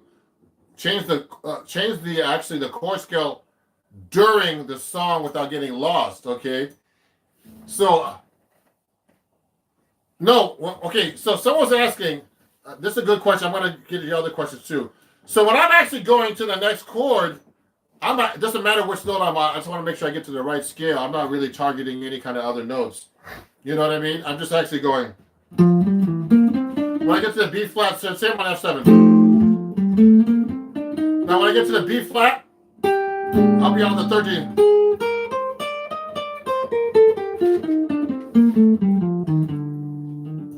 Yeah. So what I'm doing is I'm actually trying to target the notes and make sure that I actually, land on some kind of chord tone or note in the scale. What's going to happen is it'll sound good because it's going to be going by so fast it won't sound like a mistake. Okay. So give me that. So we're setting up my speaker so you can actually hear how this is actually done. So that's a great question. So that's how you play through scales. Let me see some of these other questions. There's a lot of people watching. Thank you for watching, everybody. And do me a favor. Please follow me and share this stream with your friends and fans. Remember, I'm giving you information, and it's a live stream. But the most important thing is that you practice and you get a live teacher, okay, a real teacher to help you. And I teach as well, and I have students from all over the world, all over the country now. So I appreciate you guys. You guys are great. I'm trying to give you the best information and to help you play as best you can. Okay? So cool. Yeah, that's great. Yeah, so I'm going to show you how this is done. Let me answer a few more questions while I set up the sound system here. So, let me see. What do you think? Do you think it matters to use the cage system or 3 notes per chord or any other position system? So that's a great question. Kyan Hallows, thank you for answering that question. It's very important to know the cage system, everybody. Just so you know. You should know all your open string chords. I've had students that study with me, even recent students actually, they're like they don't know their open string chords. I'm like, you don't know open string chords? Like, I mean, you don't know 1-800-COLLEGE for kids. No, I'm just joking. I'm just kidding. So anyway, you don't know the open string chords. So what I'm doing is all your bar chords come from open string chords, and they call that the cage system. So if I'm playing a C chord, you should be able to play that as a bar chord. What do? Take your 3 fingers and you play the C chord, switch them around, okay, to second, third, and fourth finger, and then move up 1 fret at a time. Okay, so that's the cage system, they call it. I don't know. I mean, so there's different names for this. Okay, so your bar chords are very important, and your open string chords are very important. And you should know all your open string chords. D chord, make it a bar chord. Make it a bar chord. E minor, etc., etc., etc., etc. So, thank you. Someone's laughing about what 1-800-COLLEGE for kids. Thank you. That's a hit song. So, thank you all the 35 people watching. So, you know, you have to know how that works. So let me test out my sound system real quick. I might need my charger too, so it's in there somewhere, but we'll get that in a minute. So let me charge this, guys. I'm gonna go watch this. Yeah, computer charger. So let me see if this works. It's not on. Yeah, so we're trying the sound system to make sure it's working. Yeah, so we're trying the sound system to make sure it's working. Okay, you have to mute your computer. Oh, I see. That's the problem. No, you have YouTube in there. Yeah. So mute it on. Oh yeah, let me mute YouTube right now, everybody. So we don't hear me. How do I mute on YouTube? Yeah. Oh yeah, I'm gonna mute me on YouTube. I'm muting me on YouTube. So let me play you a blues song. I'm gonna pick up blues right now and show you how you play the continuous scale exercise. So let me get a C jam blues right now. So let me play that. Okay, play. Is it on? It's off. Oh, give me a try. Hold on. It has to go green. Yeah. Maybe you can reach it. Okay, hold on. Let me try this. Okay, so here, everybody.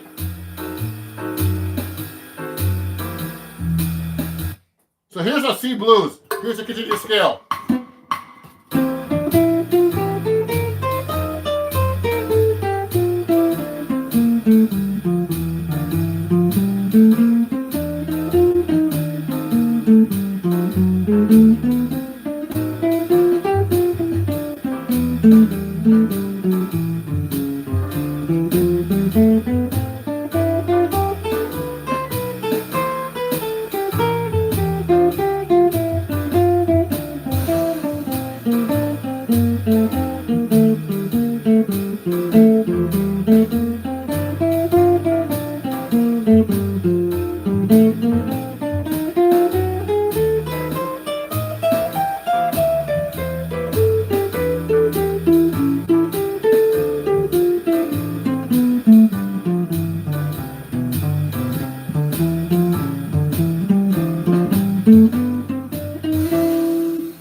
So you see what I did? I actually just played through the scale, through the changes, just like that, okay? So that's an exercise I actually teach my students. It's called a continuous scale exercise. So you're actually playing through the chords. Now it's just an exercise. You know, it teaches you how to play the changes and hear the changes, and also change your scale when you get to go through the changes, okay? Let me adjust this phone a little bit. So it's a really cool exercise. I mean, I learned that. I don't know who I learned that from, but it's a really great exercise if you really want to get your scale playing together and your chord scales and all that stuff. So let me look at some more questions here. Thank you everybody for attending my impromptu workshop here. Let me see some more questions here. First starting bass, you got your first bass. John Prescott says he got his first bass a few days ago. To start, he's excited to get practicing. So what routine would you first do for a first month practicing 1 to 4.5 to 2 hours a day? John, work on your scales, okay, and start learning tunes. And also work on technique. I actually play bass also. You know, work on alternate, strumming with your fingers, these are your two main fingers when you use bass, okay? Play banjo. Yeah, I play banjo too, but not really. So yeah, you know, and also work on your scales on the bass. I have a bass over here, but it's kind of hard to take out with all this going live right now. So that's a great question, John. Paul Smith. Well, this is a surprise treat. Thank you, Paul. Now let me see. That was John Prescott. What scales? Okay, hold on 1 second. Let me see this question. What scales work for every chord? Is there a go-to scale for every chord? Oh, so okay. Now let me pick a more complicated song. Okay. Oh, someone's asking me about more complicated progressions. So let's pick a song like a Wayne Shorter song. Okay, let's pick Fee Fi Fo Fum. If you have your real book out, go get it out. That's like a kind of a complicated jazz song that a lot of New Yorkers play. Fee, Fi. Here it is. So Fee Fi Fo Fum is has a lot of chords in it. So if I'm playing first, depending how fast the chord is going by, this is very important, everybody. A chord that goes every 2 beats is really hard to play over because it's going by so fast.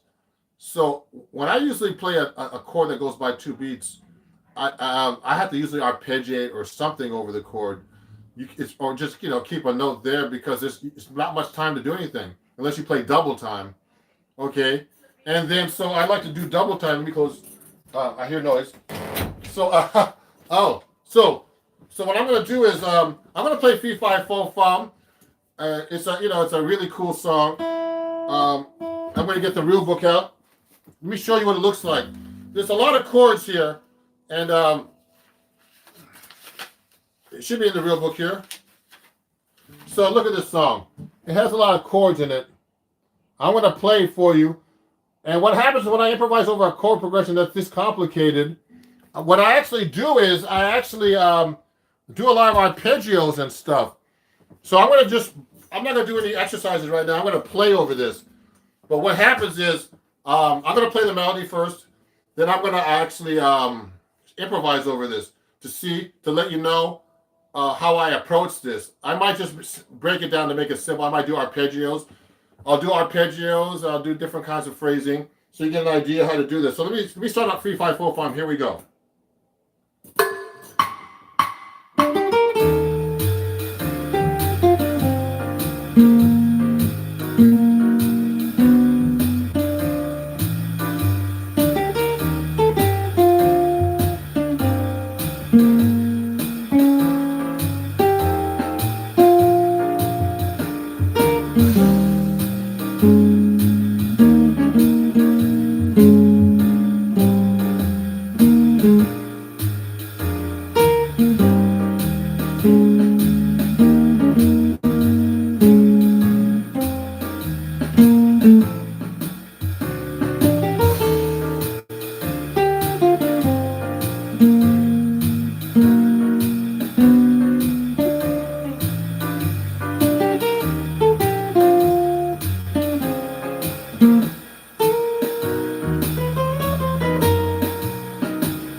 So, when I was doing through that, I started trying to do different kinds of ideas through the changes, okay?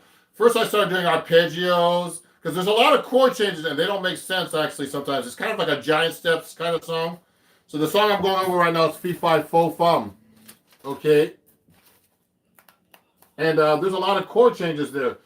And some of it's kind of like a giant steps progression like this.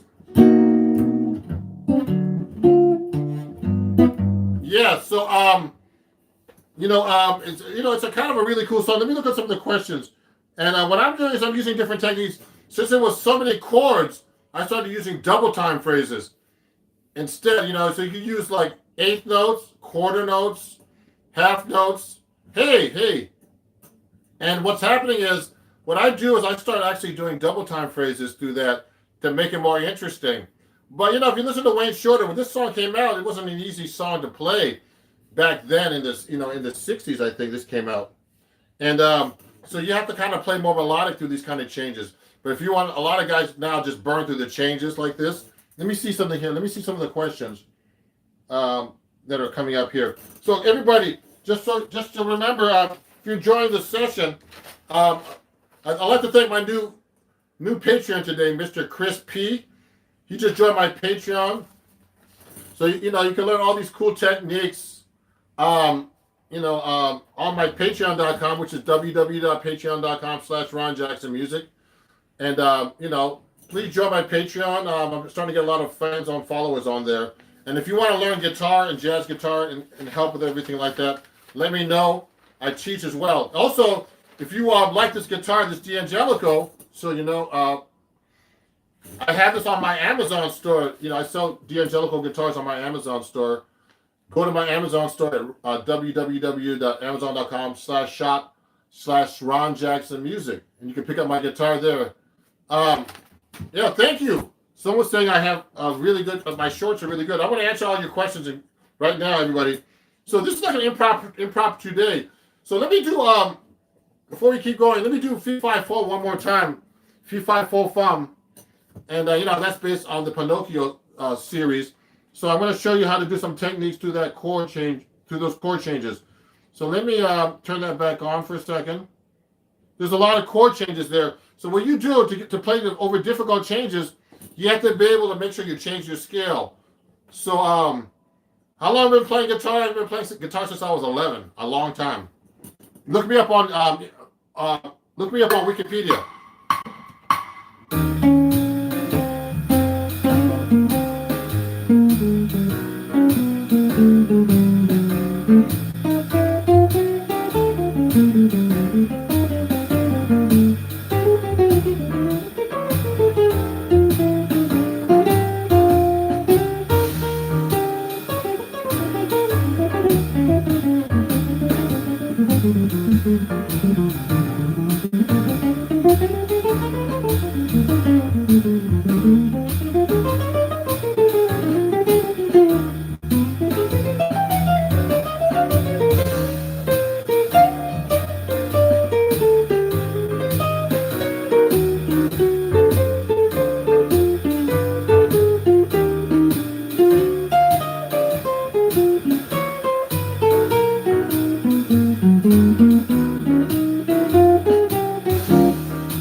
Doing double time there. Then I started doing arpeggios. So for example, there's a lot of chord changes. So another thing, a technique you can use on Fee, Fi, Fo, Fum is actually using arpeggios. Let me try this next chorus like this. I'm going to try to do mostly arpeggios, so you get an idea how to practice this. Well, here we go.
So I was hitting a lot of the sevens on top, but also what I was doing was, I'm not trying to hit the root every time you play, and also play an upper register. A lot of guitar players, when they start learning how to arpeggiate chords, they always start real low. They go like this.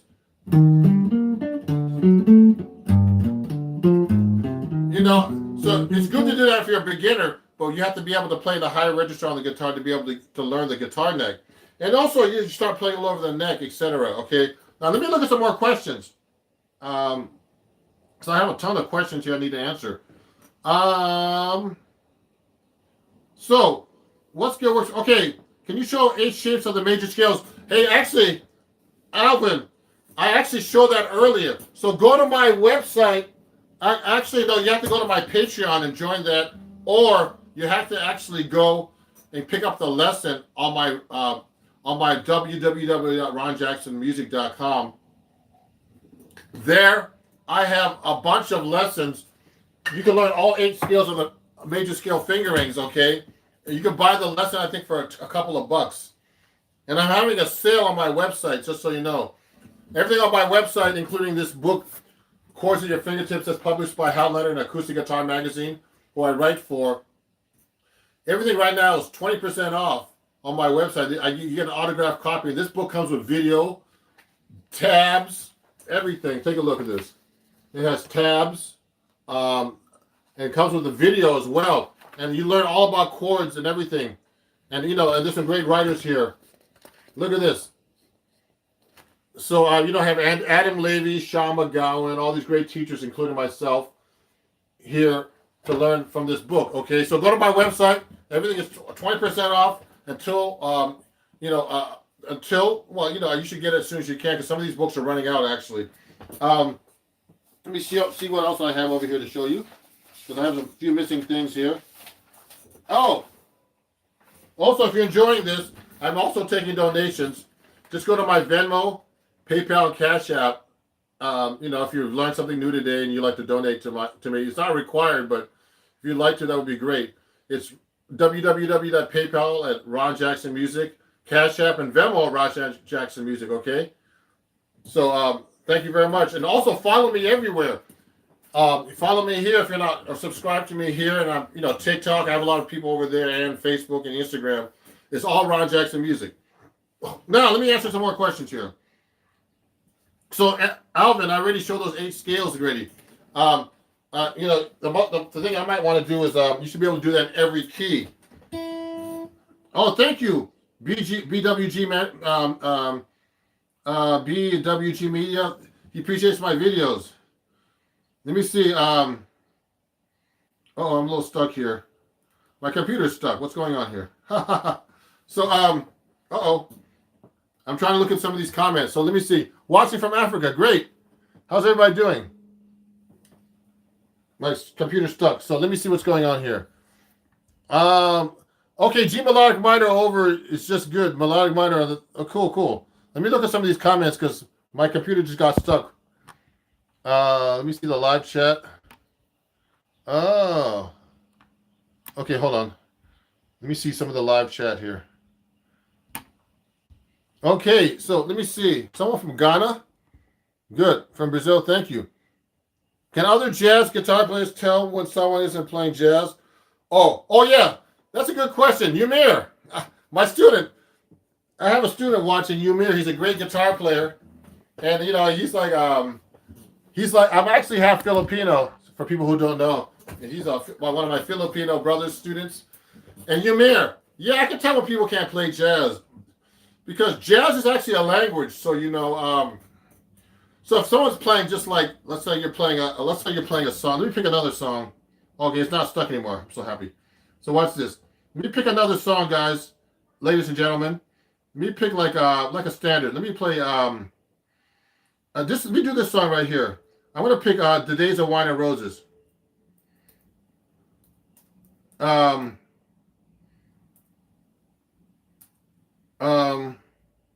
I hope they have it here.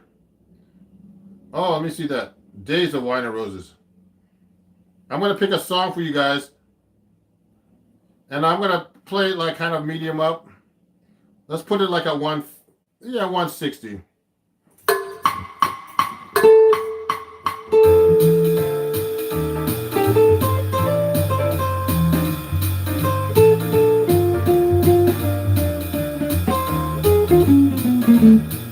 What I'm gonna do, everybody, is this. I want to play like someone who doesn't know how to play jazz. So let me start from the beginning. I want to make it a little bit faster. Here we go. So here's how I can tell you can't play jazz.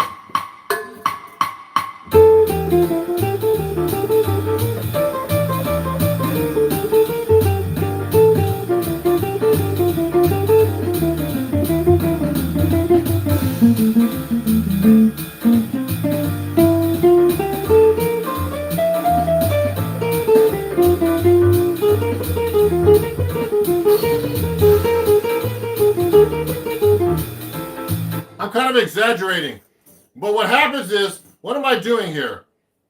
When someone's not playing jazz, they're actually just like, they're not playing over the chord changes. So they're playing the same scale. I was just playing an F major scale over there are all these chords going through the song of Days of Wine and Roses. Days of Wine and Roses has a lot of chords. Let me see if I have it in this book. Days of Wine and Roses. It might not be in this book actually, but the Days of Wine and Roses. Anyway, so when I'm playing through this song, here's how it should sound. You should sound like you're playing jazz over the chord changes. Let me turn this up a little bit. Here we go.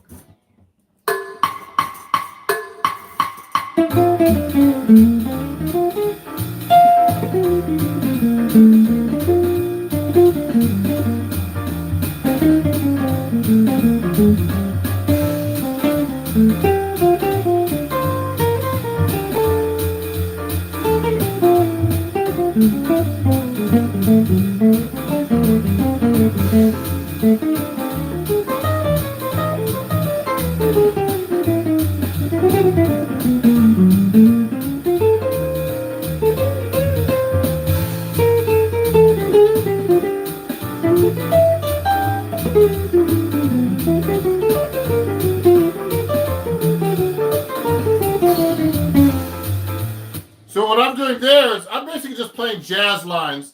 I'm not playing anything fancy yet, okay? But you can tell I'm actually playing over the chord changes. I'm using jazz language, okay? I'm using passing tones, licks that I've learned, 2/5s, arpeggios. I mean, I'm using all kinds of stuff. All kinds of stuff I've learned over the years to play when I'm playing jazz guitar. So someone who knows how to play jazz, they really know the language, and they know I'm using all kinds. Also, the rhythms are very important. So I'm playing a lot of eighth notes. I'll do triplets, all kinds of different things. I could do double time phrases. At this speed, it's going to be really fast to do double time. Actually, I'm going like at 170, but it's possible. Let me show you how different techniques I could use, and I'll say them out loud when I do that. Ready? Here we go. So eighth notes. Triplet, triplet. Eight notes. Triplet. Triplet.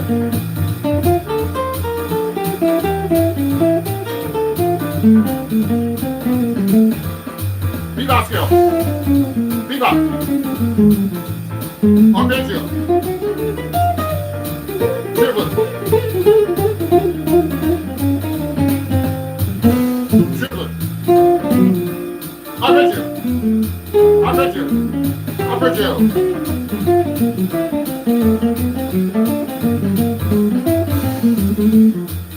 So see all those techniques I just used?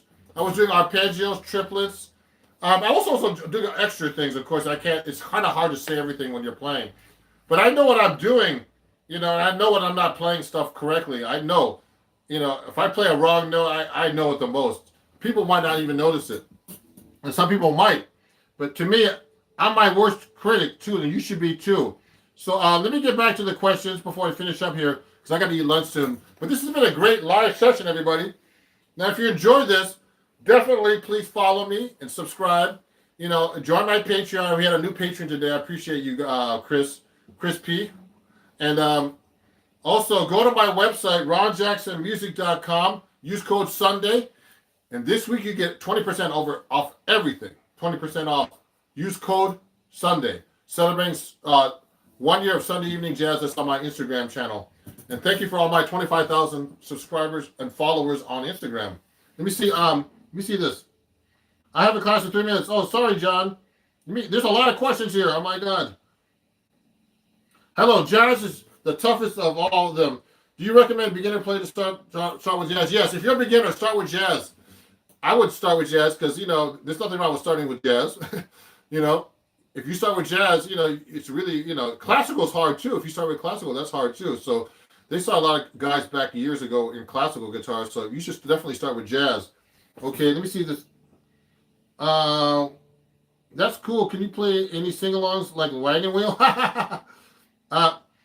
Yeah, I played G major pentatonic over that just now. Okay. Cheers from Chile. Let me see these other questions. Oh yeah, so yeah, thank you, Umir. He thanked me for putting up the so someone's asking me about the George Benson picking technique. So you know what? Let me see, that's Shiva Savananda. So yeah, I basically use the George Benson picking technique, but it's weird. Recently I've been straightening out a little bit sometimes. I don't know why. But the George Benson picking technique is basically a sideways technique like this. I hit the string like this. If you watch carefully, my pick is more at this angle. Not straight, but more at this angle. So you get a lot more speed. When I was playing years ago, I studied with Rodney Jones. He helped me with this technique, and I've also hung out with George Benson a lot. At one point back in the in the late '90s, I used to hang out with him. He's taken me out to dinner, and I've been hung out. And hung out with him backstage. And he uses this technique where it's sideways like this. So it's really a weird technique. Sometimes I start straightening out because you need to first, if you want to use the George Benson picking technique, you need to you should definitely use flat wound strings, because when you turn the pick sideways and you have a round wound string, you're gonna have a scratchy, scrapey sound. I can prove that on you. Where's my other stand here? Oh, here it is. So if I'm playing my 7-string guitar, let me show you. I have a round wound string on this thing. So on my 7-string, this is hard to switch between these things too. I'll tell you, everybody. So that 7-string has actually it's a wound 7-string. So listen. You hear that sound? You hear it less here, but I can hear it now because I'm actually not playing that loud, but I can hear it acoustically. But here, you can really hear that scrapey sound. So the George Benson picking technique is basically playing sideways. It really helps you build speed up. So let me show you something right now. I'm going to play a fast rhythm changes song, like I Got Rhythm, and really fast. And it really helps you with playing really, really fast. I'm going to put this up pretty high. Not that. That's slow. I'll put it up to 300. Okay, I'm going to play this at 300 metronome markings per minute. And this technique really helps you play with up tempos, and that could be faster. That's not even that fast. So let me show this. Let me show you.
So you get the idea. So I'm using that picking technique because I can get a lot more speed when I'm playing at an angle. Okay? Now I'm still getting warmed up here. And also switching between 6 and 7 strings is not easy for the picking even. To hit the notes correctly, to play on each guitar over, switching between 6 and 7 string is a really kind of tricky for me still. See? So I'm doing 300, quarter note right there. and that's considered up tempo. And I play, I play sometimes with bands much faster than that. Even it's kind of crazy. Where it's like when you're playing, you see a fan spinning, you put your fingers in there. The strings feel like that when you're going that fast. So that's a great question. The George Benson picking technique is really great for your technique or playing fast, and playing kind of nice fast tempos. Thank you, Joker Man. Hey Ron, your shorts are very helpful. I'm a new to jazz guitar. I was wondering what kind of scales you play over a major, minor, major 7 chords. So Joker Man, you on minor, major 7 scales you use melodic minor, or you can use the Dorian also. No, actually no, melodic minor, or harmonic minor too. So here's an F major. Let me do an A minor major 7. You can use harmonic minor too. Because that note's in there too, the minor major 7 note.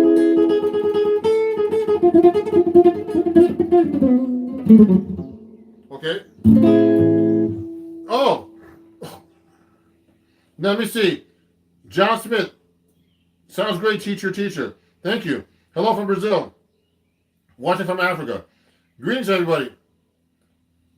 Now let me see. Do you begin to incorporate chromatic system in my solo? How do you? So chromatic system. That's an interesting question. Chromatic notes can be just random notes as well. But in jazz, we like to use chromatic passing tones, chromatic approach notes, all kinds of things like that. So I like to do that a lot. So you can start doing that over like chord tones, between whole steps in your scales, etc. Okay. I'm starting to get real tired now. So everybody. Informative and inspiring. You're welcome, Jonathan, and thank you, Santiago. Can he slap? I can slap on this thing actually, but I don't do it much. So anybody. So there's so many questions here. I can start jazz right away. So thank you everybody for watching.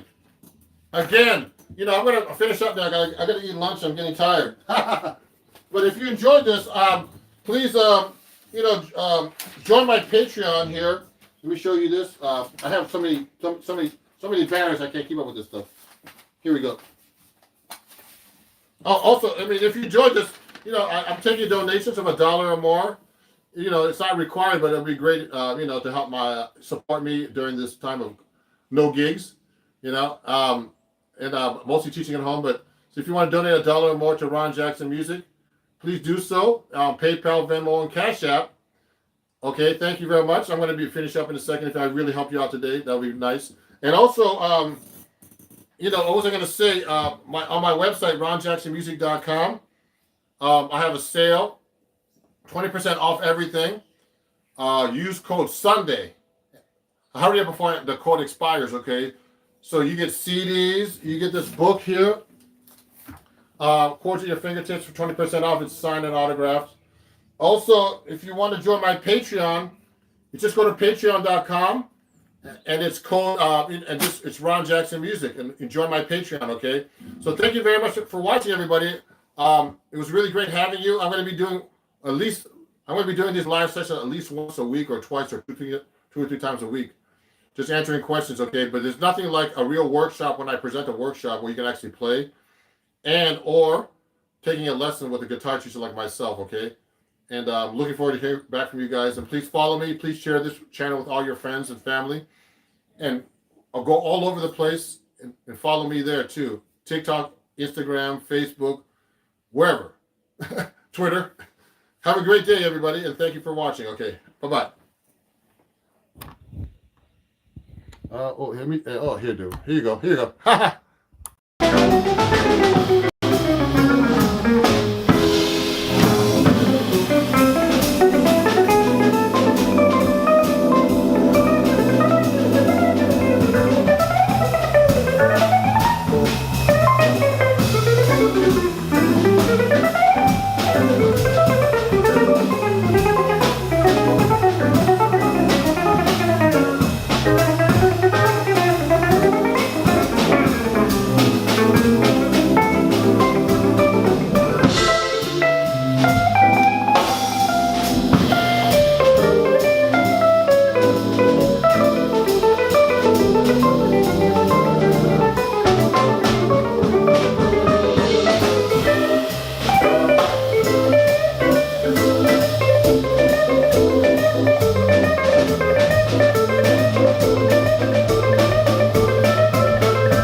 It's Ron Jackson, and welcome to my Patreon only video on Barry Harris rhythm changes.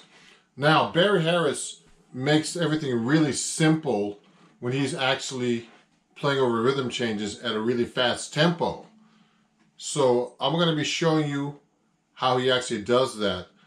For example, rhythm changes is based on the song called I Got Rhythm, and a lot of songs have been written over that tune, like Moose the Mooch by Charlie Parker and Anthropology by Charlie Parker, Oleo. So many songs, okay? That song was originally written by George Gershwin.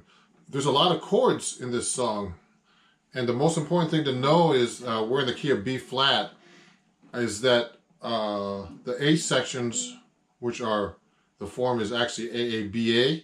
The A sections, some people play it just one scale there usually, but to be able to play on the changes, you should know all your scales to be able to play on the changes. So what Barry actually does, he actually simplifies the changes. So in my exercise in the music here, I'm going to be playing you first the chord progression of rhythm changes.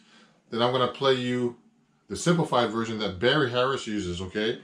Which is eliminating all the chords and just making them one chord per measure.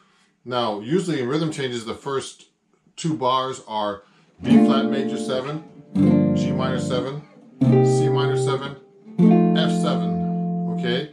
But Barry actually just plays a B flat for one bar, B flat major 7, and F7 for one bar, okay? So he eliminates the second chord, which is a 6 minor, and he eliminates the 2 minor to the F7 because those are really just substitutions. So like that, he'll just do this: 2, 3, 4, 1, 2, 3, 4. Okay, so that's what he actually does. So you're gonna actually learn how to take a solo just on the simplified changes, which is much easier than playing an arpeggio or whatever notes you can get through the A section with chords in every 2 beats of the measure. Let me show you how rhythm changes goes all the way through the whole song just with the regular changes. I'm going to put the metronome on. Here we go. 1, 2, 1, 2, 3, 4.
So that's regular rhythm changes, basically. There's slight variations, but that's regular B-flat rhythm changes, AABA form. I did the tempo of 140 for you.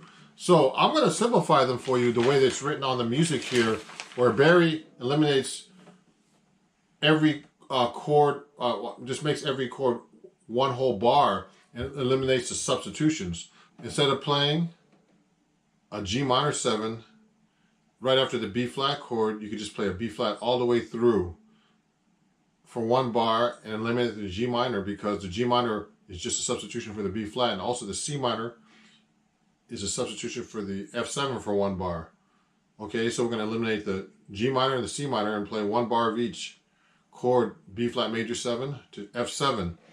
And also we're going to substitute like a 2-5 going to the 4 chord, which could be an F minor to B flat, or you can play a B flat major 7 and go to the E flat dominant and go to E diminished. We're going to eliminate all that and just play straight B flat 7 for one measure, then E flat 7 for one measure, then go back to the B flat major 7 to F7 for 1 bar each. So we're eliminating all those extra chords, and the bridge, of course, there's no eliminations because it's all dominant all the way through, 2 bars each, okay? And then we're doing the same thing on the C section, which is basically like the A section going to the second ending, which is the ending of the song.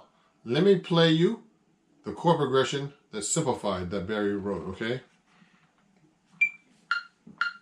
1, 2, 1, 2, 3, 4.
So that's how Barry simplifies the chords of rhythm changes. So now, what he does, especially when you're playing this really fast, instead of playing over each chord, playing a lick every time, doing a lick like that, or sounds very mechanical. But also, I'm arpeggiating the chord or doing a 1, 2, 3, 5 pattern, and I don't have to actually do that. I can do that pattern to get through the changes, a 1, 2, 3, 5 pattern on each chord. When you get to the minor, it's a 1, 2, flat, 3, 5 pattern. But Barry actually just does a scale going up in eighth notes, like the B flat major scale on the B flat chord, ends on the 4th beat as a quarter note. Okay? 1 and 2 and 3 and 4. Now, it's very important because that's how you learn how to improvise and play over each change and play in time. Remember to practice this every possible fingering.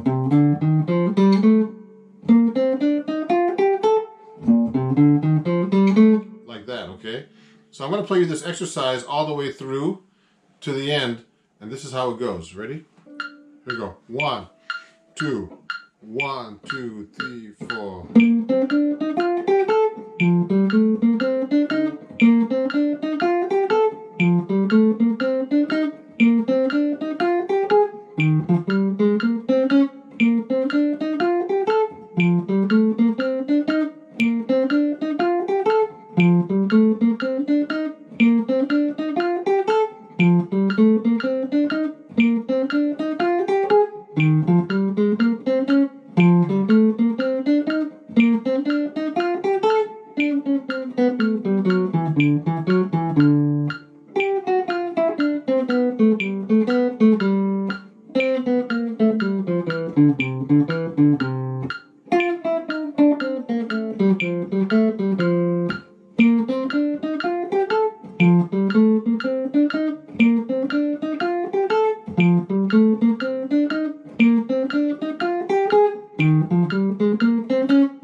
So that's actually how you play the Barry Harris rhythm changes right on each chord on a rhythm change song that's simplified. So what he's doing is actually replacing all the notes that you would play in between and just simplifying it to play the scale that actually works for both chords. But when you're actually playing fast, that's when you start using this, because then you don't have to think about all those other chords. This will work. That's how I did my intro. I was thinking just playing 1, 5 in my solo, and made it much easier for me to play over each change. So that's the Barry Harris method. So if you have any questions, please email me, and This is Ron Jackson. My Patreon page is www.patreon.com/Ron Jackson Music. And thanks a lot for listening. Have a great day.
How's everybody doing?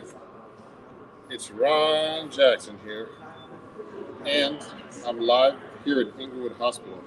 I have a solo guitar gig here every couple of weeks, every week. Sometimes on a Thursday, sometimes on Wednesdays, or both. We're trying to figure that out right now. So I just do solo guitar. And so, right now, I have to wear a mask just because I'm in a hospital. So, if you have any questions or anything, let me know. I'm going to get started here. I'll do a little warm up here. Let's see. Let me do a song that you guys might know. Let me get a little bit closer.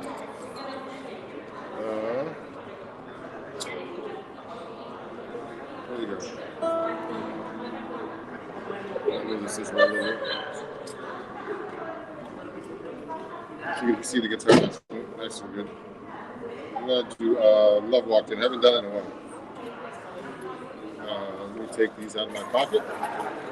Pocket feels heavy. Okay, here we go.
Thank you.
Oh, good, good, good. Let me check this out real quick. I know I'm live, but I gotta see what's going on because I don't know if I can see myself. Okay, guys. So if you have any questions or anything, let me know, and I'm gonna see what's going on here. Oh, I'm gonna go to my channel and see how my live looks.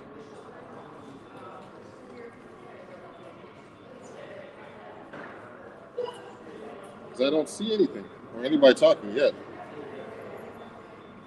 Hey, how everybody? Oh, hi, Leo. You guys can see me and hear me there. Good. I'm actually live at Inglewood Hospital, Leo, and I'm doing good. I'm just getting warmed up, guys. I was in California a couple of weeks ago, and what happened was, I've been busy doing my regular stuff, just working on my business and my websites, my music, and I haven't had much time to practice. But now I'm gonna play for you some songs, okay?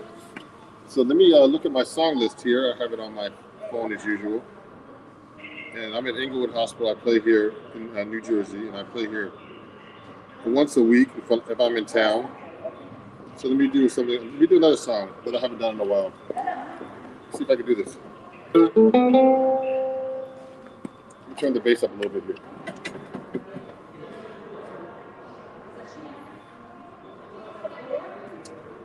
Here we go. Where are all the comments? I don't see the comments here streaming up. It's okay. It's kind of weird. I only see them if I go here. Here we go. Let me pin this. Let me pin you, Leo.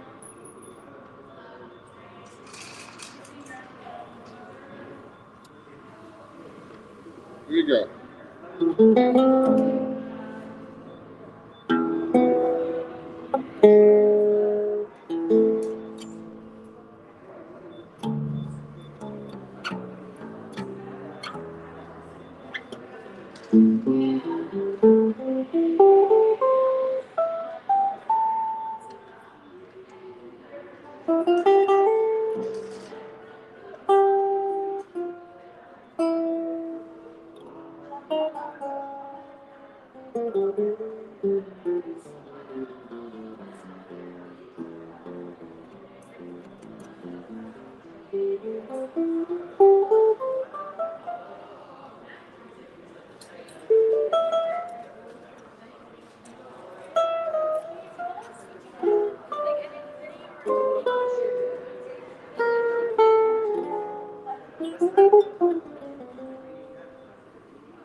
Yeah, thank you. Hey guys. Oh, you move back over here, so I'm almost hitting the wall. My guitar. So if you want to ask about my guitar or anything, hey. Oh, hey Simon. Um, Great to hear from you guys. I'm playing solo guitar gig right now. Thank you for watching. And he had a question about not many seven-string guitars for sale in UK. Really?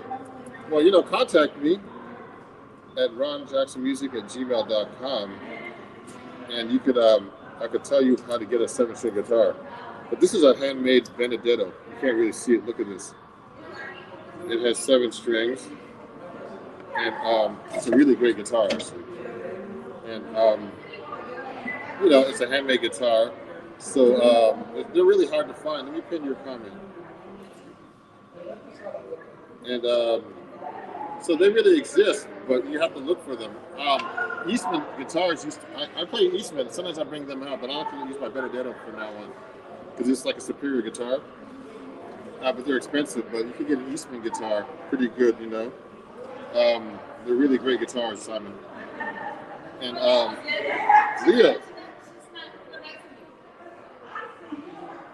Oh, Joe Ravi. I know Joe Ravo. I know Joe. I haven't seen him in a long time. Joe, I haven't seen in a long time. I used to hang out with Joe in New York, Leo. Let me pin your comment if it lets me do it. And yeah, Joe Ravo, I haven't seen in so long, guys. And he's really a great guitar player, from Broadway shows and stuff like that. So I got to be careful with my guitar because I have my dentist thing. Let me play another song for you. Keep going, guys. Yeah, Leo. Yeah, that's right. Joe Ravo. Yeah, he's a great guy. I'm friends with him, but I haven't seen him in so long. I remember meeting him about doing Broadway shows when I first went to New York and all that stuff. But I don't do any of that stuff anymore. I quit playing that stuff and doing my own thing now. So, really great guy. So let me continue with the song, guys. If you have any questions, send them to me right here on YouTube. I'm live in different places too as well. Let me look at my song list here. I have so many songs. And let me see if I can do something maybe in Latin or French even. Hi. And let me see. See if I can play this one. I haven't played it in a while.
All right.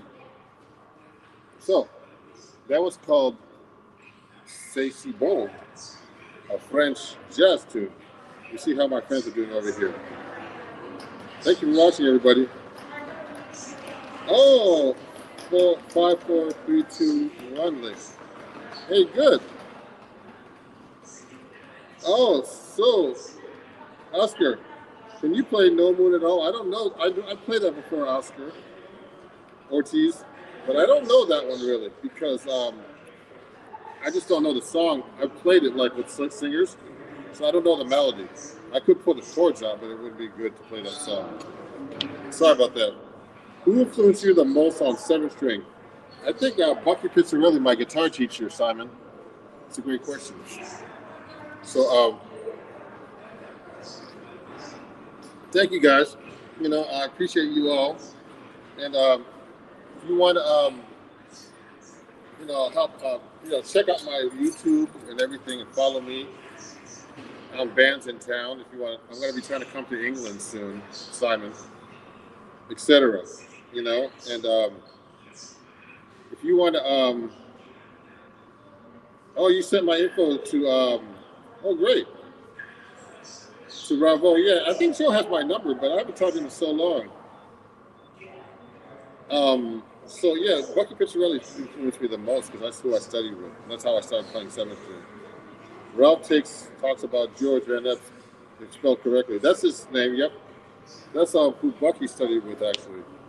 And George Van Epp to a little A string here. And Simon, yeah, I do a lot of the Barry Harris method. If you go to my store here on YouTube, I have all these kinds of lessons that you can take a look at, guys. And you can, you know, get my own. You can pick up my lessons and learn about his type of style of playing, and learn his licks and all that kind of stuff. You know, and you know, I appreciate you guys watching. And also, if you enjoy my content, I have a super chat there, and you know, PayPal and those other things if you want to help support my music and everything. And let me go right here and actually play something. Yes, I'm trying to get to England right now. I'm having my booking agent work on that right now. Let me see if I can do like a Latin song for you guys. Okay? And I don't know why I can't see the chat on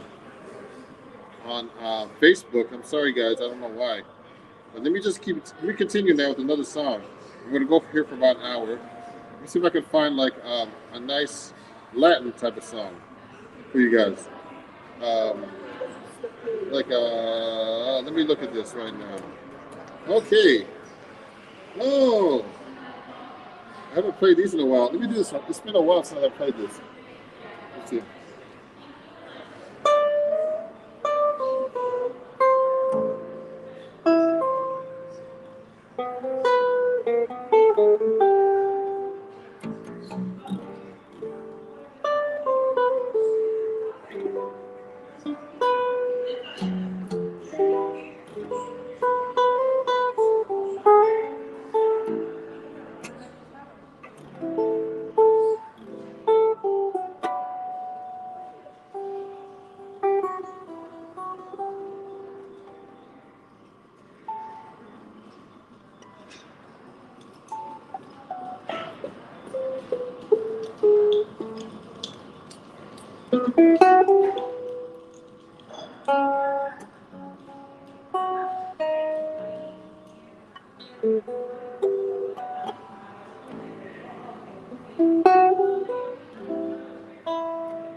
All right, everybody. The shadow of your smile. Yeah, thank you for watching, everybody. I really appreciate you guys. Wow. We'll do one. I want to do more fluid playing. Yeah, me too. Um, I need to practice, guys. And this is like my solo 7-string guitar, uh, gig that I do every week, and I actually practice tunes that I'm working on solo. And right now, I want to go live like every time I play for like the first hour. In the second set, I'm going to do my own stuff, work on tunes. And hey, Ron, it's do you approach 7-string just like 6-string? Does bass player ever get in the way? Well, that's a great question, Simon. So just so you guys know, um, I um, I play differently when I play with the bass player than when I play by myself. Because I try to avoid the 7th string with the bass player, but I use it as effect, and I might use it in my soloing. And it depends on the bass player. Most bass players are cool, but some guys aren't. If you play the bass note, they get really mad. Say they get to the register and say, "I'm playing the bass, man." I've had that happen to me, so I just have to be careful. But usually, if I hire them, they have to accept that I play 7-string and that I play the bass note. That's a great question. Let me pin that comment. Yeah, yeah. So I approach it a little differently. You know what I mean? So that's the question. So let me go and say hi, Reynold Alexander. How's it going, Reynold? Great to see you guys. Let me look at my song list and continue right now. I'm gonna try to do something a little different now. Let me try something a little bit different here. I'll do some blues, but I'll do some jazz blues for you guys because I haven't played this in a while. It's a good gig to practice that stuff. There's a lot of songs I have to practice, guys.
I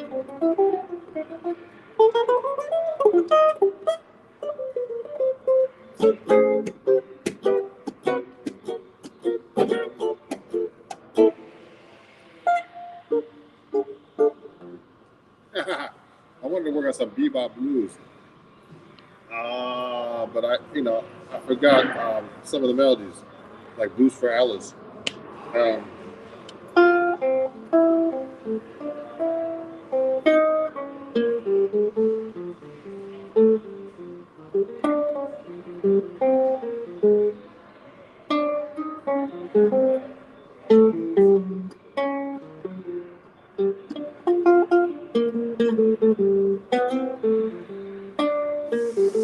yeah, I used to know Blues for Alice. That's one tune I never really learned. So, but I just wanted to play blues, kind of change, practice that a little bit. Now, let me do a ballad for you guys. I haven't done a ballad for you. And if you have any questions or anything, let me know. And I'll keep playing otherwise. Ah, thank you guys. Thanks for watching, everybody. Um, Someone talked about 2/5 licks. I do those licks. I'm trying to expand myself and not do this kind of licks anymore. But let's work on that. And let me keep going now. Let me see. Let me put his comment. Hi Raymond. How are you? Okay, let me go and continue now. And guys, if you enjoy what you do, what I'm doing, please follow me. Go to my website, ronjacksonmusic.com. I have a lot of lessons up there, etc. And let me continue with a few more songs before I take a break and have lunch. Let me see if I can play a couple of other songs before I finish up here. Let me do a ballad for once. Okay, I haven't played some of these songs in a while. So I'm gonna do. I'll try this one. I haven't done it in a while. Let me see.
Yeah.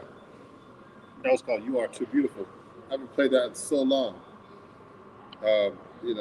This is a great little gig solo guitar to be able to do that. So, oh, I best start slow. I can't play scales fast yet. Yeah, Simon. Yeah. So when I'm playing, though, just so you guys know, when I'm improvising, I'm actually not playing scales. I'm trying to play lines, jazz lines. So eventually, you have to start learning how to play jazz lines, not scales. You have to learn your scales. But the best way to get this together, guys, is get a teacher. Like I've always had teachers. They can tell you, well, you're not doing this right, or you got to do this right. And so you can't just really judge yourself. So I teach people online from everywhere in the world who are really serious about doing this kind of stuff. So I'm gonna probably do one or two more songs. And Simon asked for Bluesette, which I haven't done in quite a while. Let me pin this message. And I appreciate you guys. If you want to, if you're enjoying what you're hearing, please, send me a super chat, or if you like, um, and you see my different things that I do here, different donation options, and I really appreciate you guys. And I'm gonna take a break soon and have lunch. And this is my weekly seven string jazz guitar gig, and we really appreciate you guys watching.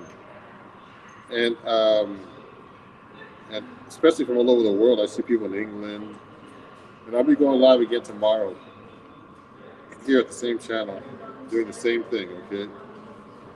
So here, let me get started and do another tune for you guys. Right now, let me think about this for a second though. Oh yeah, lose that. I'm gonna sip my coffee and get started. Thanks for all the great questions and talking about scales and old friends like Joe Revo. Let's see if I haven't done this in a while. Before I start, let me tune my guitar a little bit. I'm gonna take a little bit of the treble off too. It's a little treble. Let me see.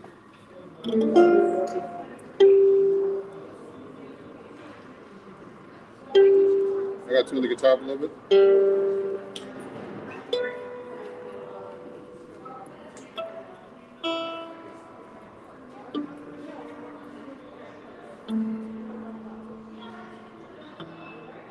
So standard tuning with the low A. It doubles the A string.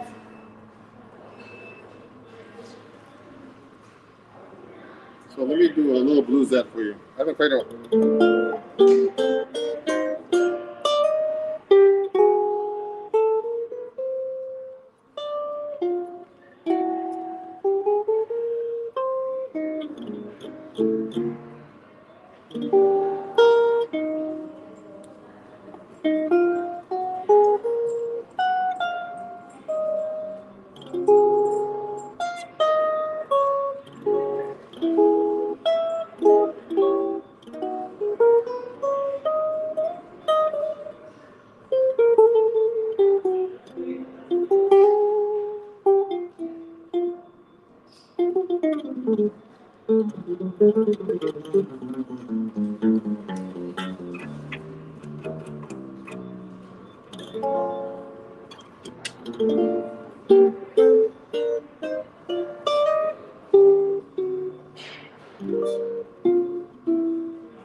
So thank you everybody for watching.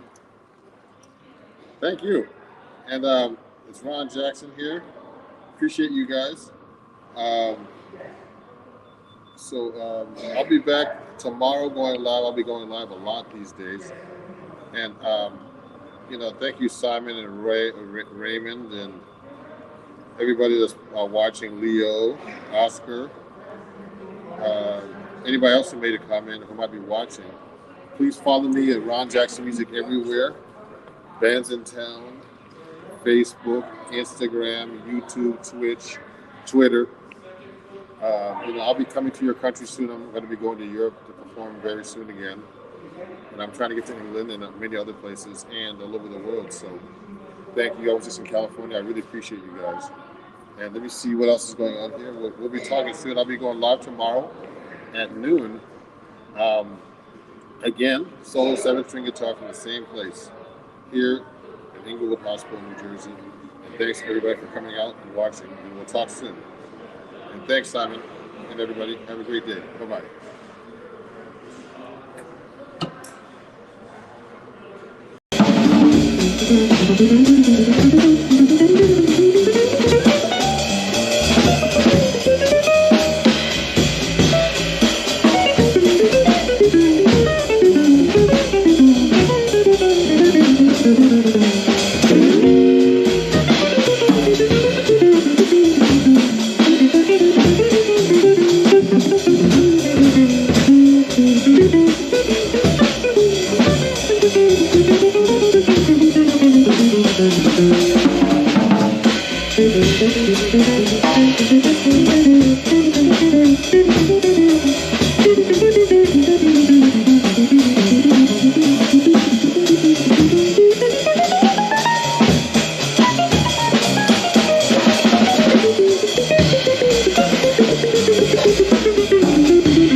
see if I can fix this up a little bit better.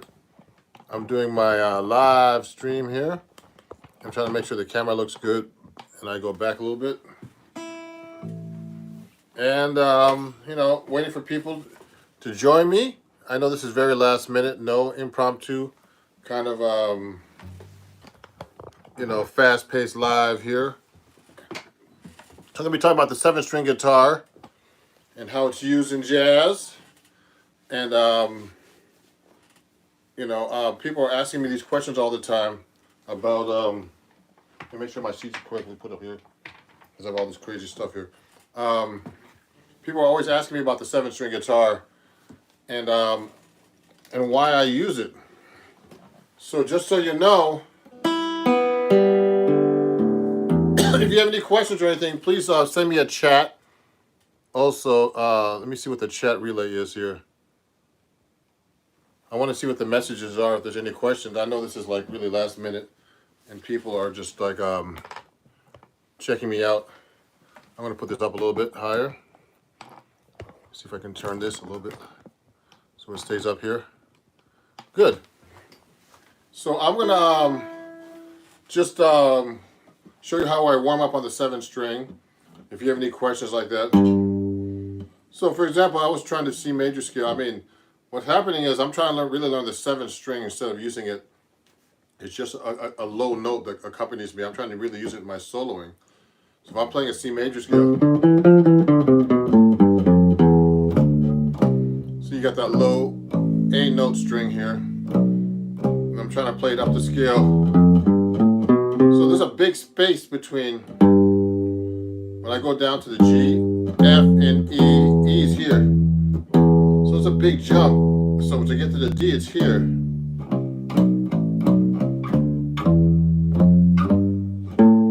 So if I'm going up, I have to do this.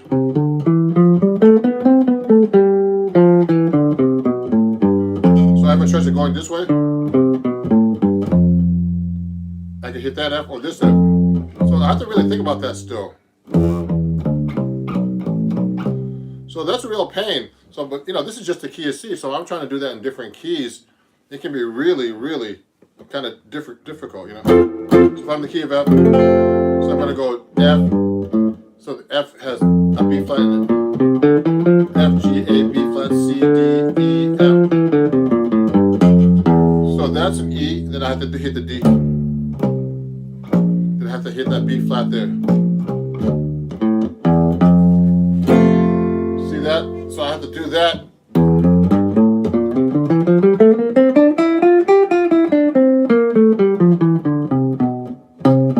So the B flat. So I gotta make sure that B flat's there.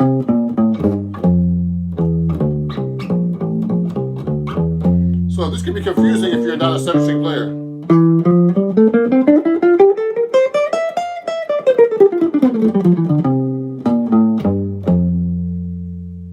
Okay, that's an E, D, C, B flat. So, you know, so that's how I start off trying to warm up with the 7-string guitar. Also, you know, I do warm-up exercises where I try to use the 7th string, like the 1, 2, 3, 4 exercise I like to do. Now, there's 7 of the strings now.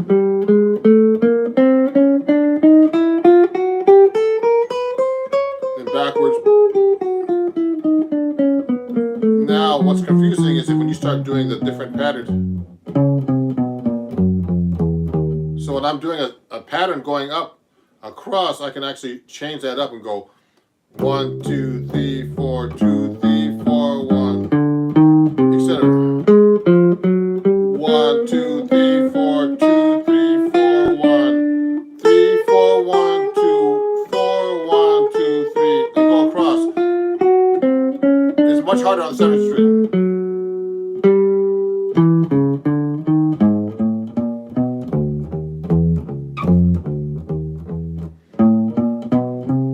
I'm going to do slow.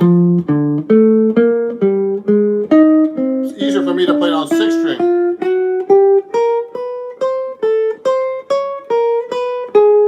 It's a great exercise for you to warm up with. There's a question.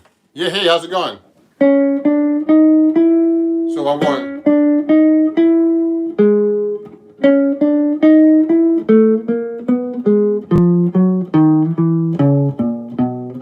So this pattern is really good. Now the thing that's hard is just being able to switch position.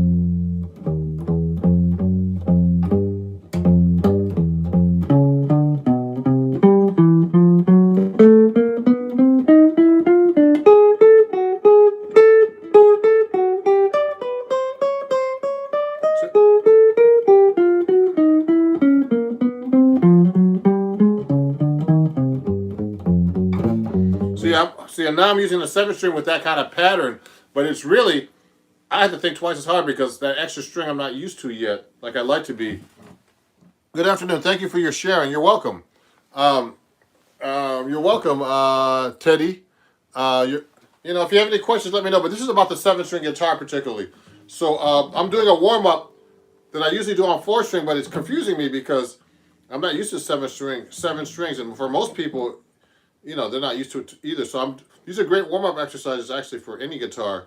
So I'm doing the 4, 3, 2, 1, and then I'm switching the fingers in every time. Then I'm doing for the 3, 2, 1.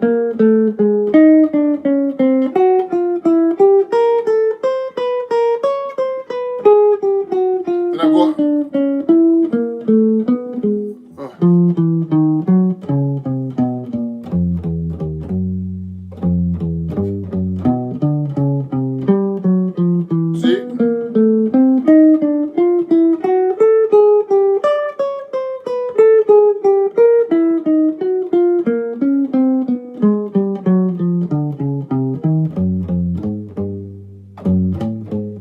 Etc. I'm doing that as a warm-up because I haven't touched the guitar all day. So this is a 7-string guitar for people who don't know. I'm doing a workshop all about that today. So with the 7th string is the hard part. I tune to a low A.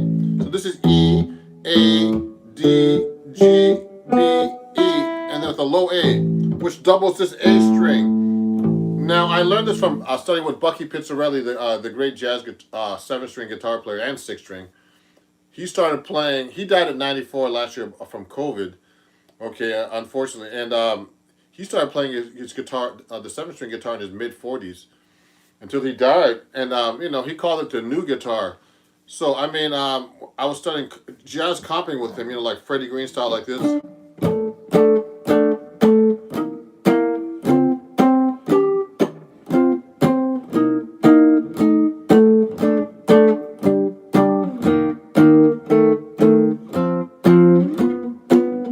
That kind of stuff. But you know what? The whole time I was studying with him, he was trying to convince me to play 7-string guitar.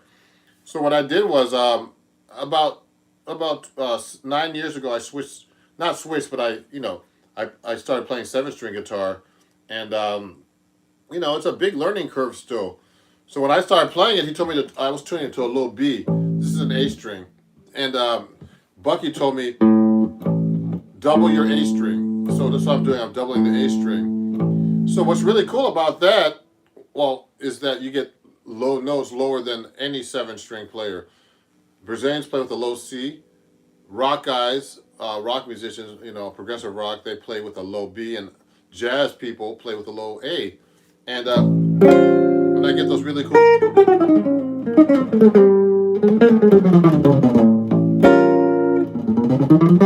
And you get that low note.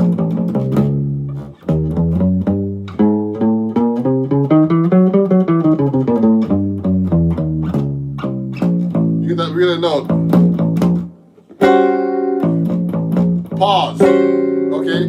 So you get that really low A note, and it's really cool for certain things, like really.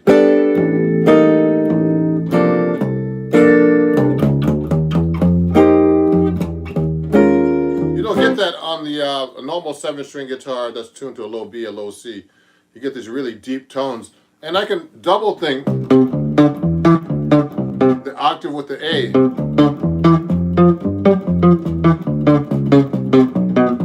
And that's really cool too. So, I mean, I really like using this. Hold on, I'm going to turn the heat up a little bit. It's a little cold in New York. So, when I'm playing, So I use that a lot. So what's really good for is doing piano music. Bucky called this the modern way of playing guitar. The modern guitar, he called it. And he called the other guitar, the old guitar. Let me see what that says. What are some extended chords you're using possible on the 7th string? So some of the chords I'm using are like this.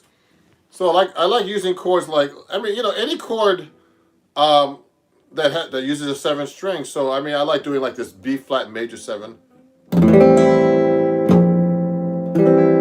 It's kind of like a C over a B flat. That's a beautiful chord on there. A lot of chords I like to use with a low A, so it can be any kind of A chord. So this is a A7, sharp 9, flat 3rd, and flat 13, or sharp 5, sharp 9, sharp 5, or flat 13.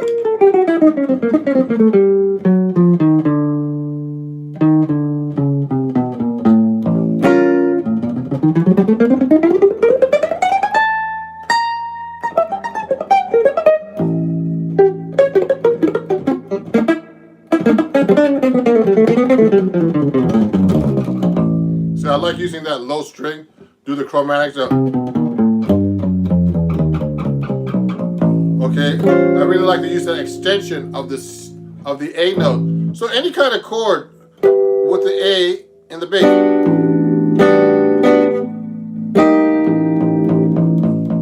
I'm just doing an A suspended 13, for example. It's a cool one.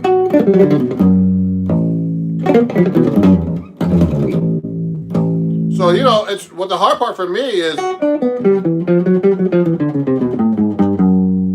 is actually incorporating that low note in my solo.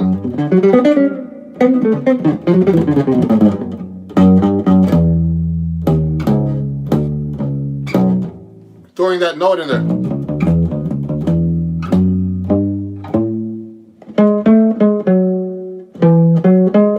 So if I'm doing an A major scale,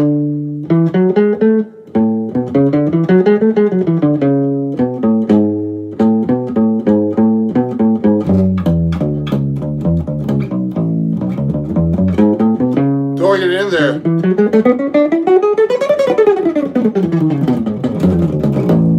And, you know, getting that really low note in there is hard to use, actually. Let me see if there's any other comments and questions here. Let me see. Thank you, everybody, for watching. Let me see. I'm trying to see what all the messages are. Yeah, thank you. Good afternoon, and thank you for sharing. You're welcome. Emery, yeah. So, you know what? So let me play you a song using the 7th string. Bucky Pizzarelli, when I studied with him, he gave me this song, Lush Life by Billy Strayhorn. And he used this as the model song for a 7th string because he always said that the 7th string is great for playing piano music.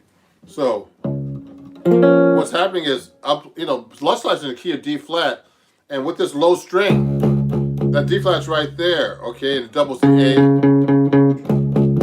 So I'm playing a song like Lush Life, I get those really low tones that I can never get before. I dominate my 3 favorite guitar players. I mean, that's hard to say.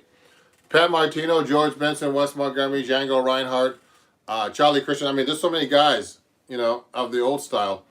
What about chord melody? So I'm going to do a chord melody right now, Pierre. Okay, and I'm going to do a song called Lush Life. I'm going to be reading this. I should know this by heart, but I haven't learned it yet.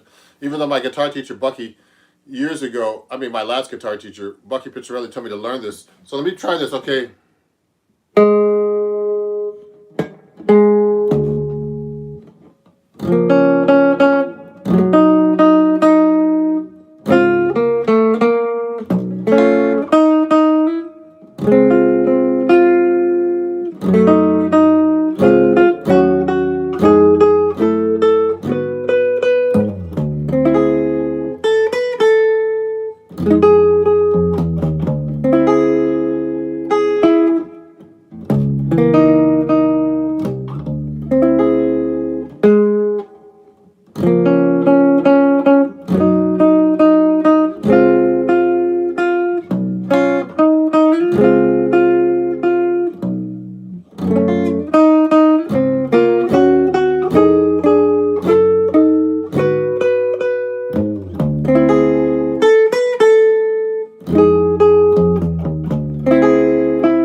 So that was Lunch Life.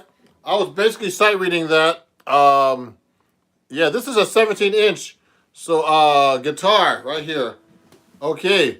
What can I learn if my guitar is not for me? For example, my friend is hold on, let me see that chat right there. Let me see. I gotta see that one. If my friend is borrowing my guitar, something that doesn't involve guitar. Let me see what you mean by that. I'm just trying to answer that question. Let me go to the chats here. So, what can you play on undone by Guess Who? I don't know that one, but I'll try to answer some questions if I know them. What can I learn if guitar is not with me? Something that doesn't involve guitar, but in my hand, but useful for guitar playing. You can do little finger exercises, but there's nothing like, you can't really do anything unless you have a guitar in your hand, really. So that's a good question. So let me see. I'm just trying to see what other people are saying here. It's a big body guitar. Do you plan to come back to Montreal to perform? I'll buy you a smoked meat sandwich. Okay, I'll go up there, Dave. Thank you. Yeah, great, Dominique. Thank you. So I'm doing chord melody right now. So I was trying to do Lush Life. So what's happening is I'm just doing a little workshop. So Bucky had me doing these real low chords like this. And with these real big stretches, this is hard to do on the 17. That part in the introduction. Then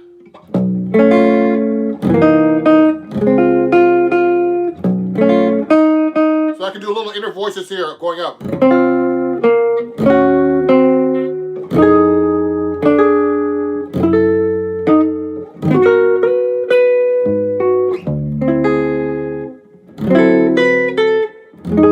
See how I play all those low notes? The hard part is keeping that low string there.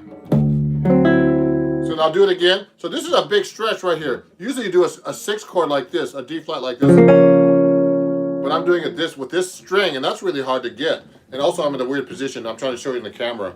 So it's hard to, it's hard to do this stuff live. And, and no edits. See that?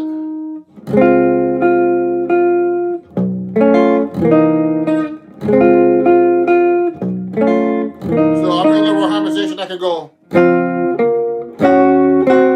I'm trying to put that melody in there.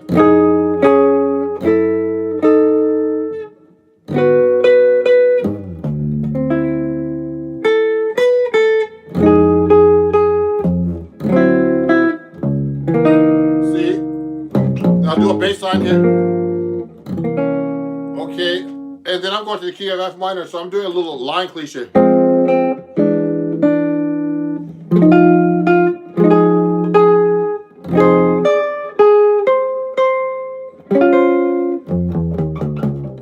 I put that little bass line in there.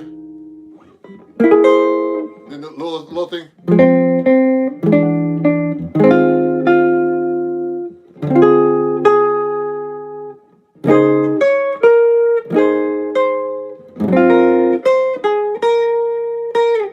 I'm trying to throw that little bass note in there.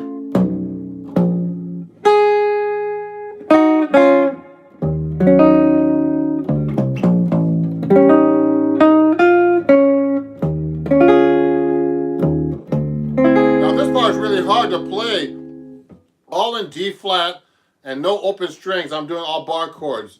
So this is Lush Life, and then I'm going. So I'm trying to play that melody with this low bass note here. Now Bucky was trying to show me how to do this. Bucky Pitcher. See that? There's a lot of accidentals here. A lot of sharps and flats.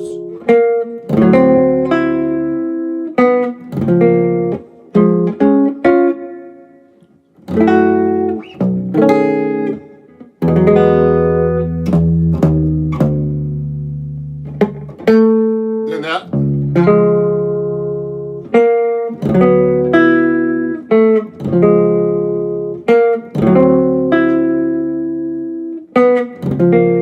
Thirds.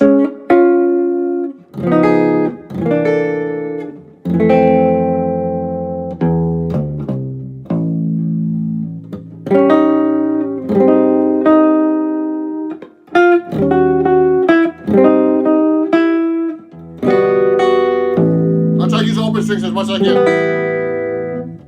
A low A.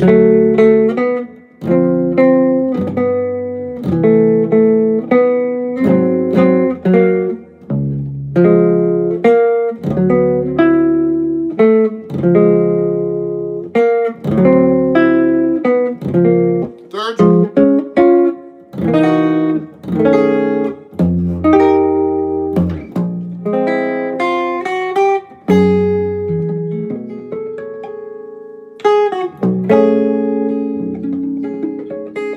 Octaves, harmonics.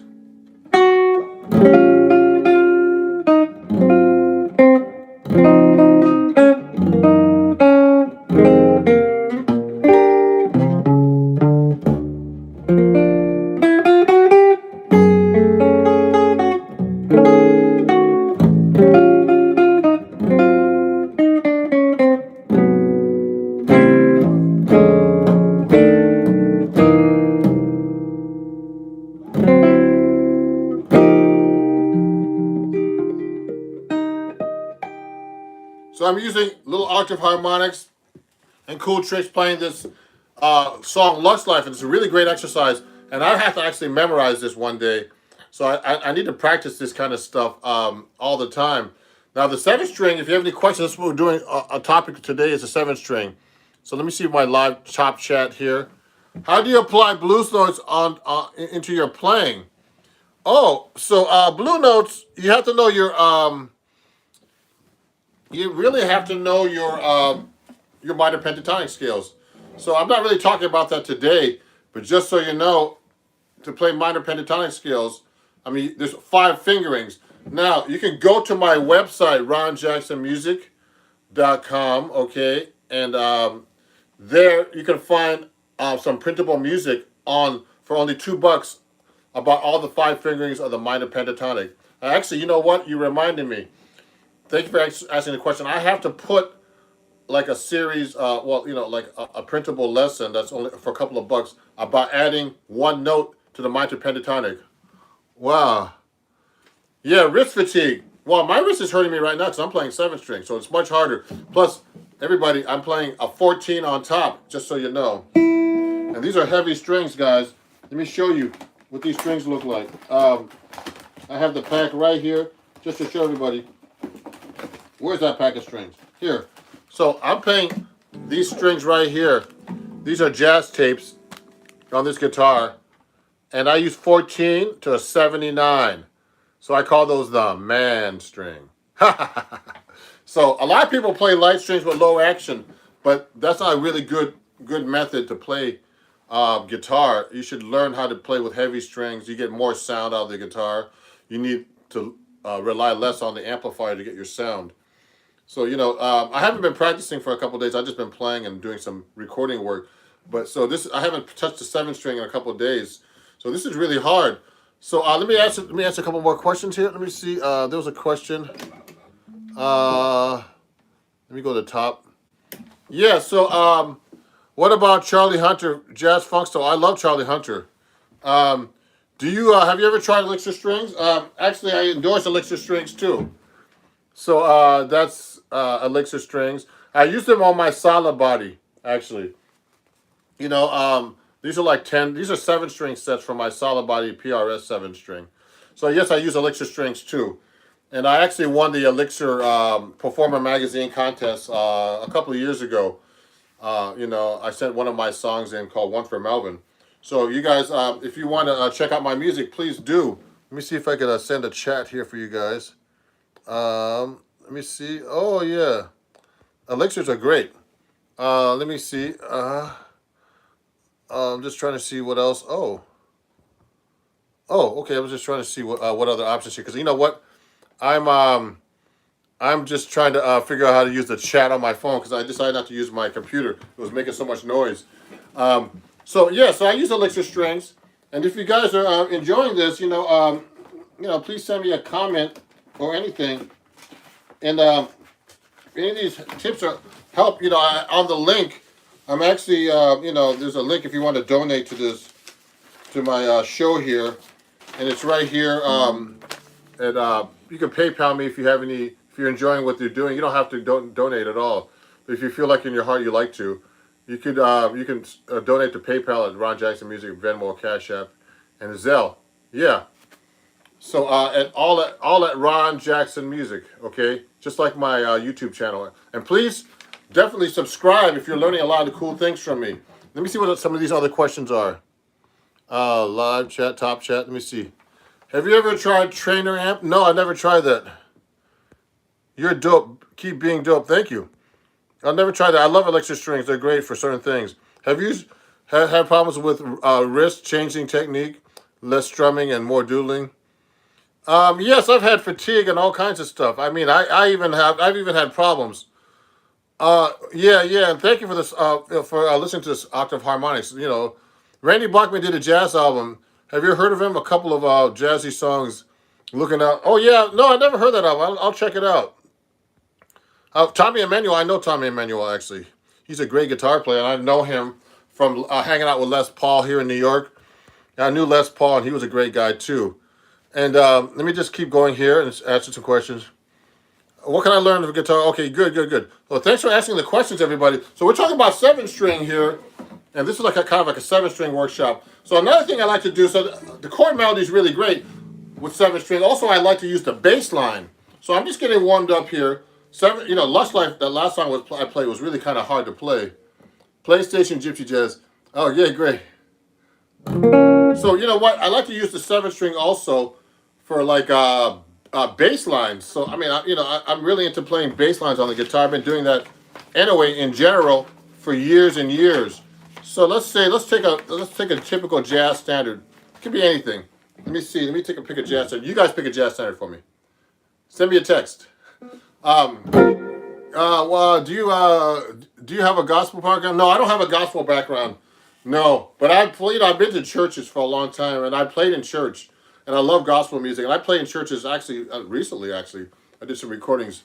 Yeah, please play Indiana by Zeus Sims, Bucky Pillar. Oh, yeah, big. Oh, really?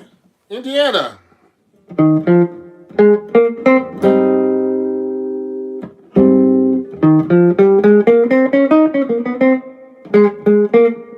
Oh yeah. Oh, Indiana's based on actually is based on Donald. I could do that for you.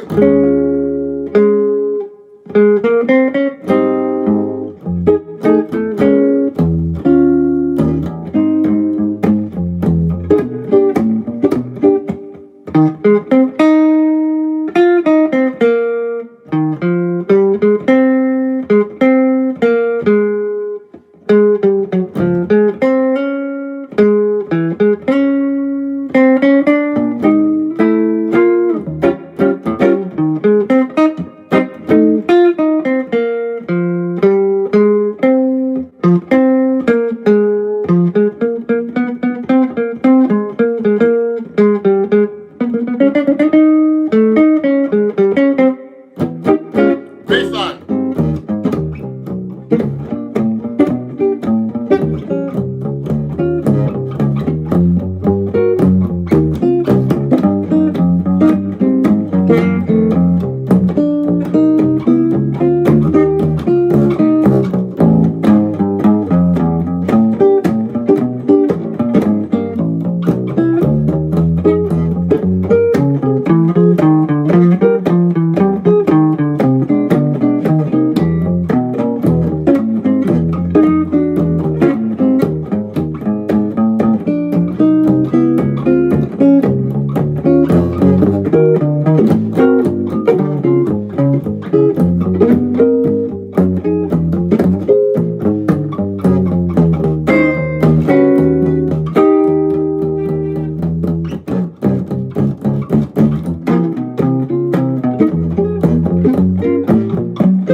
So what I'm doing right now is I'm using the 7th string. Someone asked me to play Indiana, and that's what Donna Lee's based on. And actually, Bucky Pizzarelli, I studied with him for a long time, the 7th string guitar, on and off for maybe, oh man, it was a while. Maybe 15 years or something. But you know, like every once in a while, you know, getting into 7th string guitar. So what happened was, you know, the 7th string is great for playing like accompaniment with bass line. So like now, if I'm taking a solo, like let's say when I'm playing live or when I'm doing a lot of like this live streaming now, I'll play just instead of playing with a backing track, I try to be like a one-man band. So it's great with a 7th string. You can go.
So anyway, I'm just messing around.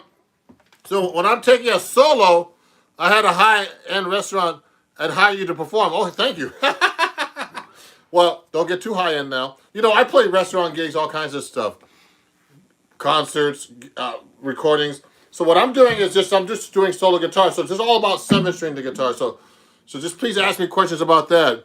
Do you sometimes play Delta blues? Sure. I mean, you know. How about this?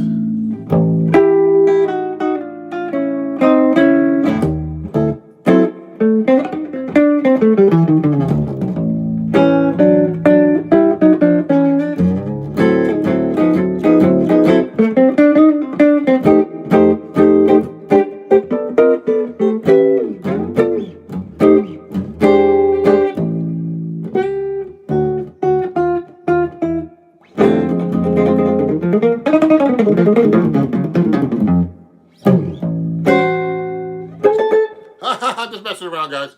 Yeah, thank you everybody for watching. You know, I know it's in the afternoon, but I'm trying to actually do more live sessions here because sometimes I don't have time actually to like edit all these videos. Sometimes it's just great to go live and answer some questions and talk about some subjects. Thank you. Oh, thank you. Ron's my favorite. What's your favorite thing to utilize with a 7-string? So I like to do all kinds of things with the 7-string. You know, like particularly using the 7-string, and you could do some cool soloing stuff too. So let me think about that. I'm kind of half asleep today.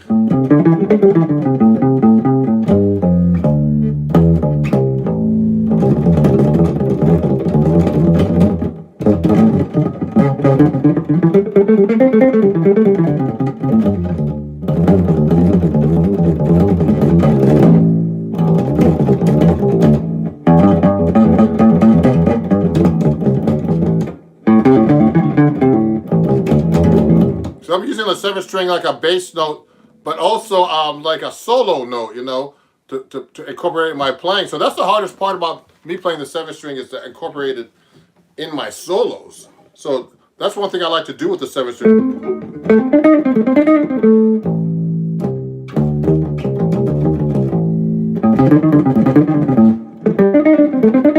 So I can do all these octaves. So I'm using the 7-string like a solo thing. Let me see. Someone had some questions here, and that's a really cool thing to do. Actually, let me see. Oh, hey man. Hey Australia, how you doing, man? Great. Thank you guys. Oh man, what's your favorite thing? Oh, Ron is my favorite. Thank you. Just do you have a low B? Oh no, this is a low A. So everybody keeps asking me the same question. This is actually a low A. So this doubles my A string here. So I learned that, I got that from George Van Apps, actually from Bucky Pizzarelli, who I was studying guitar with. And George Van Apps actually tuned his guitar just like that, okay, with a low A string, okay? So that's kind of cool, isn't it? Let me center this a little bit better. Okay, so the low A string is a really cool thing to use. Let me put my head up a little bit so you don't cut my head off. So yeah, so the A string is really cool. It's the lowest note, on the 7-string you can get. So the thing that's confusing is it doubles the A. So I can do.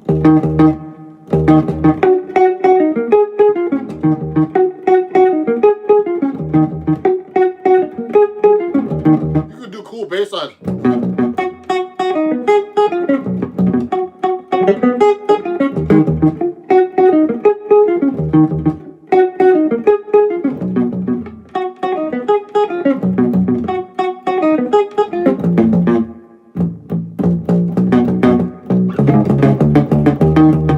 Really cool bass lines like that, like I do a little pop stuff too.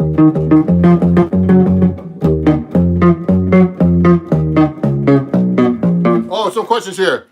Oh, I'm trying to harness theory. So, okay, so that's a good question. Let me see. Someone said, trying my hardest with theory, but nothing seems to work. You know what? Theory, you have to really try to play it on your guitar or an instrument to really understand it. And then you start listening to how things will work. That's the best thing to do with theory, okay? And let me see what else is here. But new to hollow electric guitars, do they work like acoustics or different? So this guitar can be played acoustically. It's not as loud.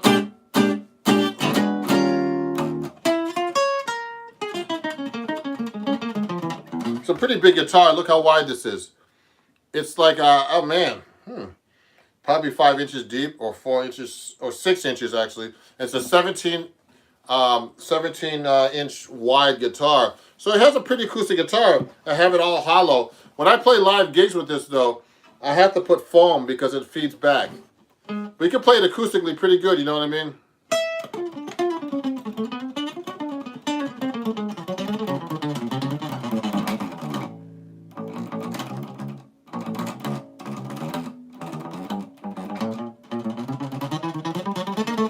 So you can hear it pretty good. But can it gent? Who's that? Just kidding. Yeah, so you know what? 7-string guitar. This guitar is an acoustic guitar too. It's not a real acoustic, but it's an arch top, and has that big, warm, big sound with big man strings. I call these strings the where are those